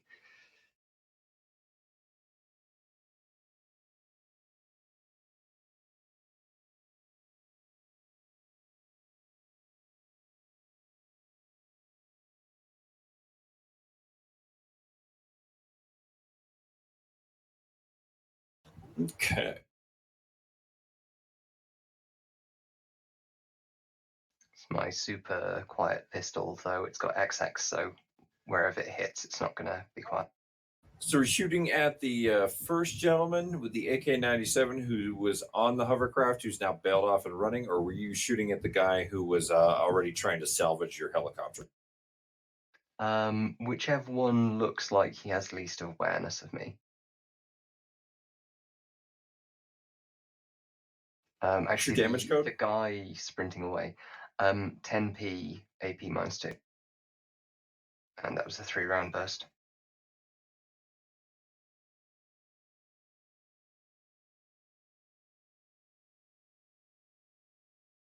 You catch a gentleman with the Seska Scorpion who had been salvaging a moment ago and dodged your earlier shot in the back right shoulder blade as you watch him stagger visibly under the.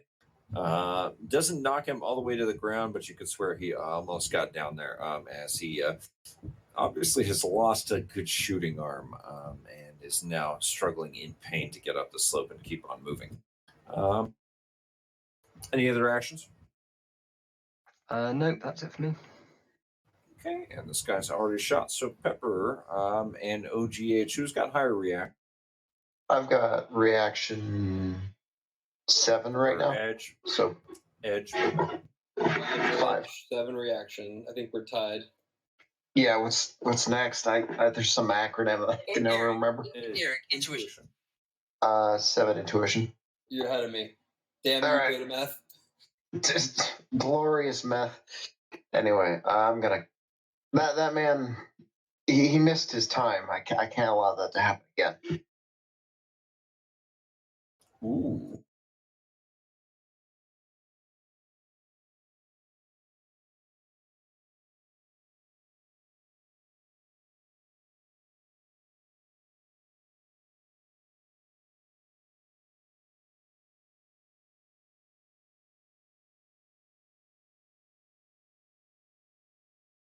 This time, he takes it in the face as you watch the axe catch him right alongside the neck in the perfect spot where they go down before they actually start spraying blood. Pretty handy that way when you actually sever the axial nerve. As he goes down in a puddle of blood with his finger clenching around the trigger and diffusing a few rounds out of the magazine ineffectually into the debris around. As the weapon falls in. As the gentleman beside you stares open mouthed at another one of his comrades.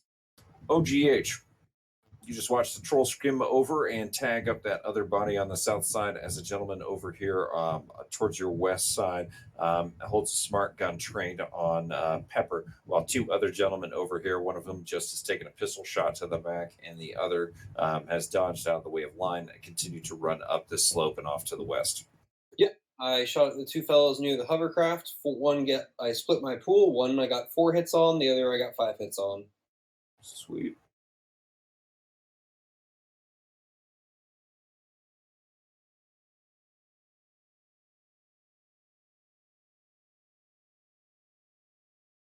Damn. Yeah, that +3 is real nice with take aim. I keep forgetting it. Oh well. Because that makes it 10 and 10, which is enough that I'm comfortable splitting. Especially since they've already been shot and they're probably taking wound penalties. Yeah, small unit tactics is great. You watch a chunk of spine get dislocated and blown out the back of this gentleman as the EXC round slides up under his shoulder blade, ricochets into that C5, and proceeds to explode on contact with the dense spinal. The gentleman in front of him does not fare well as one of the stray rounds actually goes through your first target and penetrates this man's leg, also blowing up at the knee as he goes down unconscious from the pain.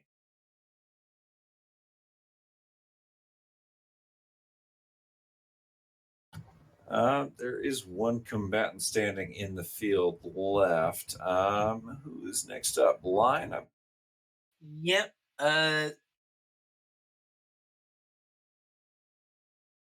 So is that one person up, up, or just not standing up yet? I thought Jack was ahead of line, but I could be mistaken. Oh, no, yeah. Jack is ahead. My bad. Oh, yeah. Go ahead. Sorry, I forgot about that. Do I have enough movement to get to that guy? It's the other question I got for you. That is a little bit more than your maximum of 80 or whatever. 74 or something, because I just moved from here to here, and then I'd have to move from here to here. Yeah, he'd be just out of your range. Yeah, all I really want to do is run up and grab him, but if I can't make it to him, I can't make it to him. You'd be close. Closing out Sawato, who you see is rounding on this gentleman, Pepper, who's rounding on this gentleman with an axe. Yeah, you'll be close. As we come around to Line. Okay, Line, the guy with the box, he's going to be our interrogated guy. Line's going to let go over infield. The guy who actually had my foot, like I said, he's not a big deal right now, but yeah, he's gonna let go of her infield, ready her JPK 50, and let loose with a simple 3-round burst. Okay.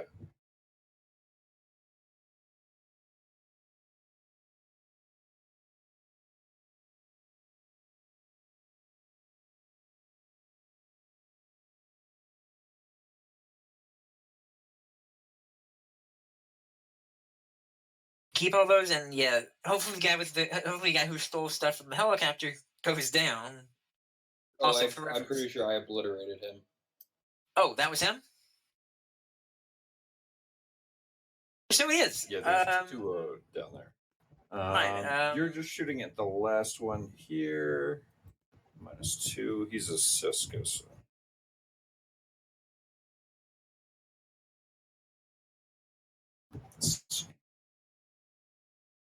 What's the damage code on that bad boy?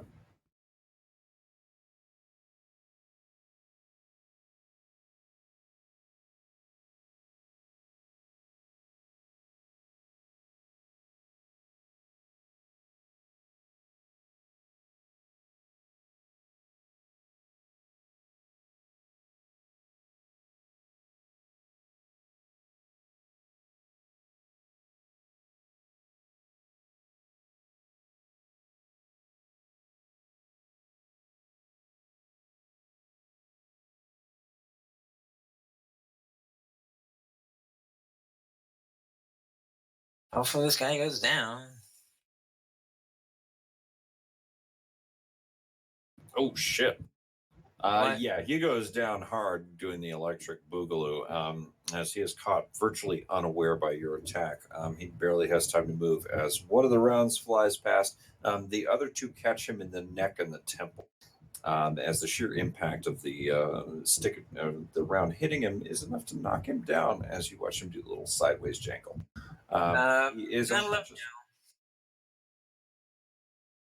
All right, well, that's one guy who's not dead, which is important. All right, you guys have cleared combat and gotten rid of all nearby hostiles as the sound of anyone's gunshots but your own seem to. You have one unconscious target that you can seize. You have a partially disabled hovercraft in the distance and one more hovercraft kind of floating upside down with some unconscious bodies of people rapidly dying due to toxic exposure floating nearby. Mine's gonna go get the box the guy stole from the helicopter. I'm going to start zip tying up anyone who's unconscious and, dragging them out of drowning. So, Line, you're running up on the helicopter? The guy who stole that one box originally. Whatever he stole from the helicopter. She's going to get that You just first. saw him reach inside the helicopter. You didn't see what he did. Oh. Miller saw him reach for it. He did not see what the guy actually did. Okay, sorry. I misheard and thought he grabbed something. My bad. Yeah, Lion's want to like circle around the helicopter at a distance, and she's assuming he left something like a grenade in there by now as a fuck you. So she's going to get her distance, and she's specifically looking for like things that probably weren't there before. Roll visual perception with your observant detail bonus of plus. Anybody else doing anything? The -2 from 4 still applies because of the fog and stuff, right? Yeah, you're still in the -2 for that as well. Wow. Okay. Okay.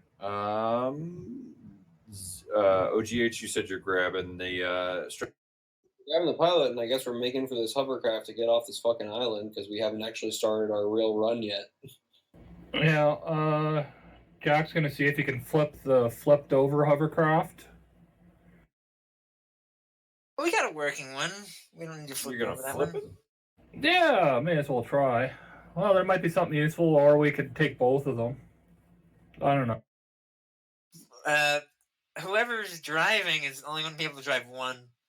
So that is true, and the pilot is probably going to be the one driving because these have rigger interfaces in them. Although the rigger cocoon's really fucked on the one, and the other one's upside down. So I don't know if we want to try and salvage them together, or even if we have the skill for it.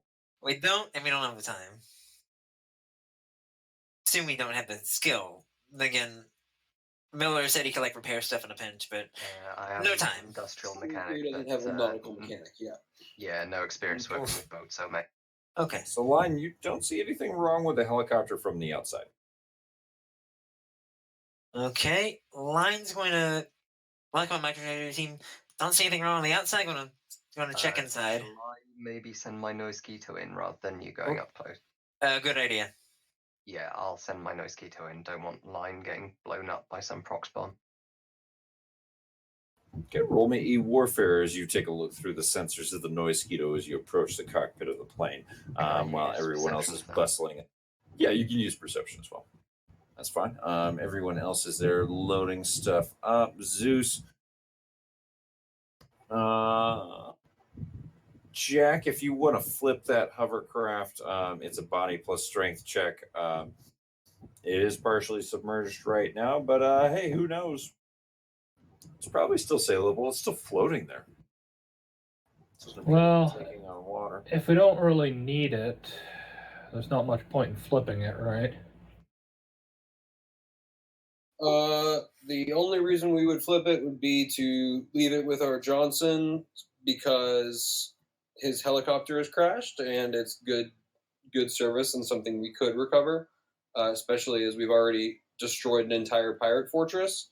Also, as soon as we get reception, for all we know, this is not too far from the fucking pirate fortress we were supposed to hit. So Closest it place. could be that we've killed half this gang already. You know what I mean? Yeah, I mean, maybe it'll come into use. I guess I can try and flip it. What was Maybe. that? Body plus what? We do have someone to interrogate. Closest place there'll be reception is the harbor. Yeah, we're gonna go to the harbor and get reception. Do we know which pirate fortress we're supposed to hit for our job, Cozy? We were supposed to support a different runner group that was going to hit it. So we have the contact information for the runner group. We could ask them. Yeah, I but don't do we know remember. We which can be place they were exact. gonna hit? I don't remember. You do know. It's We a did? Okay, air good. gapped cave and a lacuna. Yeah, I'm just saying, do we know which island it's on and like how No. close it is? You were going to get that intel when you landed. Okay. Yeah, we need to rendezvous making with sure. the other runners ASAP. Yeah, you still haven't even met your Johnson in person technically yet. So worry about getting out of here first. I think that's the main thing. Well- Miller, vehicle dodge of 6 for the fly spy.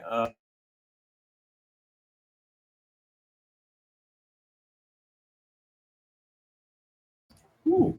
Okay. You approach the aircraft. You don't pick up anything on the sensor sweep initially, but it's really tough to get on the interior because you do see there is all that electromagnetic shielding and stuff like that around the cab, basically serving as a sensor baffle because it's a stealth corporate helicopter. They don't want you looking in. Makes As sense. you bring the Noisquito up to a level to go through the door, within about a meter of a door, you see a light flick on from red to green that you hadn't seen before. And you immediately jank the Noisquito to the left, about 3 meters past the actual armored cab door of this helicopter, as a massive thermite grenade goes off on the interior, and you watch molten aluminum begin shredding through the interior of the lifeboat. It looks like a brief shower of sparks as you see the molten red hot chunks of aluminum begin tearing through everything and basically coring and pouring all the interior cab and most of the equipment inside. A few pieces sizzle out in the ocean and create jets of steam as they land and continue to bubble in the surface of the toxic. I back off with the Noisquito, bring it back and stick it in my pocket, and say, so what's the deal with the hovercrafts? Doesn't look like we're getting way on what we came in. Yeah, I'm gonna load up into the mostly functional one with a broken rigger cocoon and see if we can salvage some controls out of this.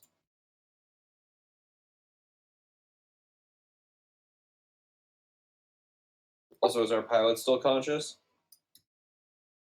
He is fortunately still conscious and will be for at least another 50 minutes.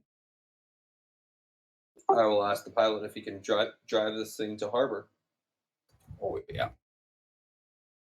Great. See. I will gently load the pilot up and help him get to whatever seat he can get to and put trodes on him and whatever else that has to be done because the rigger cocoon isn't working, and grab all my shit and get in the working hovercraft.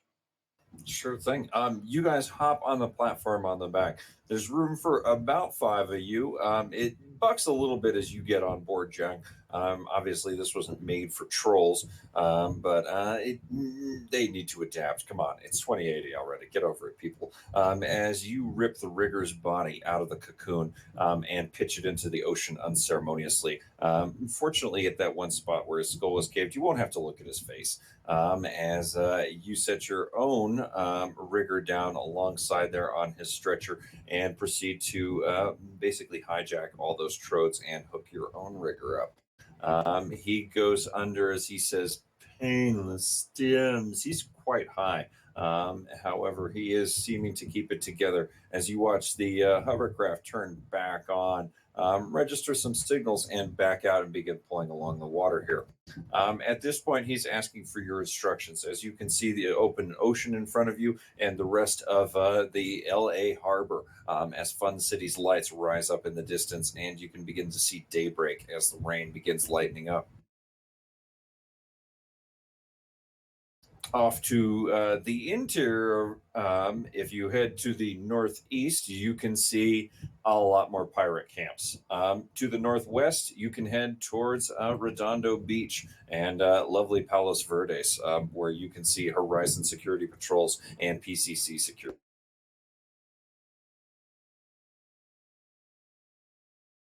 Northeast Pirates, Northwest Horizon Security. Well, Northwest would have better signal, most likely. Where did the Johnson say we were to meet up? Reno. Frag. We just need connection. We'll update him on the situation. It wasn't our fault. It was this fucker's. Yeah. We'll work from that. You just need to get close to the beach. Okay, Yep. shall we? We're heading towards the corporate area because there's Yeah. better cell service there. Is the short answer. Plus, we're working for Horizon, so Probably. Maybe. I don't want to test that. Yeah, I mean, Neither Also, do we I. working against Horizon, so who frickin' knows? Either way, a better signal. Yeah, everyone hide your most obvious, grenade launchers and track. Oh yeah, I'll just have my suitcase here. I'm a businesswoman. That's what I was doing in this blood-covered pontoon in the bay. Anyway, Yeah, I'm gonna take a nap. Sorry. She's gonna fall asleep. I can't nap. I'm still high on Kami. Lana's gonna have her JPK 50 ready just in case any pirates get any ideas.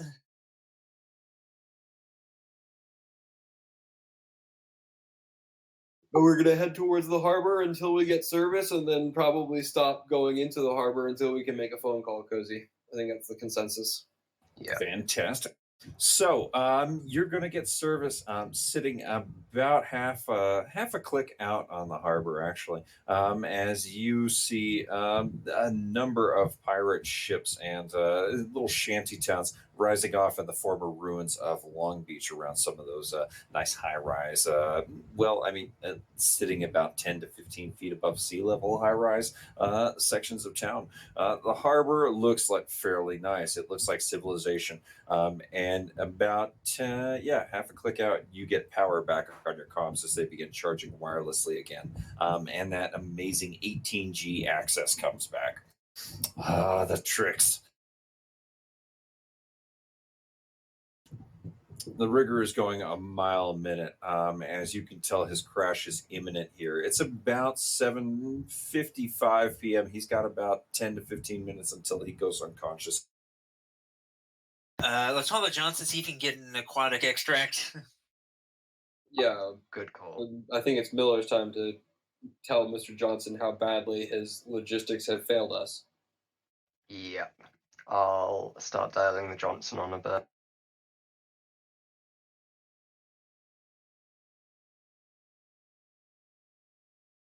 The rigger is rather happy you're doing this, as he doesn't have his own comlink, evidently, as he proceeds to rattle off his Horizon SIN number to you to tell to the Johnson when you get on the line, as you pull out your own comlink and try to make this connection. You call up Interloper.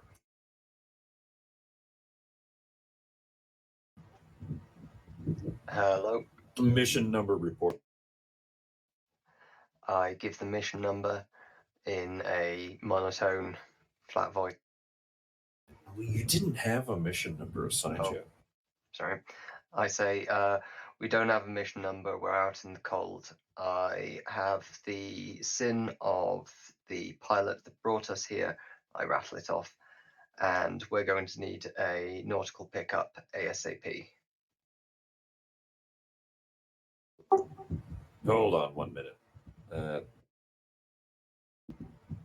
Over DNI, OGH says, you should probably tell him we're in LA and his dumbass pilot didn't get us to Reno. Yeah, I'll wait for him to sort of bring it up and verify me. But yeah, that's going to be my first point of contention. So he runs trace location on you. I don't resist. Air support inbound. He clicks off the comm link, and about 30 seconds later, you're going to see a helicopter scramble out of the harbor, headed in your direction, flying incredibly low. It's another one of those dual prop Ares Dragon style choppers that comes floating in just above your position. A couple of magnetic clamps drop down and lock onto the hovercraft and winch it up into the belly of the plane. As you can see, a number of people reaching down. From the inside, they're all wearing Horizon full body armor. Based on my super good navigation skills, did they appear to come from Horizon territory? They did. Okay. With a slight air of suspicion, I will accept their help and start assisting with, well, I was about to say assisting with loading people on board, but I probably need the assistance of everyone except for the rigger. Well, I will be glad to help Miller in at least. They managed to get everyone on board and jam your rigger buddy up into a Valkyrie unit as a number of other officers kind of return to their seats and keep an eye on you. They all appear to be Horizon security. These guys are all wearing full body armor, slung with assault rifles. They don't seem to be here to mess around as they watch you quietly as the plane reverses course back into Palos Verdes with your smuggling container in hand and your little box of emergency equipment that you got out of the main copter. Are you turning those over to these guys? Nope, keeping those. Not until Johnson. Johnson mentions it. These are just random dudes. I'm not handing them shit. Yeah, I mean, if Okay. they're going to shove guns in our face, then maybe, but like, yeah. They haven't asked us about it. You know, for all I know, that was our slush fund. I have no idea what that was. Yeah, exactly. If it's the end of the Naval job, Harbor I will takes totally over. give it back to our Johnson. But Oh, that's fine.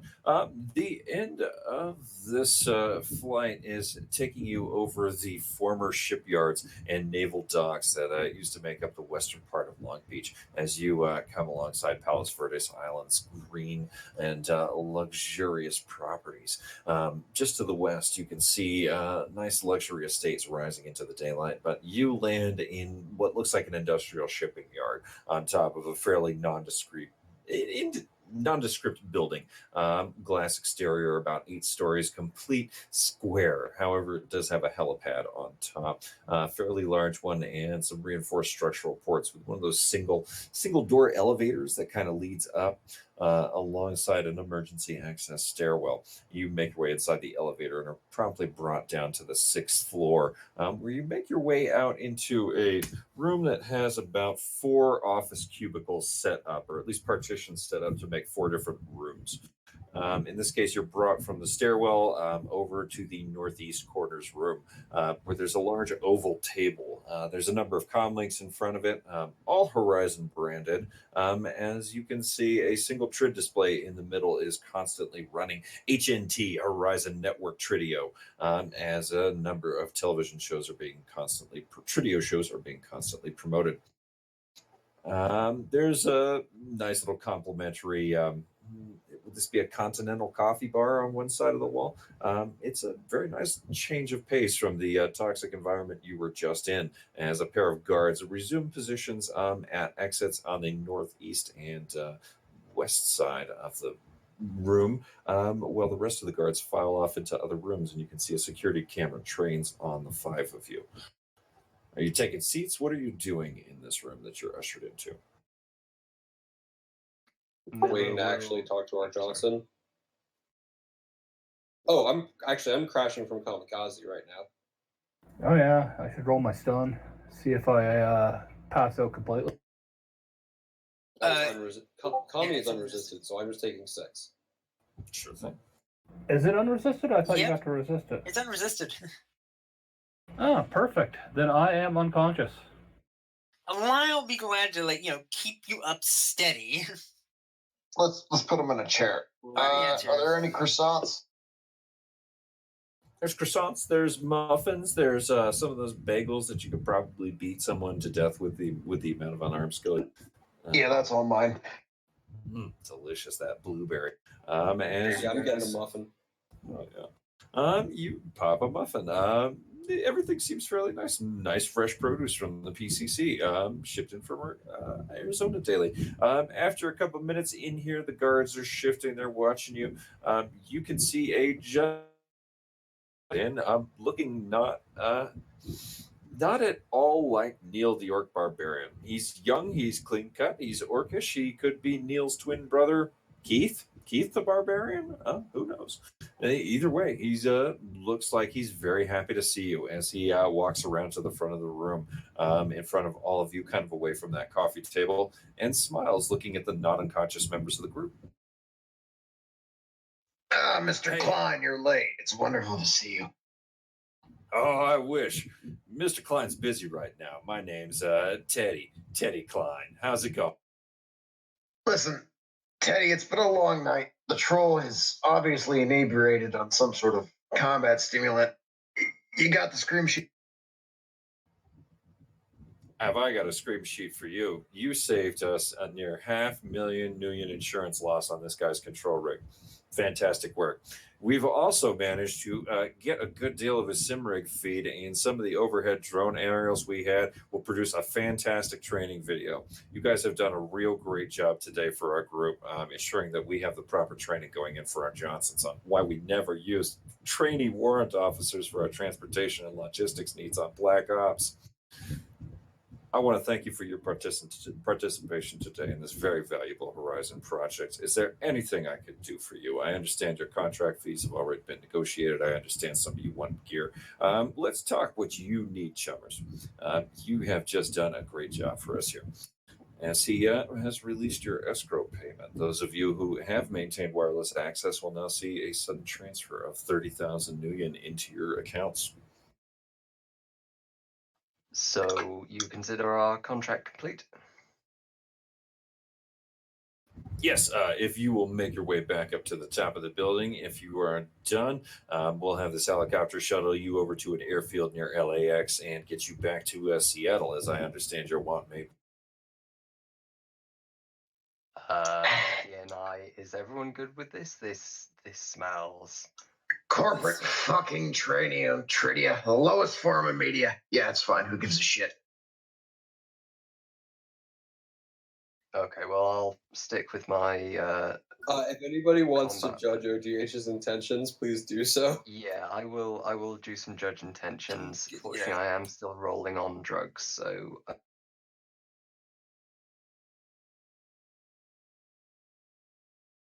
The firefight did not bother OGH. This sincerely bothers OGH. And I'm going to edge that because.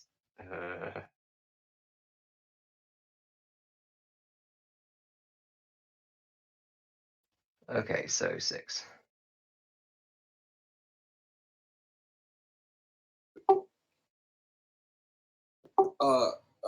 Mr.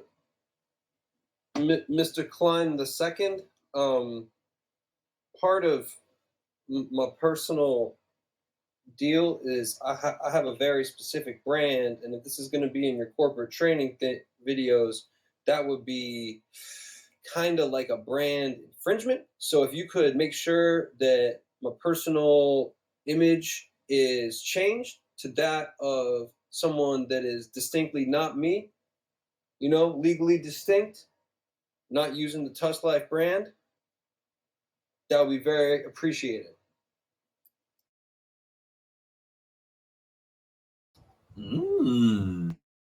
Go ahead and roll me your etiquette there, Chummer. Can I Yeah. assist on that? I will say that my teammate raises a good point. In our line of work, some degree of anonymity, I think, is reasonable to. Fine, you can use OGH as an assist as you want to push home the point here, and roll me an etiquette with that T point.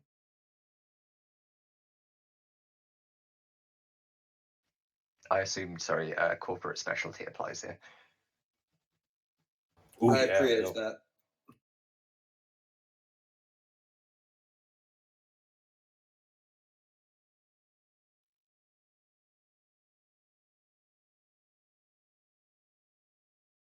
He will add that he is happy to be used as a role model for young orc men.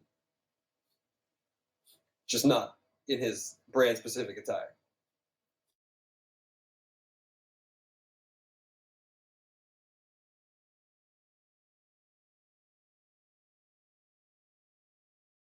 He's going to smile at the pair of you and say, "Oh, chummers, don't worry. It's all from the sim rig that's already in the pilot who you rescued. We can blur out your faces. Not many of you made eye contact with him for too long without a mask on anyway. You know how it either way, these things really help our Johnsons keep the losses under control. When they understand firsthand the risks they put runners like you in, and especially when they get bad logistical support. Tough enough getting runners down here to work lacunas without losing them on the way in, if you know what I'm saying." Absolutely, Chalmer. Well, I'm very glad that we could be of assistance and that this data will provide an advantageous bonus to your security training going forward. If you have any other missions, please do feel free to get in touch with our fixers or through the RunnerHub. I'm sure we'll all be very happy to provide our services in the future and demonstrate how shadowrunning is supposed to be done. Fantastic.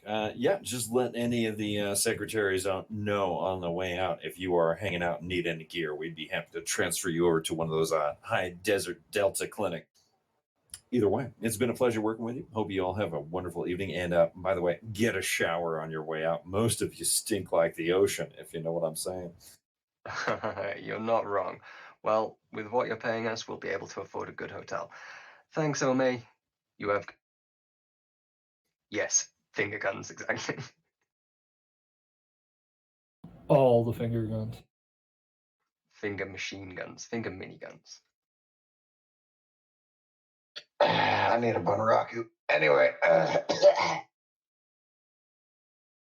you can get a new Cyberdong.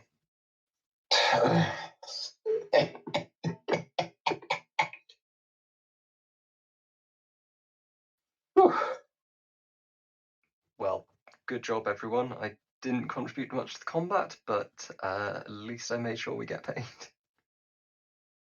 Getting paid is a very important part of the job. So, yeah, assuming we are actually free to go, I'm going to wait a little bit, have another muffin or two, rest off the snacks, and then head to check out with my compatriots. I don't really want to be alone at any point during my checkout process. Same here. I'm standing near you, murder bastards. Yeah, Line is sticking with the group every second.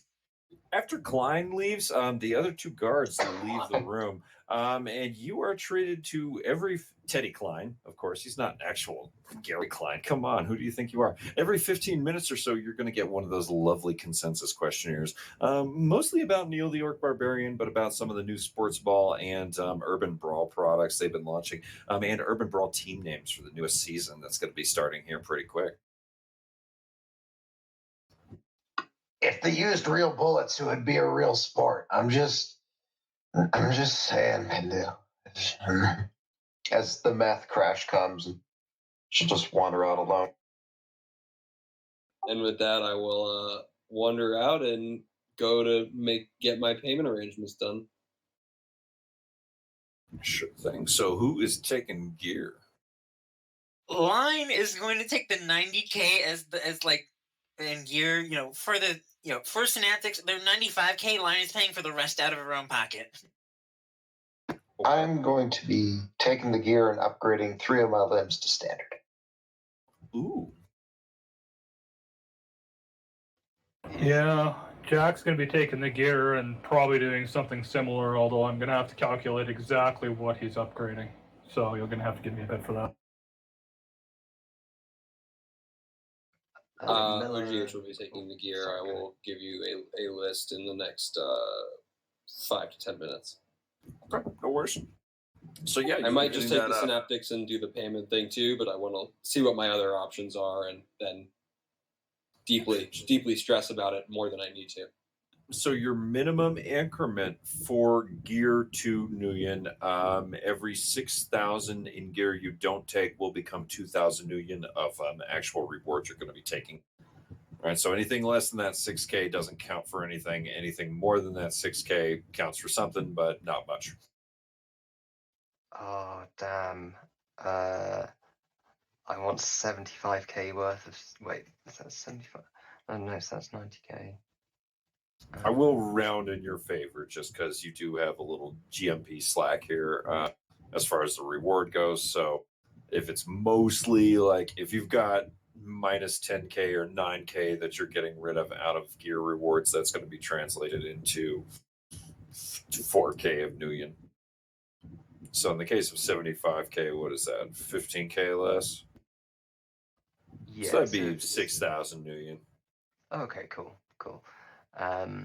And also, is the PCC SIN still on? Hold on, let me figure out how much that is.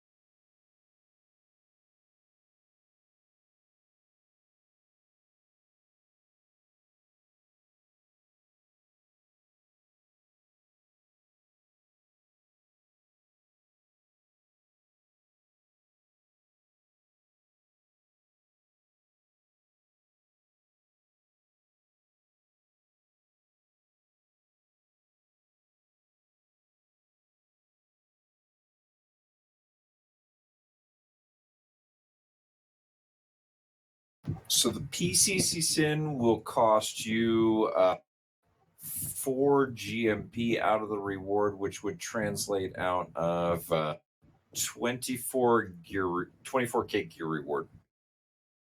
I think I'll leave it. It's a bit dodgy anyway because I do have ties to them, and Miller's tried to keep distance. So yeah. Instead, if it's all right, I'll go with gene wipe 57K, print removal for 18K, and then keep 6K new yen in cash and put the chip on my thing. Gotcha. Just throw a note for me up in your gearbox. Excellent, will do. Thank you once again for a really good run. That was really enjoyable. Cheers. Glad you had a good time. Anybody else? Any questions about tonight's act? I had a lot of fun. Thanks for Black Rigger down, Cozy. That was a good time. Yeah, Did not expect that. I'll be honest. I really liked that it gave me a chance to use my survival and outdoor skills, and also that it required that all of us really rely on what we had available. We couldn't plan ahead. We had to react, and that was a nice change from the usual set up and plan out and all that kind of thing. Oh yeah, and of course, getting ambushed and attacked in the middle of the toxic ocean is always a good one too. Yeah. Like ambient threats. Keeps the mind sharp and Absolutely. reminds you of your mortality. Cheers.